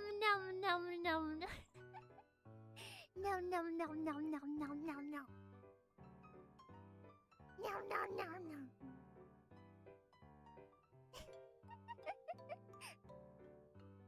So what are you gonna do for the rest of the day? My plan is to eat dinner. I don't know what. If Olive wants them, I'll make Alfredo. But I might play some Splatoon. Since my back hurts and there's a lay in bed. Homework, whoa! And then I'll sleep, maybe watch something. Post my photo, yeah! That is such good news. That is amazing news. You're all in sleep. Cooking salmon and green beans? Muy fancy. Night fishing? Do you have Twitter? Bonehead, if you Twitter, I want to see your fish. You post your fish for pillow. Did I ever listen to my own ASMR drawing? No. I listen to it sometimes to kind of see if I did a good job. Can you say his drawing homework? Wait, you want it tonight? I can give you an exclusive one separate from the post I'm going to make. I'm going to do that tomorrow.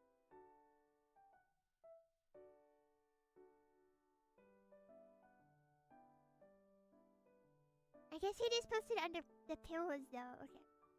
I'm gonna draw you a small line, and all you have to do is sketch a drawing onto it and use the pillows for it. Unless you draw me. You can do pillow draw.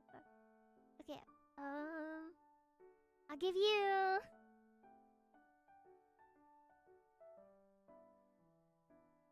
no.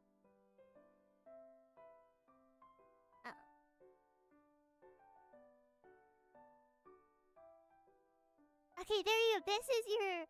You can screenshot it or something. This is your... If you want to do early homework for extra credit, you can screenshot this and draw a picture onto it. This is a hard one. You can do it! You can do it! You can do it! And you just have to turn it into a drawing, but you can't erase this line no matter what. That is the point of the exercise. Don't erase this line. You can color. It's a tough one. I believe in you. So bad at drawing. Not true. Shut up or you will die. You must enjoy. You must accept that you are an artist. Can I rotate it? Since I will accept it. When's the deadline? This is just if you want to do it tonight. I'm not going to use it for anything.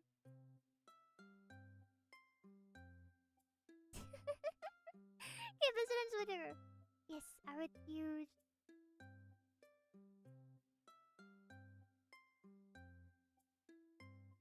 You don't know. This tag is for just like the fandom. So a lot of people will post like their lunch or just about their day or saying hello or asking for advice. It's just like a fandom tag. You post it there.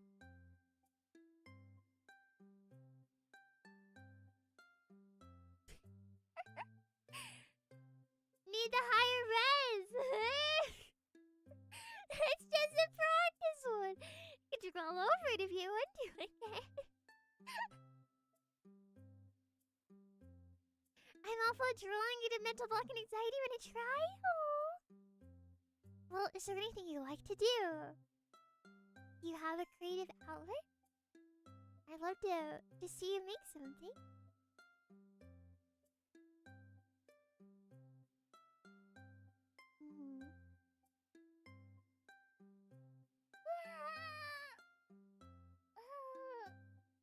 Big stretch.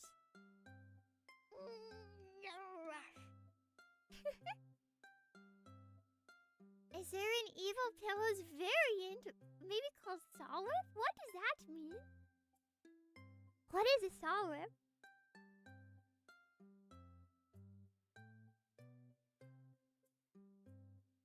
Can I do music instead? I would be honored. I like your music. The little... No. No. No. No. No. No. No. Solwipes is a very spell. Oh! I don't know, I didn't notice that.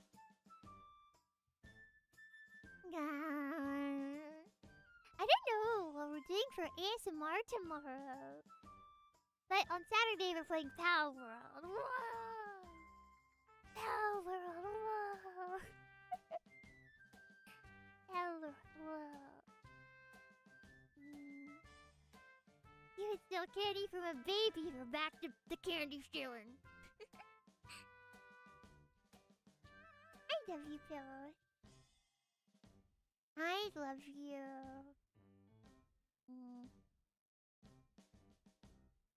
I love you. I love you. I love you this much. This much. Dude, that's the furthest my arms can go. That much. That's a really big number. That's a lot. Yeah, it's a lot. And if I could, you could also reverse it and say I love you that much too. It's a lot. It's because I love you so much. Why did someone send a rooster emoji? Thank you. Rooster.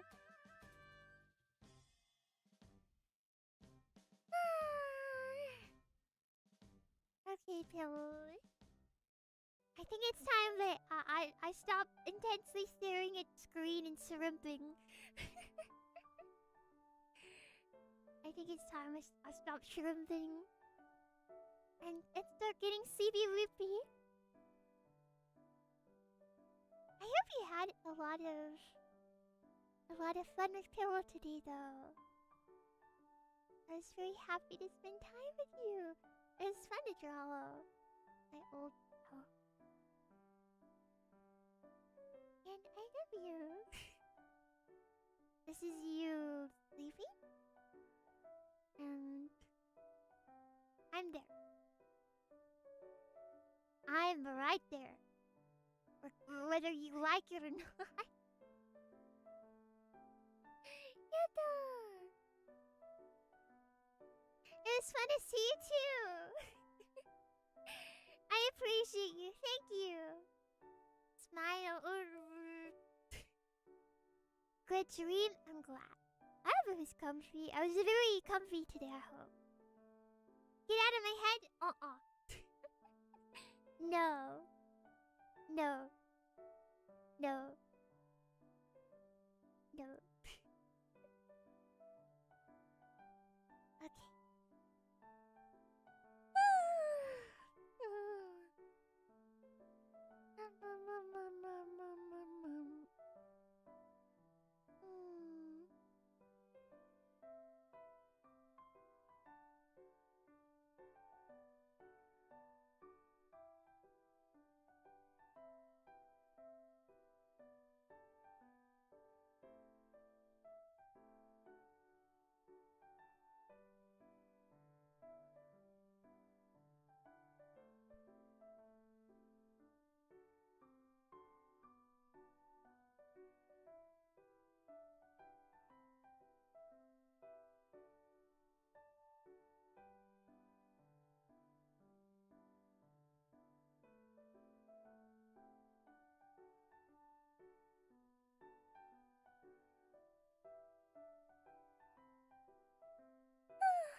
Oh, bleh.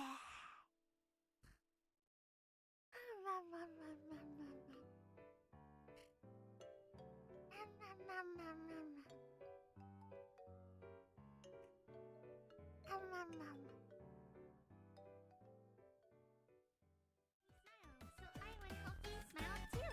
Right, everyone? Everything will be okay. Hi, hi, wah, it's a little dying. What's that? Hi, hey, wah, I am not a hallucination. Hi, hi, wah, it's a little that. I don't cry. Hi, wah, it's a little dying.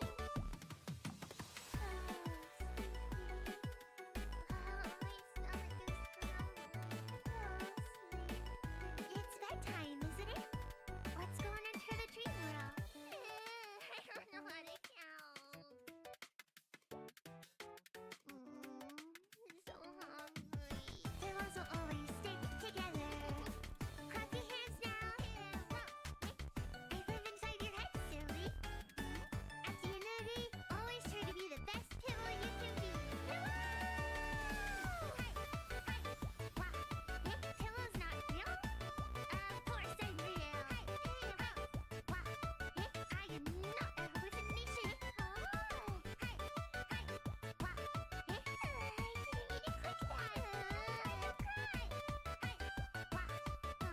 Just keep trying your best.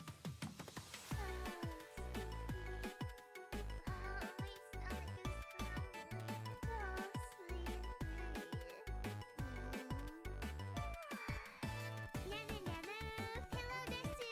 You always saw me smile, so I would hope you smile too. Right, everyone? Everything will be okay. Hi, hi, wah, it's a little dying. What's that?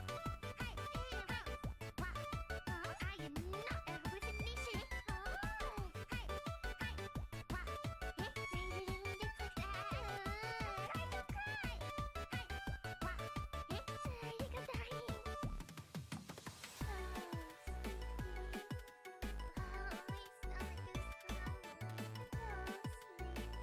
It's bedtime, isn't it? Let's go and enter the dream world.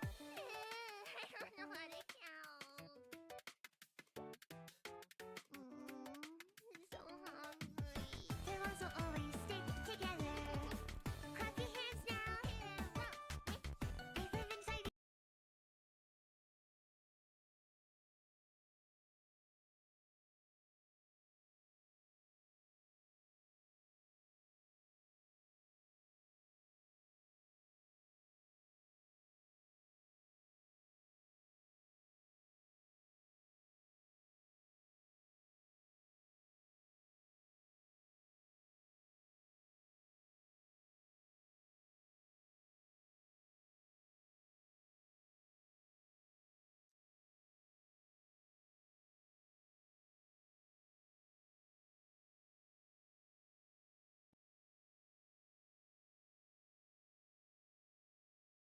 True Manchu just subscribed. Thank you, True Manchu.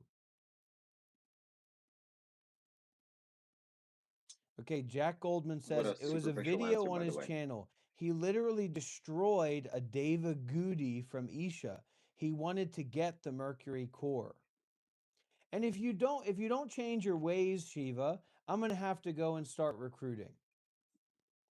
I'm going to have to go and start recruiting an army of Hindus, an army of Isha volunteers, an army of people that follow Sadhguru to come and look at this guy that's representing himself as an Isha teacher.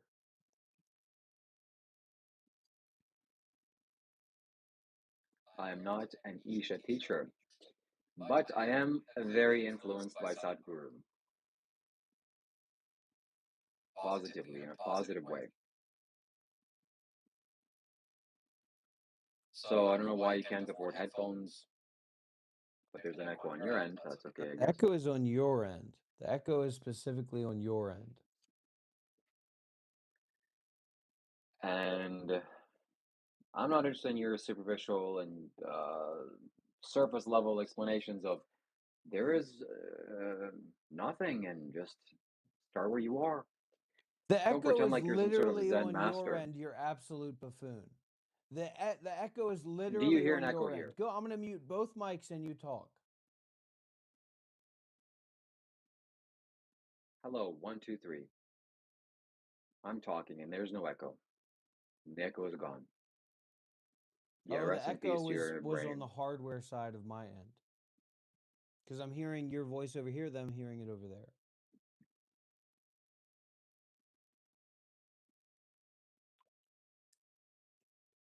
Okay, Tris Megistus says, I started out as a detractor who thought Rob was disingenuous, but I've changed my opinion. He's a real monk, and his words and actions are true.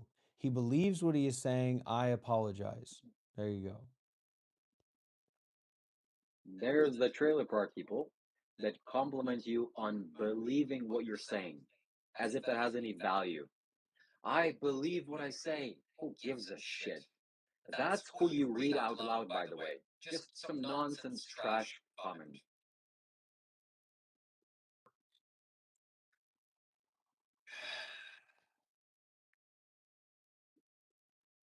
I'm a spiritual guy, I'm a spiritual seeker. I've been to Buddhist monasteries around the world. I've been initiated by Sadhguru. I've been to India. I've been to Kailash. I've been to the Himalayas. I've been to various temples. I've meditated deeply for many years. I have psychic powers. I have intuitive vision. I have clarity of thought. I have perception. And most importantly, now I live well. I'm a happy camper. Yeah, here in Canada, I'm a 30-year-old man. Life basically about to reach the peak of my manhood. 35, 36, 37 is when our man reaches its peak and prime. And it's going to go uphill from here, baby. So stay tuned, watch, subscribe. And we'll go on this journey together.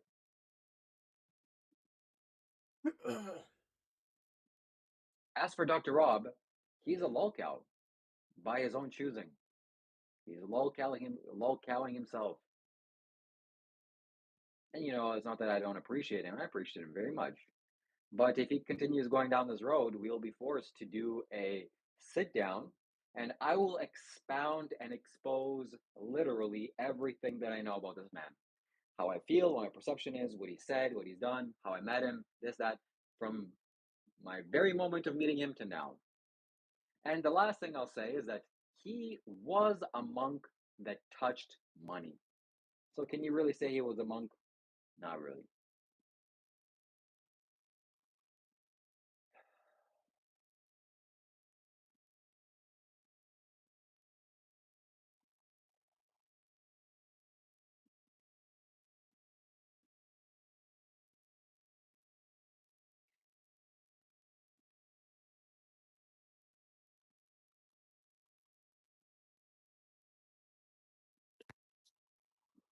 So we do have an opportunity for generosity here, everybody.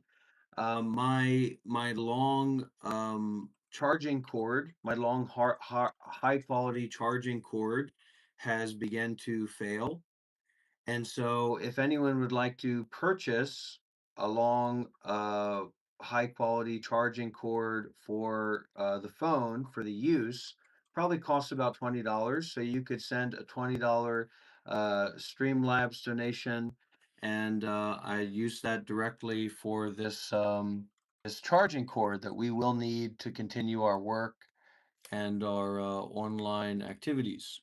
So I'm putting the link in the chat for everybody. I'm going to purchase it, but there's also an opportunity here if someone would like to purchase it. And I'm opening that opportunity up now. You could even just give a little bit. You could even just give like $5 or $10, and that will go directly towards purchasing the charging cord if anybody would like to do that. No. Why are you dressed like a clown?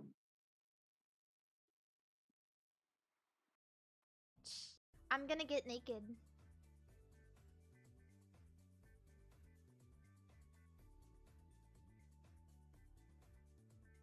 Oh, I can't. I can't. Oh, I can't. It's too naughty. Oh, I can't do that. scandalous. Well, no one brought any damn strippers to my birthday party. We're gonna have to improvise. Who's gonna do the stripping, chat? I thought you liked me. I was under the impression that you guys liked me.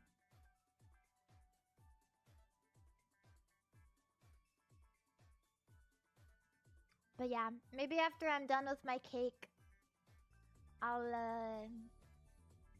do some dailies. Cause that's my other favorite thing to do.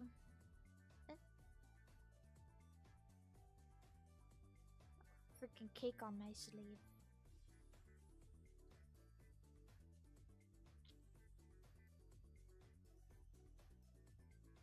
What do you guys think is the best kind of cake? Honestly,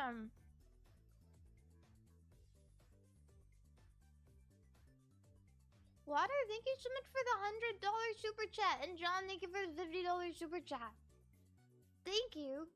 Wow, I don't know why I'm lagging so much. Fucking losers. Might be my fault, just because I did accidentally leave Nikke on all night. Oops.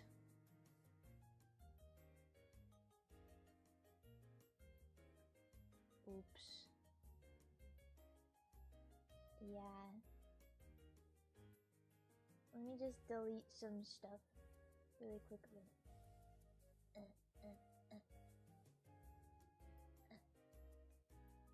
Delete. Oh, I did bring some friends to my birthday party. I have with me here today the California Raisins Band.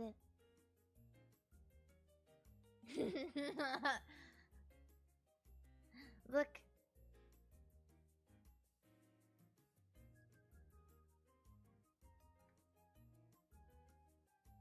I have my own special birthday performers.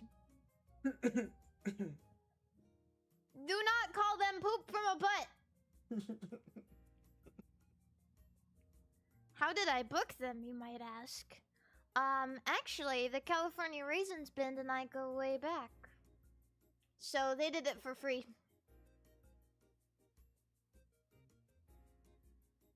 Do you want some cake?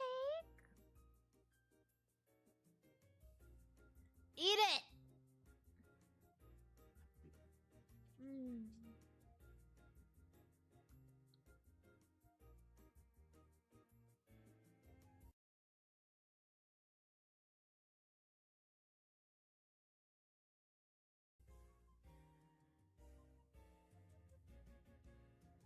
Yummy.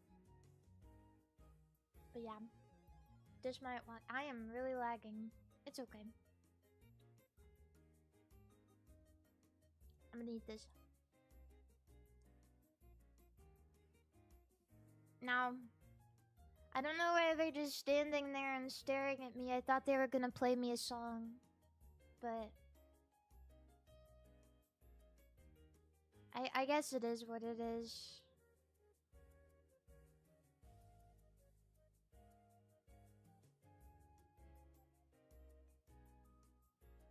I got these from a very precious friend.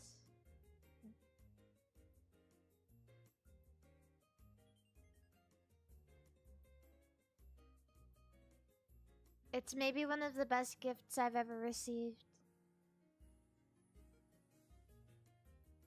Yeah. I don't know how she knew I'd like them so much.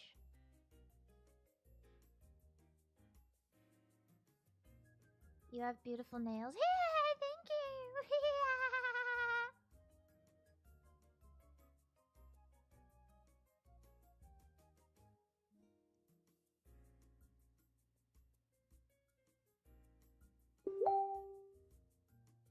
My beautiful raisins. Yeah. No, I actually got them from Hina. Metatronio, thank you for the 20 gifted subscriptions. Okay, get out of the way. I'm trying to eat here. Okay.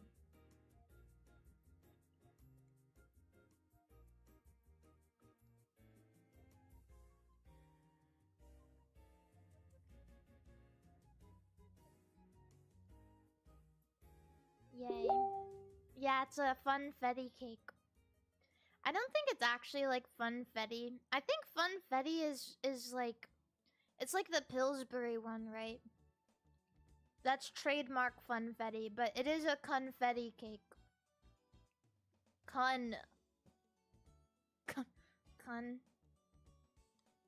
Confetti cake.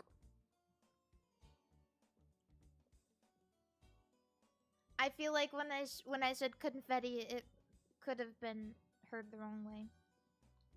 So I just had to put that out there. May I have a slice? I'm not even gonna... I gotta give it to you guys straight. I only got one slice of cake. I went to the freaking grocery store and I bought a single slice of cake.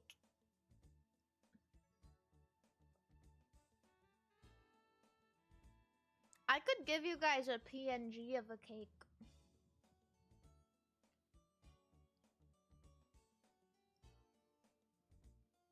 Here, wait, hold on.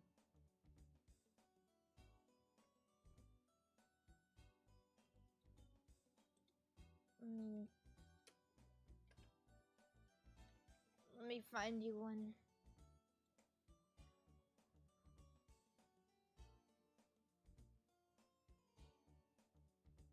I feel like it's getting harder and harder to find good transparent PNGs. There's almost nothing I find more wonderful than a high quality transparent PNG. Here you go. Now you guys have your own cake. That fork.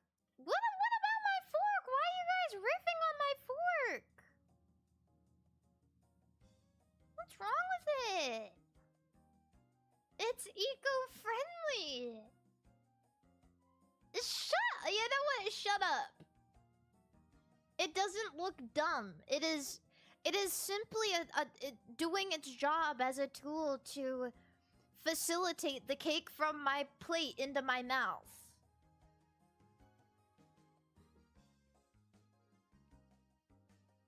Chat, I can't use a regular fork. It's too shiny. Dum-dums. I have to use the weird eco-friendly fork, so you guys gotta be nice to it. Okay. I did almost use chopsticks. I actually did almost use chopsticks to eat this cake, and I was like, no. Then everyone's gonna make fun of me, and they're gonna call me a weeb.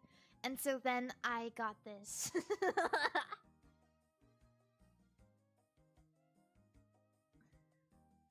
Hands. Oh yeah, you're right. No, I'm not doing that. Look at these. Look at these beautiful nails. I don't want to get anything under them. See, I already got a piece of strawberry on this one. What the hell? There we go.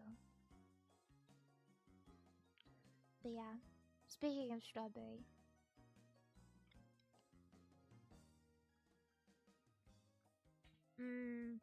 It is the perfect time of year for strawberries.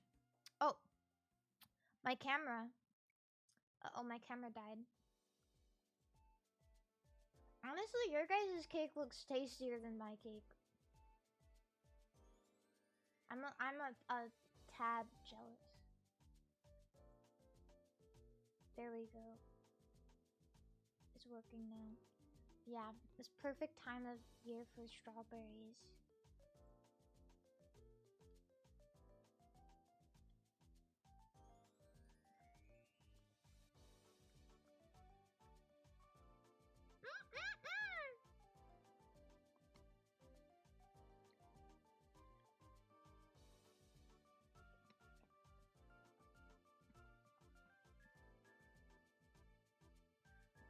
Join me next time.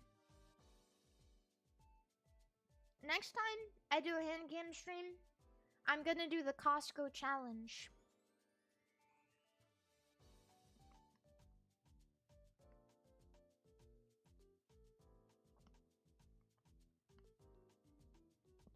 Why is nobody asking me what the Costco challenge is? Oh, there it is. It's where in one sitting you eat an entire Costco rotisserie chicken, an entire chicken bake, one double chunk chocolate cookie, one hot dog drink combo, and one of the what are they? One of those like cups of soft serve they have. Yeah. The Ritz, thank you so much for the gifted subscriptions. Girl, that is 4,000 calories. Actually, that is more than 4,000 calories. Costco rotisserie chicken per chicken is probably like... This is gonna sound crazy, but the whole chicken probably has less calories than one slice of pizza and one chicken bake. Oh, I forgot the pizza. And one slice of pepperoni pizza and one slice of cheese pizza.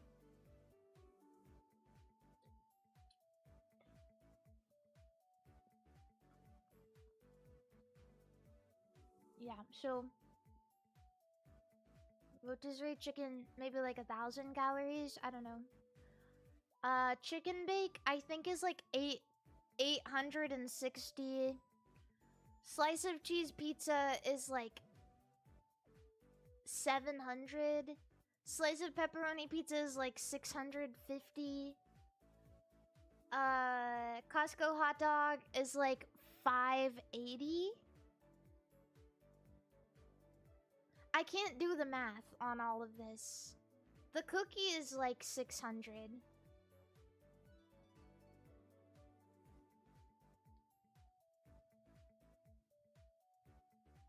Brian, thank you so much for the $100 super chat. Holy guacamole. Wow. Yeah, so that's what I'm doing next time. I'm gonna get fat. Choke.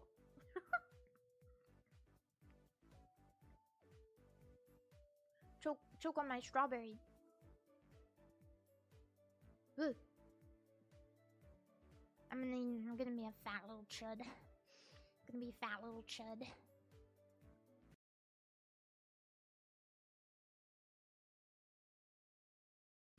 Other people. Wait, what is this? Mari, look, birthday card. You guys made me a birthday card? Aww.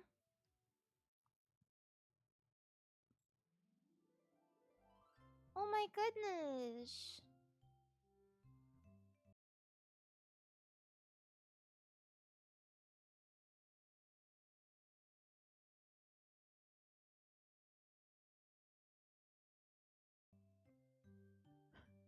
One of the first things I'm seeing on the birthday card, it looks like someone tried to post something, but it says this content is not available.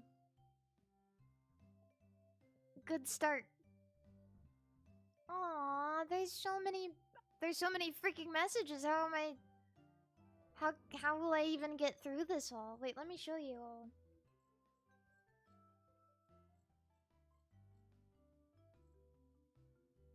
Ladies, you see how that finger move? Well, don't get too excited. Because I have long, sharp nails.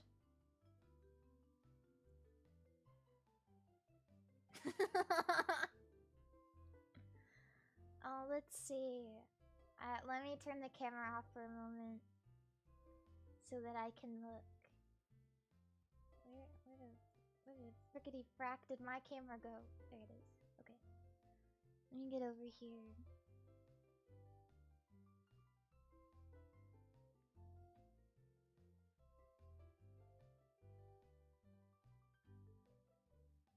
Do guys actually like hands, or is that just a girl thing? I feel like girls love hands, and guys love feet.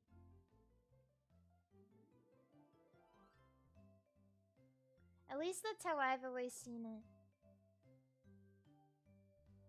You like both? Oh. That's good. Slanderous. I didn't mean to be slanderous. I didn't mean to be slanderous. It's just, I know a lot of girls who like hands. But I don't know a lot of girls who like feet.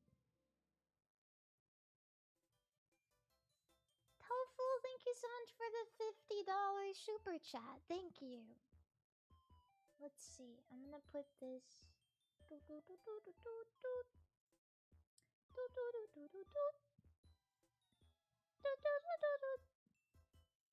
Okay. Let's make this big. Oh my god. I'm like so in the way of everything. Why am I so big?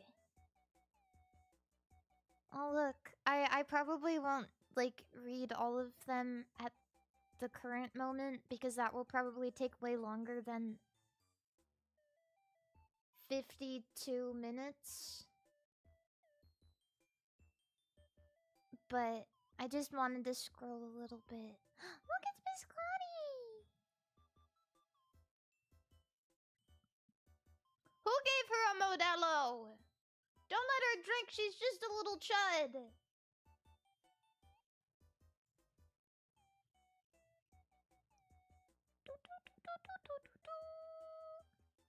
What is this? Wait, what? Happy birthday, Mary, from Hot Show Young Sheldon. What?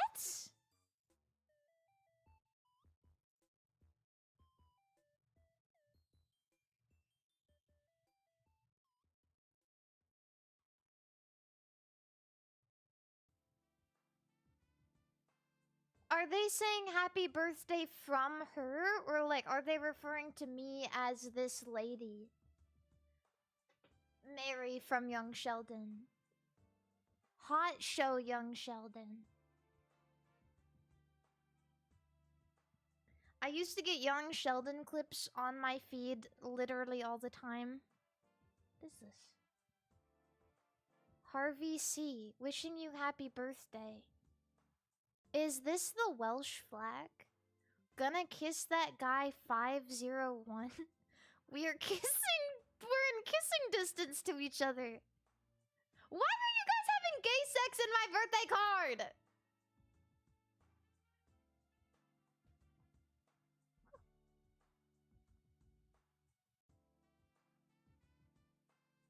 Wow.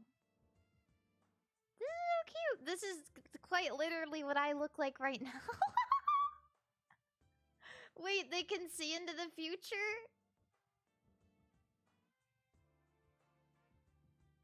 Oh, so sweet.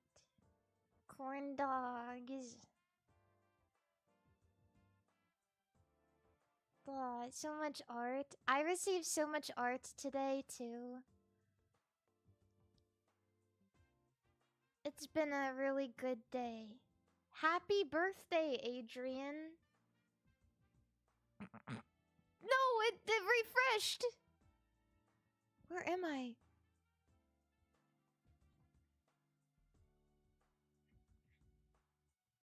Oh, there it is. I think they misspelled my name. Moogie, how could you? You're supposed to be my girl. Aww. I will quickly scroll through these.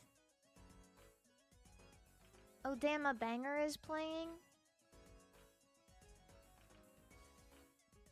So cute. China!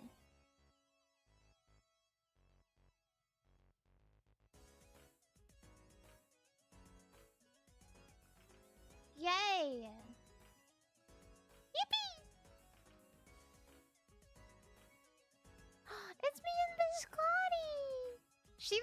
is that big too. Can someone translate this? Wait, let me translate this.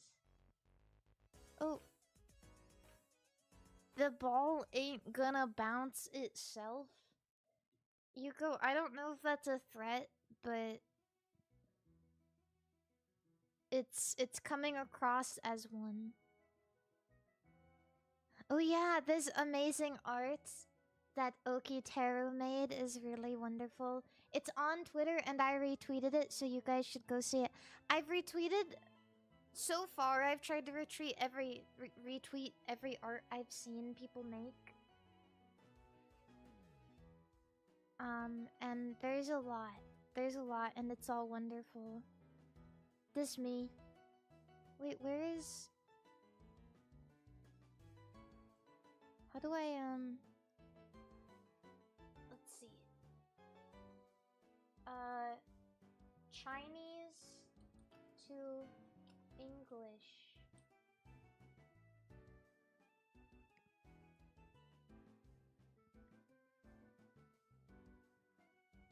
Happy birthday. I can't believe it's already been 5 years. It's been such an amazing journey. Looking forward to the surprises you have. You absolutely have to play Glover on the PS1. It will be a total spectacle, trust me. Okay, I have retired Glover. I have already beat it like 2 times at least. Aww. How am I even supposed to... I want to show everything. I want to read it all. But I just don't think I have the time to. I will read it all tonight. And I will get sappy. And I don't want to get sappy on stream anyway, so I'm not... I'm not you though. You can't give me that easily. I'm not gonna read this and start getting sappy. You can't do that. I know what you're up to. I know what you really want. Not gonna do it. But yeah, every year my mods have gotten me. This is really good art. This is real nice. But every year, my mods always do a birthday card for me, and they always, as well as that, they get me a cameo, and, you know, I always look forward to the birthday card every year, because I think for a lot of streamers, it's definitely something that they look back on, and it kind of... It's something to, like, lean back on if ever you're getting a little tired or getting burnt out or sad. It's good to remember that there's a lot of people who are willing to write so many nice things. So thanks. This is so cute. I will keep it, but I'm not gonna read it all right now and get all sappy, okay? You can't get me that easily. You know what I'm gonna do instead? I'm gonna subvert expectations. I'm gonna play Food Guesser, and by subvert expectations, I mean do exactly what you all expect me to do.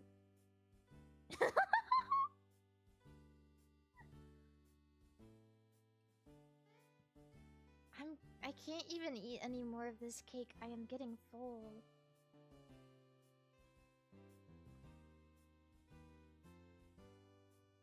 I'm gonna do this, and then I'm gonna talk a little bit about why is everything so slow? And then I'm gonna talk a little bit about my my cover song, which we're gonna raid into in just a little bit. And why I chose it, and etc, etc. I hope you guys are looking forward to that. Even if you don't like Food Guesser, don't leave, because we're all going there afterwards, okay? Don't get too comfortable, because we're gonna go listen to music together. And most importantly, we're going to watch a really awesome video. Yeah, I'm really in love with the video that we did for it this year, so I hope you guys love it too.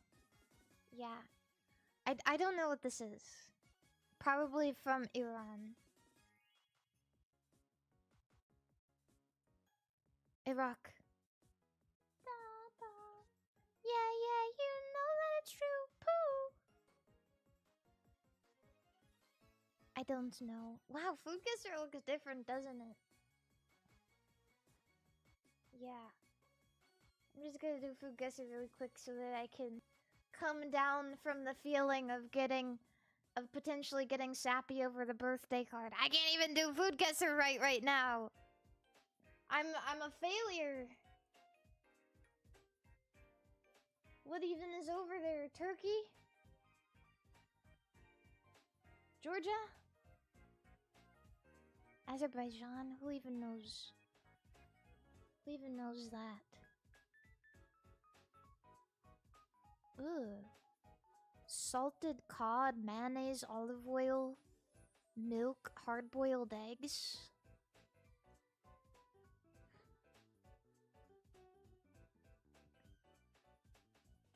This has got to be some Finnish shit.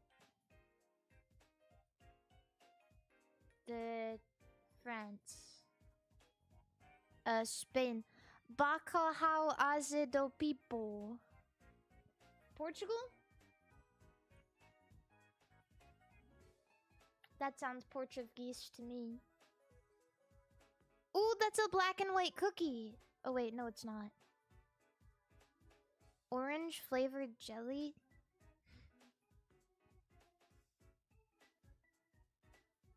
That's Australian, I think. I don't even know why I thought that. Now I look stupid. United Kingdom. Jaffa cakes.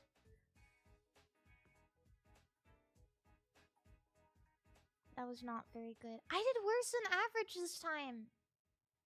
I'm getting all in my head. I'm getting all in my head. Trying to avoid the responsibility of feeling my feelings. I'm lost. Yeah, I know. Birthdays are difficult. I love my birthday, don't get me wrong. Like I said earlier, but it also does feel like a big responsibility to sit here and be birthday girl. Yeah. It's hard. But it's also a good excuse to do song. Yeah, it's been a good birthday. Thank you. Every year, I think I'm also in a place of a little bit of privilege because every year I always have people who want to celebrate my birthday. Like, even if I had 0 friends. Even if I had 0 friends and all of my family was dead and I didn't have a cat, I know you guys would all show up and it wouldn't really be that bad. So, of course, I'm definitely speaking from a place of nothing could possibly go wrong for me with my birthday, but yeah, that it's nice. I'm very grateful for that. Yeah. Love each other. Love each other. Yeah,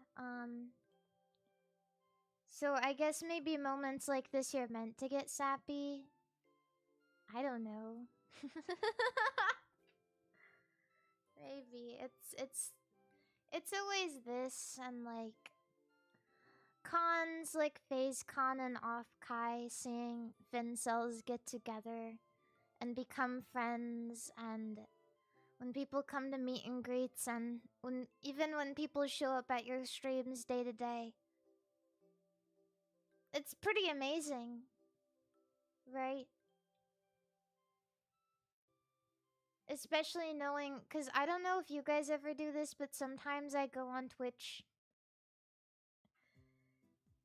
and I go on the just chatting tag and I just scroll through like everybody with 1 or 2 viewers just to see what their lives are like.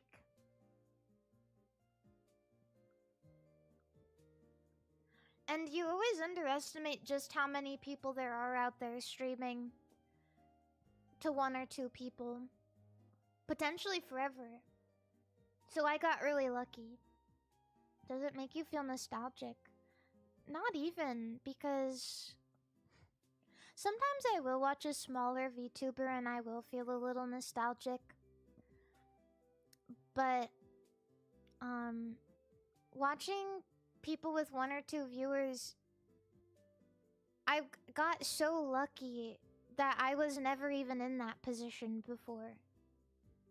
I think the least amount of viewers I've had, like average, is maybe like 15. Which is kind of really freaking good. Yeah, it's really, really good.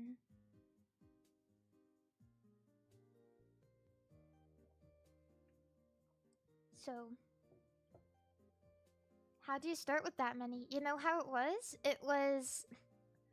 I posted my original, like, streaming debut on Twitter. And, you know, it didn't bang that hard. But I will literally never forget this. And I've never talked to her before. But Haruka Caribou rated me on my stream debut with like 600 people. Yeah. I'm not, like, we're not friends or anything, but honestly, that was a gesture that she did for me. And she has no idea that I still think about it because I've never talked to her. But I don't know how, like... I don't know if she knows just how important that was. So... Yeah, I don't know if she knows that. She might never know it. You know what? I don't want her to know it, really. That's why I've never talked to her.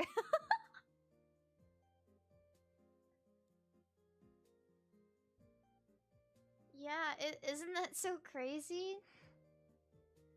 And now, like, I'm doing the most wonderful thing in the world, and I get to live my life on my terms and be my authentic self and talk about what I want and play the games I want, and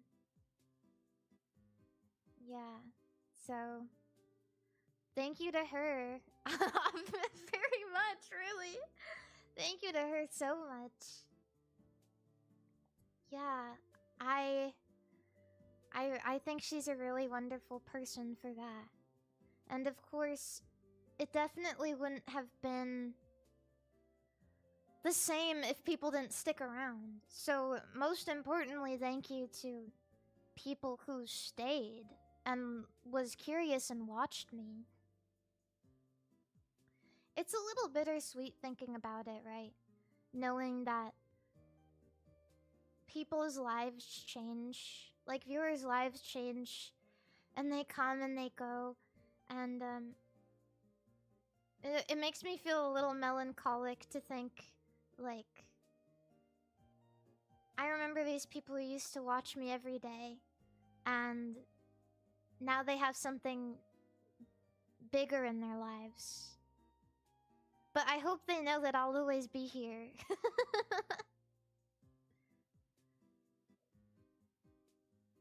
I hope they know that.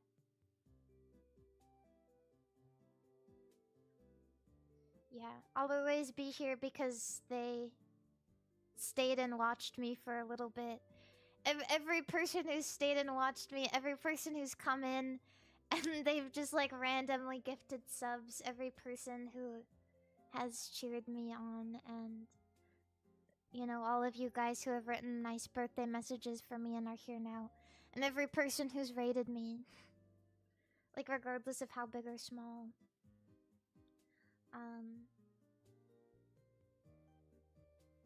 Yeah. It's easy to write it off. Like, you know, you probably never think that what you do is going to change a VTuber's life. Like, Haruko probably didn't think that. And you guys who are watching me probably don't really think that, but it's really that easy. it's really that impactful.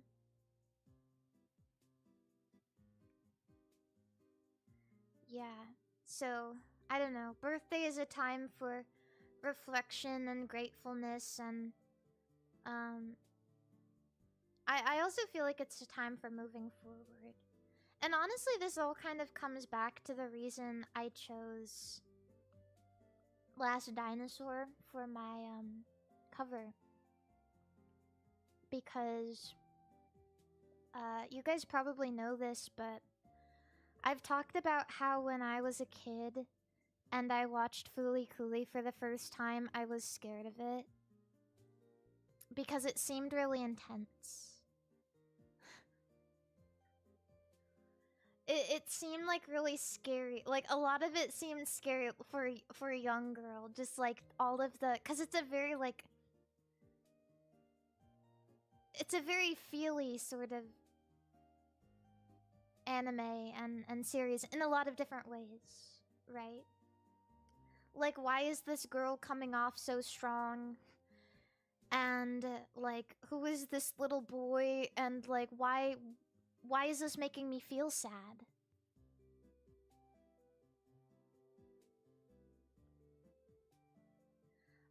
And the only reason that I was ever like, I had ever seen it was because at the time it was on Adult Swim, or what, Toonami or whatever, right?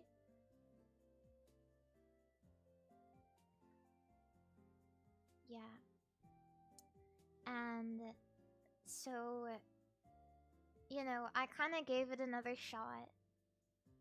Right, I kind of gave it another shot, and it's one of those things that it's really only something you can appreciate when you're grown.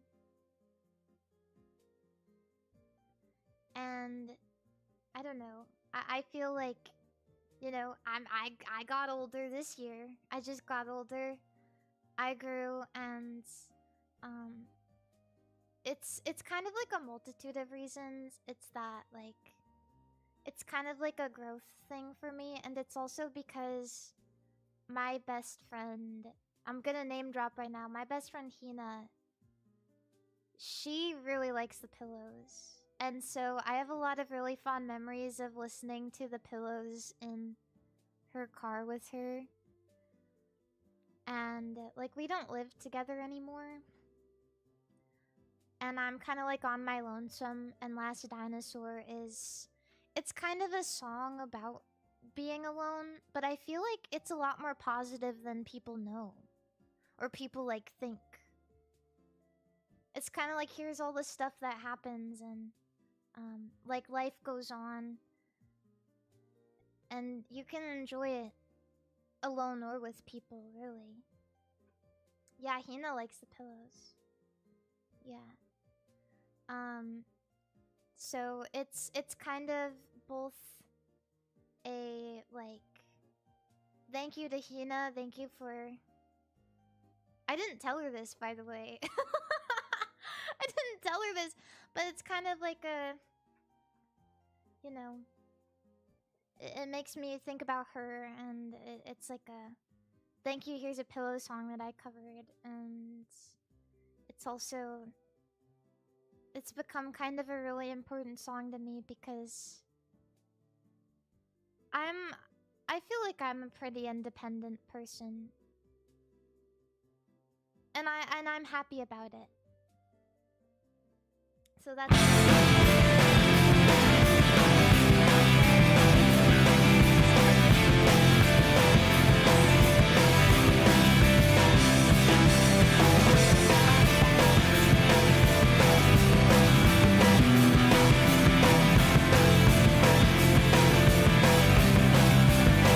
He's calling out,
Okay.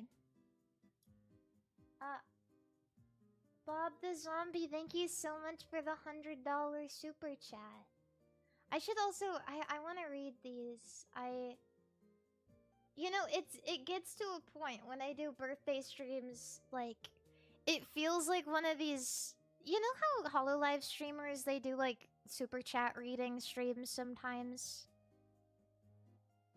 Maybe I'll have to do something like that tomorrow or the next day so I can just like show you guys, hey, yeah, I did read all of that and I do care.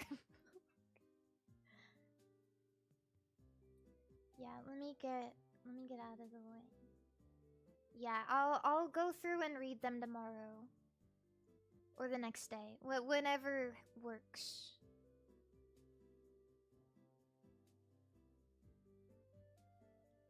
Let's see. Let me get this on the screen.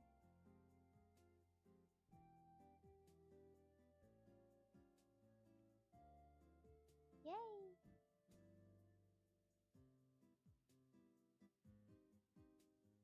I think we only need this part, so I'm gonna put this here. This is my art tag. I'm just gonna go through my art tag. This was the first standee I ever had, and this is the person who won the auction for it like all those years ago. So go get them! Get them! Ah! There's some birthday suit art. Uh-oh. I'll be careful. Aww. You made a little birthday party for me. And you invited Char! Yay! Hee-haw! Aww. I love it. Is that a fucking virtual boy? Get that shit off my table. What? I do not want that. Could I get a gift receipt? I want everything else though. Oh, Miku playmat. And Diet Cokes and Monsters. Oops. That was Teto. And then we have some wonderful cosplayers. Lost Little Rabbit. She is very sweet. She is the first person, like, who cosplayed my new outfit. So I will always remember her. She has, like, a really cool crown that she made. She's the first person to cosplay my new outfit. So I'm not trying to be scary, but I'll always remember you. Not in a freaky way. Oh yeah, and this guy came to my meet and greet and he said he's really good at disturbing art, and I said, then you should draw me. So here's this freaky art of me.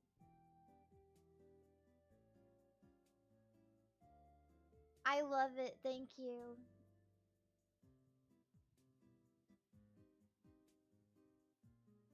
Yay. And then, it's probably fine. I'm the wrong way. I'm just gonna scroll. But here, if you want to see it.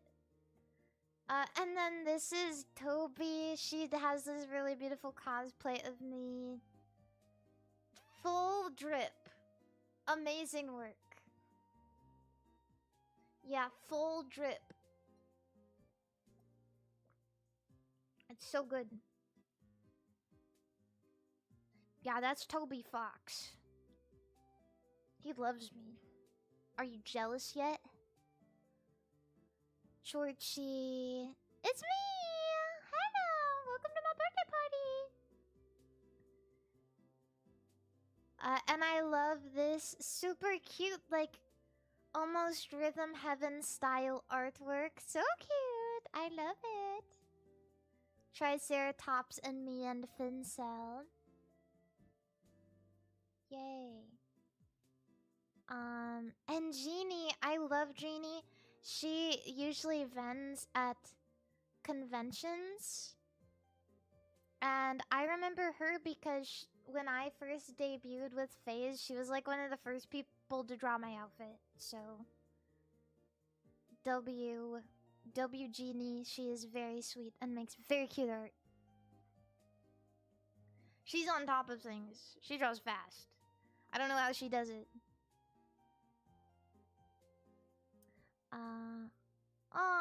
And Monkey. Monkey also, I think, vents. And they make really freaking cute art. I love the way that they color. It just looks so palatable and soft and squishy. I just want to pick her up and put her in my mouth and chew on her and eat her.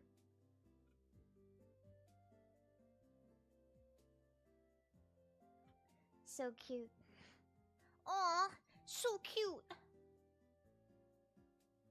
Love Monkey. They make some other really great work. Yes, look at this. Look at all this beautiful, adorable art. Very cute. Mr. Come! Well, it wouldn't be a birthday without you, would it? Slay. Thank you so much for the cute art. And Azzy has also been making me some wonderful art for a while. Thank you, Azzy. Sunflowers are my favorite flowers too, so slay. Yeah. Oh, and this is a 3DS theme that somebody made, which is really awesome. I didn't even show you guys my 3DS. My gamer 3DS. It's cool. I think they posted it in case you guys want it. Yeah, here it is. If you guys want to use it, here it is. Have you seen Chroma's post? Yeah, I wish I didn't. Actually, funny enough, she sent this to me in DMs and I didn't respond. So I can only assume that she posted this in an effort to get me to see it again.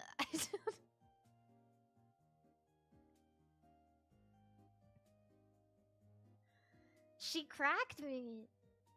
That's fucked up. Took my Mariginity. Oh, and this one is so cute too. I don't know if I've ever seen this person draw me before, but I do know that I really like this one. And the cake looks so good. And then Chris made me an edit, of course. And you can see all of this. You guys can see all of this on my Twitter account. And 6'7", 6'7". 6'7". I'm not trying to brag or anything, but I was looking through this person's account, and I was looking at all their 6'7s, and yeah, they're all cute, but I think my 6'7 is the best. I might be the best at 6'7ing. Not the brag, not a brag or anything, but I think I might be the best.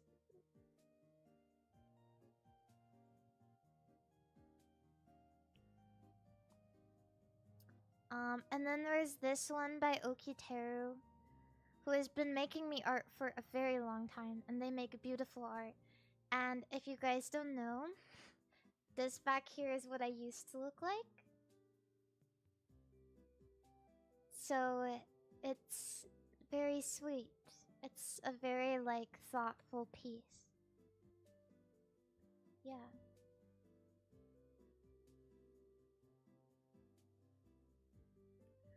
And then we have this Rhythm Heaven edit that is very cute. And this one, where I'm... At first, when I first saw this, I thought I was, like, ripping it. I thought I was smoking a bong. Like, straight ripping it. But I'm just using a party blower. And holding my monster. Shiku has also been making me art for a long time. And... Shiku's art only gets better. better and better. One thing that's been really amazing for me, like when people draw me so frequently, I get to watch how good they get at drawing. I am a little bit of a snoop. I do snoop people's accounts a little bit, but not in a creepy freak way. Just in a normal, thoughtful way. Duh.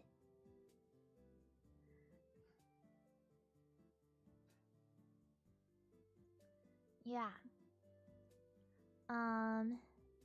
And then this one where I'm wearing kimono.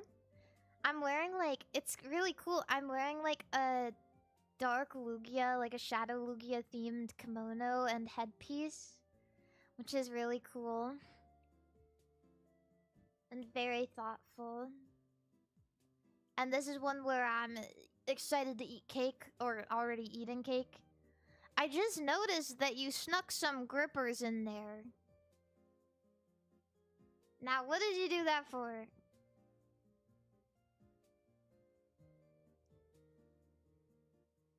What do we need to see the grippers for, huh?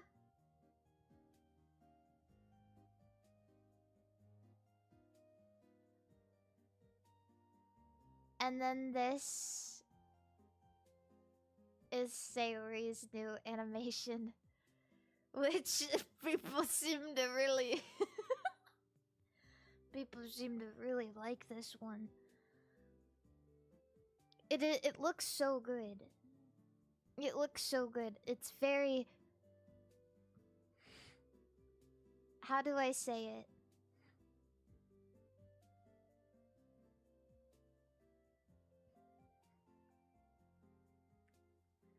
It's very thoughtful. Very, very thoughtful. I would love to wear an outfit like this. It's cute. It's nice. Very, very good. Very nice to think about me. What would Mari_yen like to wear? Yeah. I thank Mari for making me like small booba. Thank God. Thank God. People... I understand. I understand people having a preference, but as somebody with small breasts, I think that they are just as attractive. Personally. Chris Leo, thank you so much for the 5 gifted memberships. I like them when... Cause like, straight up totally flat chest is cool, but I like it when it's like a little bit of boob. You know what I mean? Like there's like a little bit there.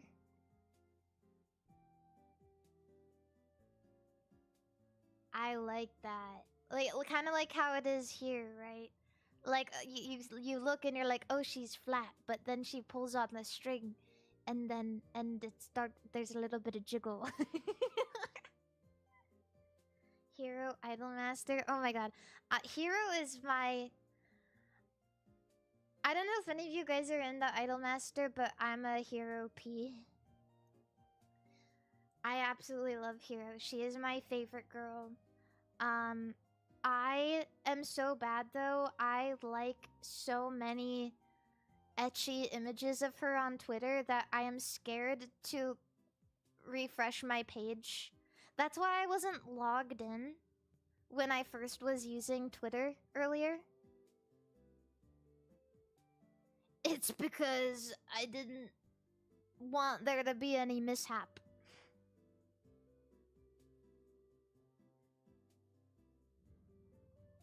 Yeah.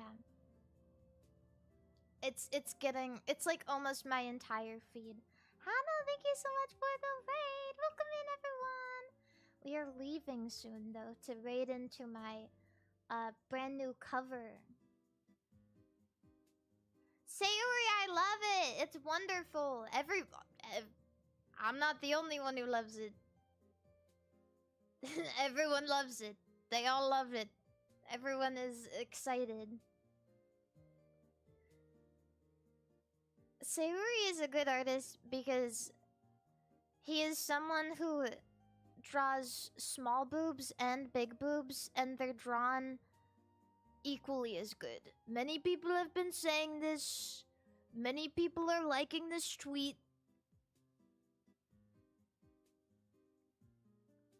Yeah. It's a cultured thing to do, because a lot of artists, they do have their preference, like, oh, I only draw flat-chested girls, or I only draw big boobs girls. But we need more artists who love them equally. Nice ass, thanks.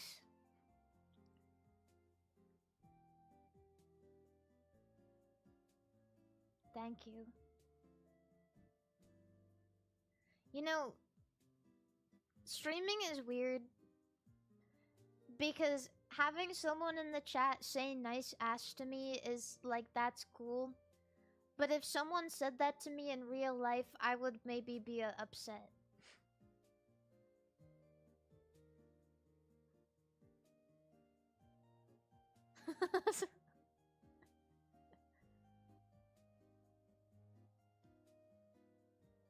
Yeah. What would you do? Probably nothing. Probably just look really disgusted. What if Pippa told you that IRL? If Pippa said I had a nice ass, I would take it. I would absolutely take it. I bet Pippa thinks I have a nice butt. I don't know why I would say that, but I bet deep down she really feels that way.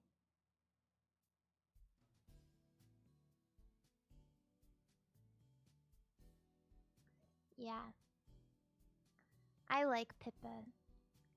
I want to get drunk with her again, because whenever she gets drunk, she is very sweet to me. And it makes me feel good.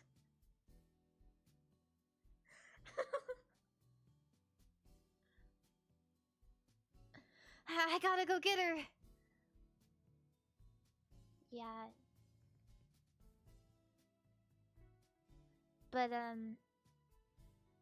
Fillion is gay, confirmed. Yeah, so true. And this is beautiful. I don't know if this was for my birthday, but... Oh yeah, I think all of this is still for my birthday. This is so pretty. This is so gorgeous. It's just my eyeball and my hair, but it is so gorgeous. I got fish swimming around in there. And please, if you guys have time, please definitely, like, look at these artists and, like, go to my Twitter and go through my retweets. Because they deserve the world. And Bayou, who is amazing at pixel art, they made me pixel art last year for my birthday, I think, as well. And this year, they drew my pussy. Everyone is enchanted by my pussy.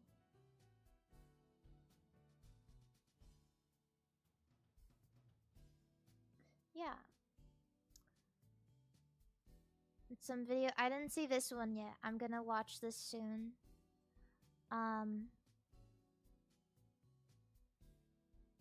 But I will like it so I remember. And there's also this really amazing, like, Soul Calibur mod somebody made. Like, why does that look really good and accurate?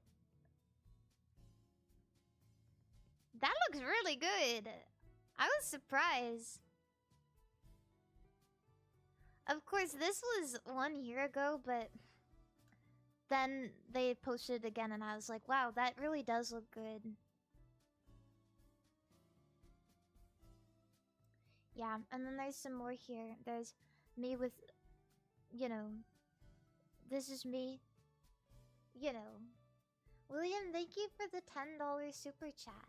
Thank you. And this is me with my grippers out.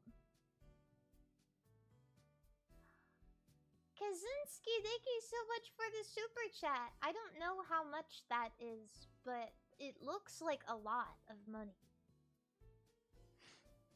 I don't know what SEK is. But thank you. Yeah, I got my grippers out, don't look. And Hottie Biscotti, thank you for the $20 super chat. Yay! Yeah, I'll have to do a stream where I read all the super chats out loud. Sorry to everybody. We do have to leave soon. And this one is really good too. Please go check out all these artists. But we need to leave soon. Because we're going to read into my new cover. And I'm really excited. Honestly, my chest.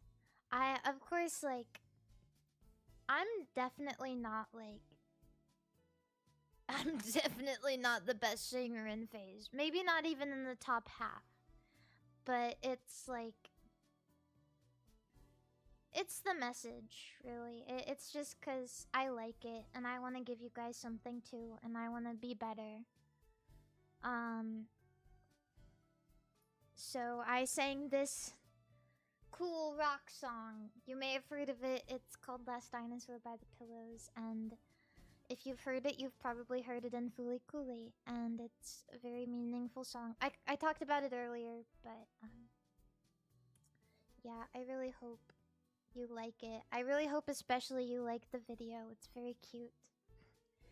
It's about me and Triceratops kind of like navigating the world together, and it's mostly just like, it's an ode to just living for yourself and moving on and having a good time doing it.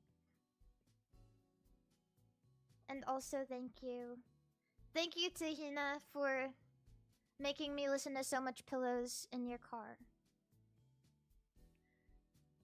Thanks. So yeah, let me grab the link so that we can all go to it. I need to find it.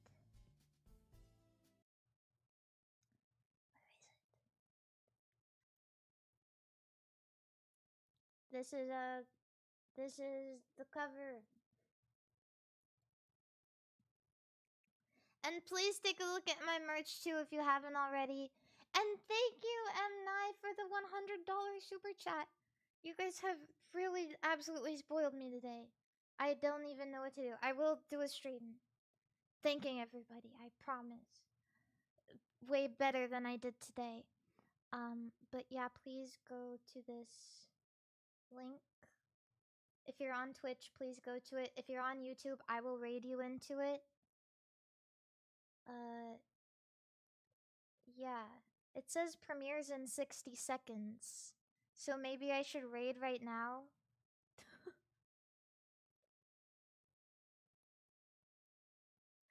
Yeah.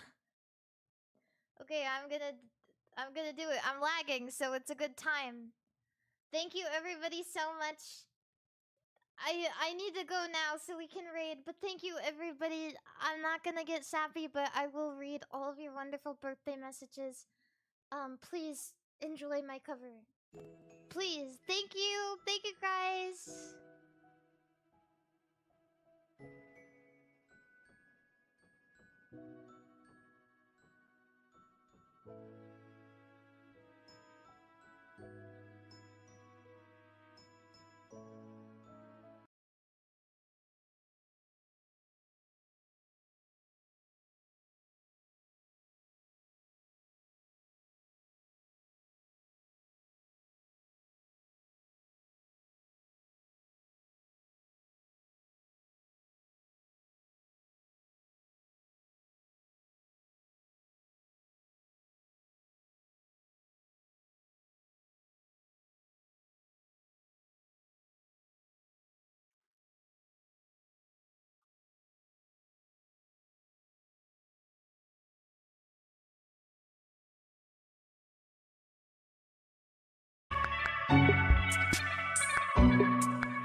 house with breaks and snips because you saved up money working as a lifeguard to visit Canada, visit China, and LARP as some kind of spiritual teacher or spiritual lifestyle guy.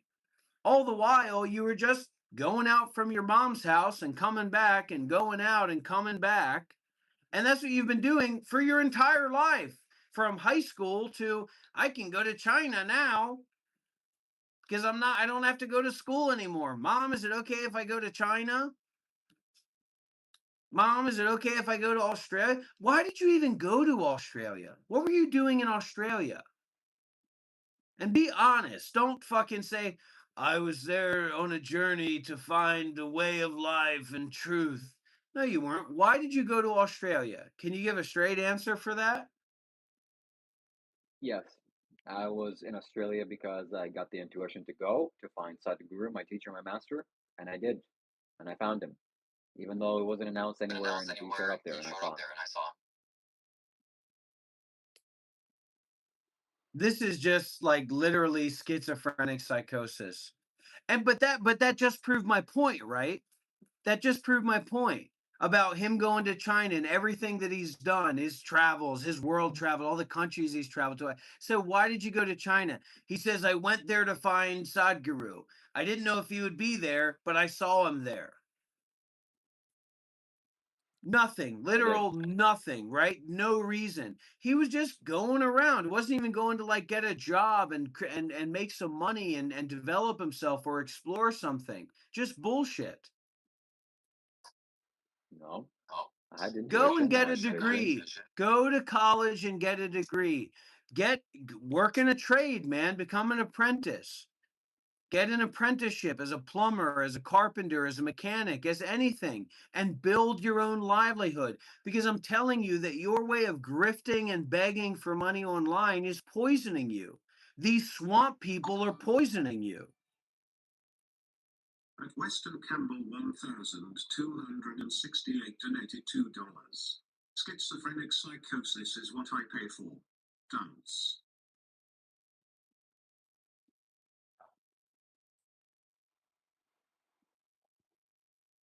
So Mama's one boy. day had Damn intuition. right, Bill. Bill said it. Bill's an American. I can tell you right now, Bill's an American. Bill said, Mama's boy. I bet she runs your bath water and makes you eat your Brussels sprouts. And I know he does. And she has to tell him to do chores too. One time he was calling me or something, and I was like, what's going on? Do you want to live stream, whatever? He said, no, man, I got to go do my chores. That's literally what he said. That's literally what he said. Listen to this plan regardless. Does somebody who is 30 years old and is like a totally well-rounded person, just got fucking jump scared by Shiva's little cardboard cutout. Somebody who's 30 years old, but he's like fully well-rounded, he's like a part of the community home, it's totally natural, that he has to go and do his chores? No, it's because his mom had to remind him and tell him to please do this shit because you're walking around stinking up the house, making a mess, leaving shit all over the place. Mommy knows best. Bruce Will Sinman says, Mommy knows best. Brian Shell says, only people with severe mental illness can be 30 years old living at home. Normal people see through this garbage.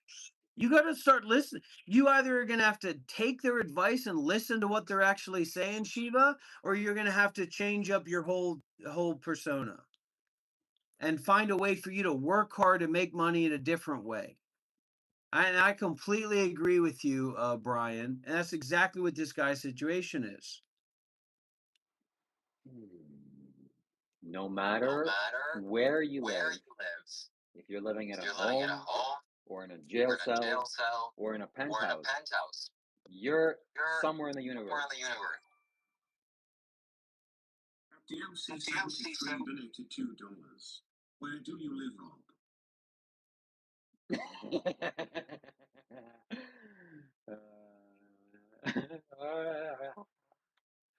He doesn't like that. I love where I live. I love Vietnam. Yeah. Tell me, why did you run away to Vietnam?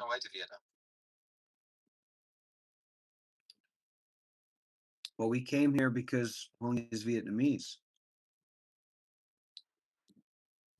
Why don't you go back to America? This You're is American. such a stupid question, and this is also him trying to appeal to like swamp people and take on their level of understanding and experience, and it's so disingenuous. Like none of the things that I'm saying are like superficial points. Maybe it's something that he doesn't want to hear. Maybe I'm belaboring the point, but I'm not like trying to appeal to the lowest common denominator. If anything, I'm making that people that follow me and actually align with me say, why do you keep hammering on this guy? Well, I keep hammering on this guy because you don't have right view and because you're not listening deeply and closely enough to my teachings.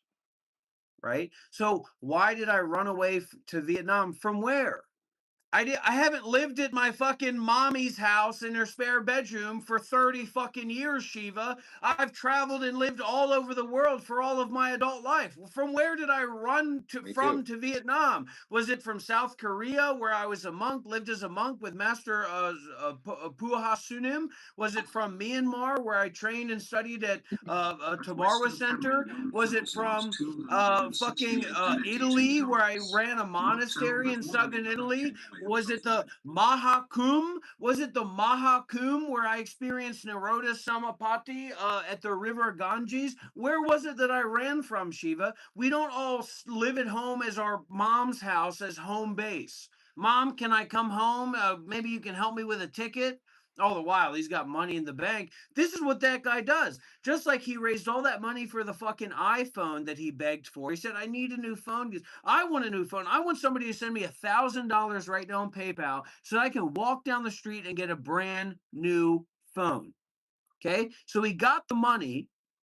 And then he lied to, he does this, like he intentionally, like he fully lies, like he totally lies to people 100%, misleads them and makes up lies. I don't know why he does this for such silly things. So first he said, guys, I don't know which phone to buy. I'm just not sure which phone to buy. All the while he said he already picked out a phone. He already knew how much it was, and that it was just a matter of him getting the money and then going buying it. Rob, why do you live in Vietnam? And so then after that, after he got over that, because I kept saying, like, what are you talking about? You can't pick a phone. Go and pick the phone you said you were going to buy. So then he says, well, things are changing. Things are changing. Then he comes back and says his bank account got hacked. So now he can't buy anything. He can't do anything with the money. He goes back to Canada. And then he gets his mom to sign on a loan with Apple or with their like telecom company that they use to spend $70 a month for like 2 years for this brand new iPhone that he needed. Because he wanted to pocket that fucking money. Literally. Literally. That's literally what this guy did. And the only wiggle room would be that maybe he did have an issue with his bank at some point. But that doesn't excuse the fact that he went back home in Canada where he never had any bills or expenses or anything like that. And then instead of buying the phone outright, he got his mom to set up this payment plan for 70. You don't have to believe me. This is literally what he did. This is literally what happened. Nobody had to sign any plans with me or anything. iPhone has a promotion, and I took advantage of it. Okay, big deal. So you answer this now. Why At did least you admit it. I- At least you admit it. But of course, your swamp people don't care about the level of truth of like Shiva's community just being a gathering of swamp people, and that he's constantly trying to appeal to their logic and like their disassociated vapid understanding and total non-caring of like what's going on and who he is and how he represents himself is just fantastic. It's just fantastic.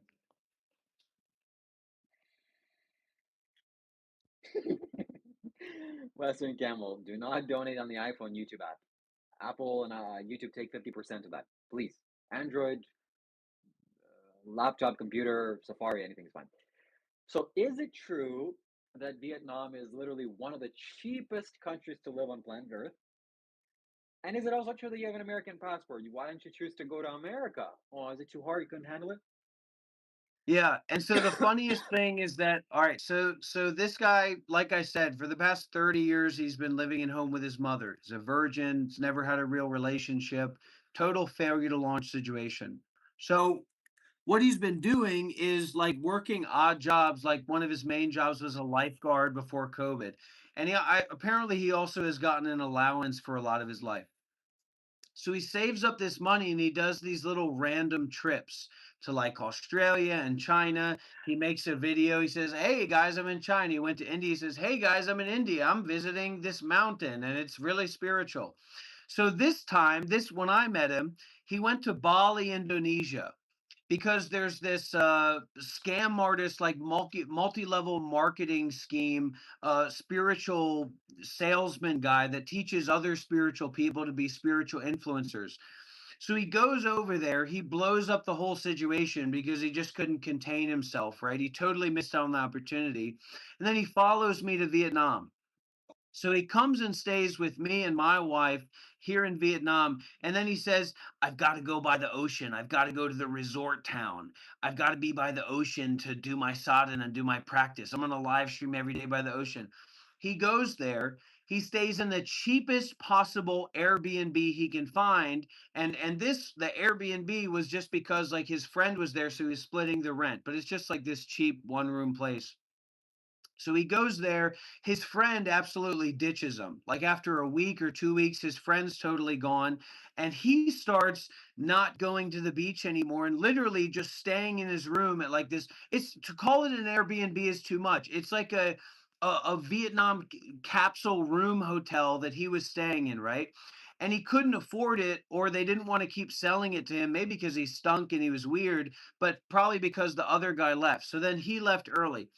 He goes to a hotel that is the cheapest possible hotel that he could find, that's literally for like Vietnamese people that are traveling through the area and need a place to sleep, right? And Vietnamese people, they live pretty naturally, pretty low to the ground, so it's not a big deal for them to stay in just place with a bed and a bathroom and simple, right?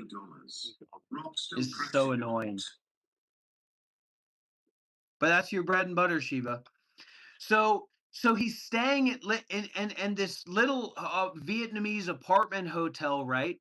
Well, the first one, the Airbnb he was staying at, he got kicked out because he called the police because he could hear like businesses outside, and he called the police on the Airbnb, and then that Airbnb couldn't rent to foreigners anymore because he called the police on him. He was so proud of it. He was like, "There shouldn't be a hotel." He said, he said he was investing in the Airbnb, investing in the hotel. "There shouldn't be noises like that outside a hotel. It doesn't matter what cost it is." It was just in like a residential, like commercial area. It wasn't any of the nice hotels and like nice places to stay that are super cheap near the beach that are fantastic.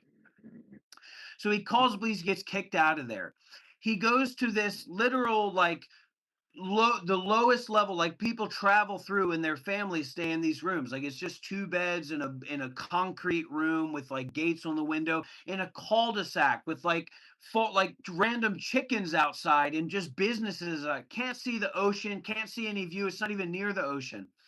So he's staying there, and then he calls the police again, or this time, no, he threatened the owner of the hotel because there was a rooster outside, because he could hear a rooster outside, right? So his view of Vietnam is him as a foreign traveler staying at the cheapest possible places that he could be. And then even that, not going to the beach, not going where people are. He spent weeks staying inside of his room, watching movies, being on his computer, live streaming, and complaining to the homeowner that there's noises outside of this cheap hotel. And the only other thing he would do is walk to a vegetarian restaurant down the road. Every single time he walked to the vegetarian restaurant, he acted like it was a pride parade for him. "I'm going to eat vegan sushi, guys. This is amazing." So that's why his view of Vietnam is so superfluous and shallow, and he sees it as like a poverty world because he's a cheap ass fucking guy. It's a weirdo. Welch's Jelly donated $2. Still not shutting up.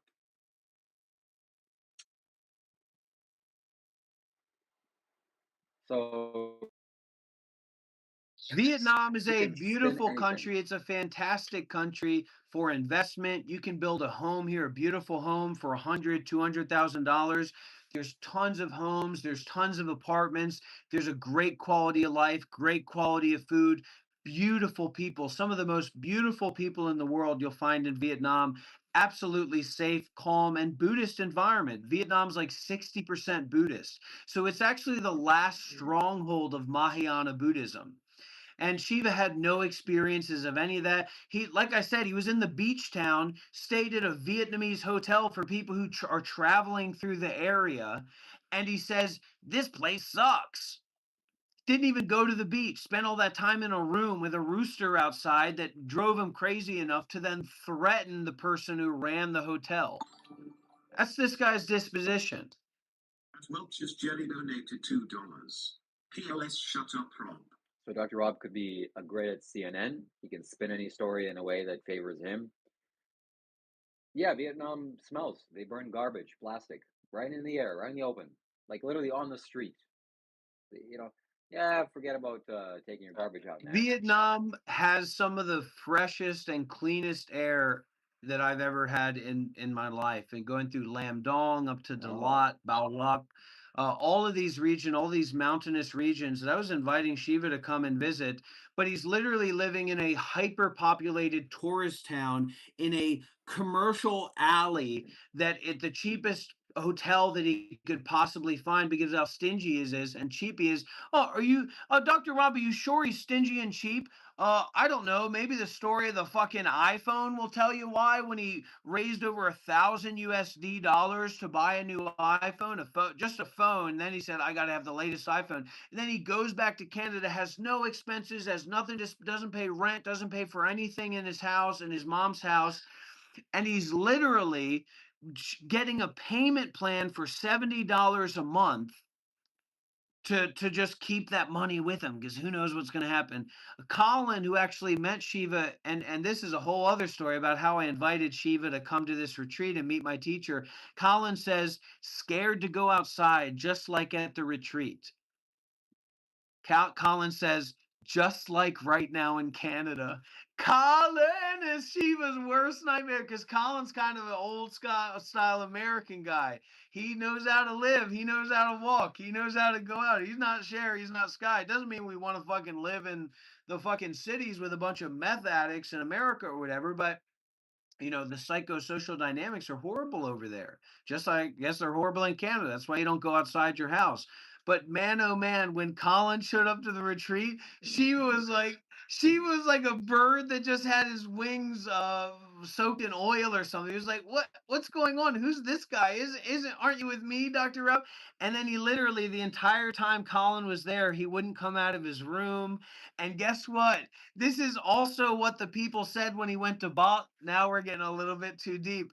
But the people that he originally went to Bali with that then ditched him and are now in the position that's his dream world reality, they said when he came over to Bali, they said it was like a guy who was coming out of a cave. Like his skin was pale. He was kind of weird and shy and like hunched over, you know, mentally and physically. Hey, look, I hate to be the one to break it to him, but when you proposition yourself this big spiritual ego guy, I mean, that's the kind of shirt that he'll go around and walk around with.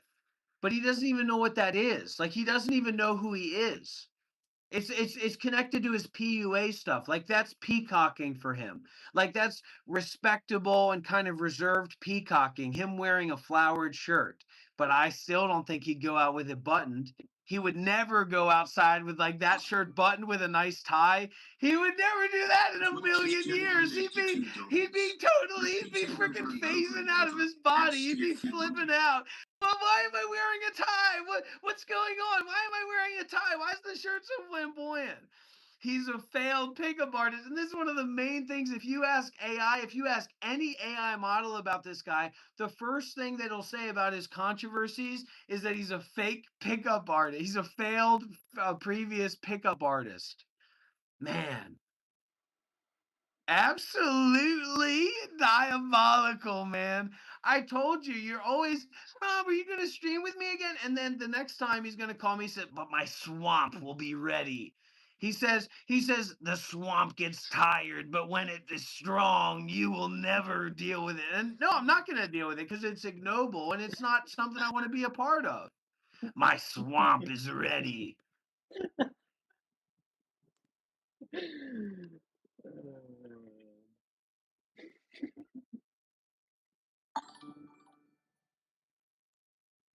As Welch's Jelly donated $2.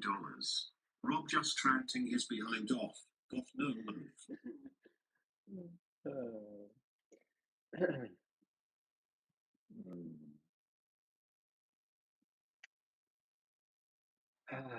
That's what I should call my community. The swamp. If this is a swamp, you're a mosquito, you're a frog, Change or your you're something. Discord. You're the Change feces your in the water. Change your Discord. I'm the T-Rex that got through the swamp, buddy. I'm the T-Rex that didn't get fossilized with my big fucking thick You're legs, feces. my tree trunk legs. I made my way out of that fucking swamp, buddy. And listen to this. If you rename your Discord community the Swamp, if you rebrand your community, your Discord community to the Swamp, then yeah, we'll have a group meeting on Sunday. We'll have a group video call on the Swamp, in the Swamp on Sunday.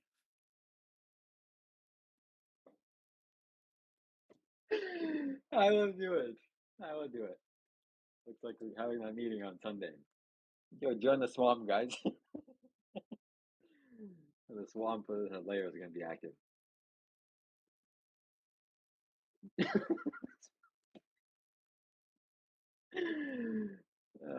Yeah, if this is a swamp, then you're Shrek. You perfectly belong there. As Welch's Jelly donated $2. That bandana also his He's trying to be Vietnamese.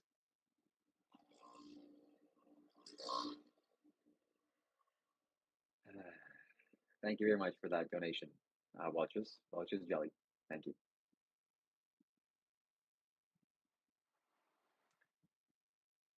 Well,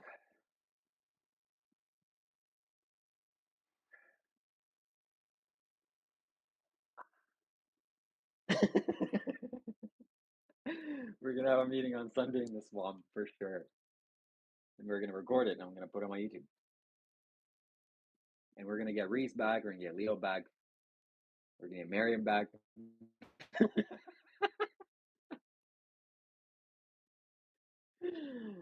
The swamp.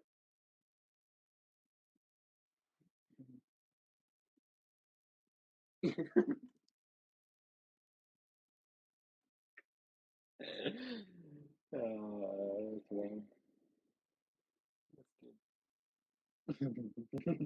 Okay, here's something we could do together that wouldn't be primarily about you extracting money from your swamp when a T-Rex walks through, okay? And that is, or the T-Rex walks through, and that is buy Red Dead Redemption 2 on Steam. We can go into these servers and we can role play together. So you need Red Dead Redemption and you need Red M. And then we can go into these servers and we can role play with real people. And I can shoot Okay, you in it's your $20. face. Can somebody? There you go. It's $20. Donate $20 on $20.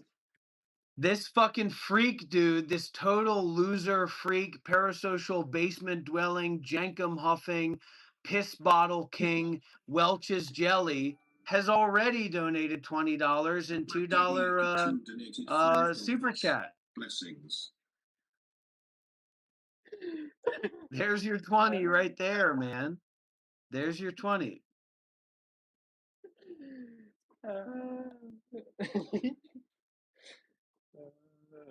God. But that's swamp money. I have to get the Streamlabs donation. $20 on Streamlabs. You can make a gift from Steam. I'll buy it. It's only Canadian. It's like $10 American. Yeah, $10 American will do it. Anyways. And Red 2, you said? Red Dead Redemption and what else? And Red M, which is just free. It's just a platform for the role-playing servers that you join. So you just download Red M, install it, and or both Red M and Red Dead Redemption 2, and then you're going to open up Red M, and you need to join the Discord for some server, and then you'll be able to join in. We'll be able to meet up with each other and be cowboys together. Okay, but if you promise to start a YouTube channel only for gaming. Because the more live streams you do that get no views, the algorithm punishes you for that. So gaming on a separate channel. Well, you don't have to promise me, but just FYI.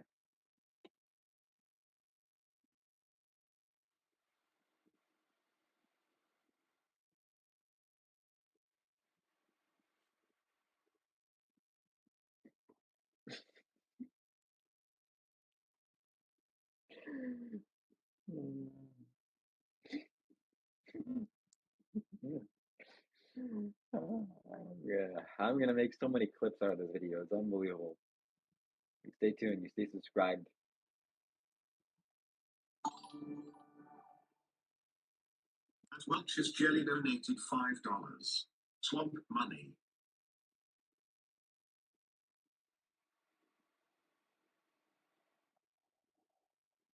Aren't you gonna comment on that? I just received more. Anyways, we're gonna be getting you. We're gonna be getting you. And Dr. Rob wants to pretend to be a cowboy with me. He doesn't have any friends in real life, so he has to resort to being a cowboy online. I feel sad for him, so I'll do it.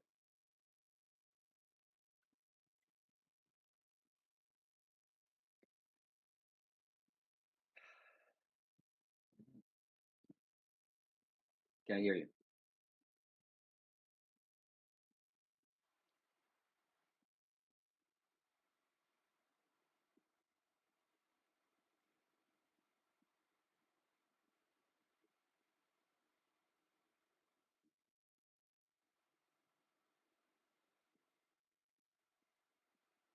We'll do it right now. Download and install it right now. I gotta go to sleep. You literally woke up a few hours ago at like 6 p.m. your time. It's too harsh. I'm not too sensitive.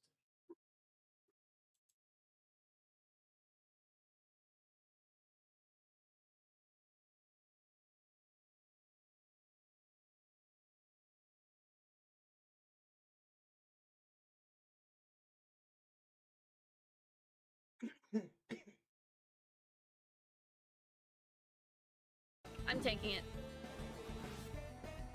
Now, I know you are all loving my mansion, but we have a few rules around here you have to follow. 1, wipe your shoes. 2, have fun. 3, respect the pottery. 4, have fun. 5, list entry duplication.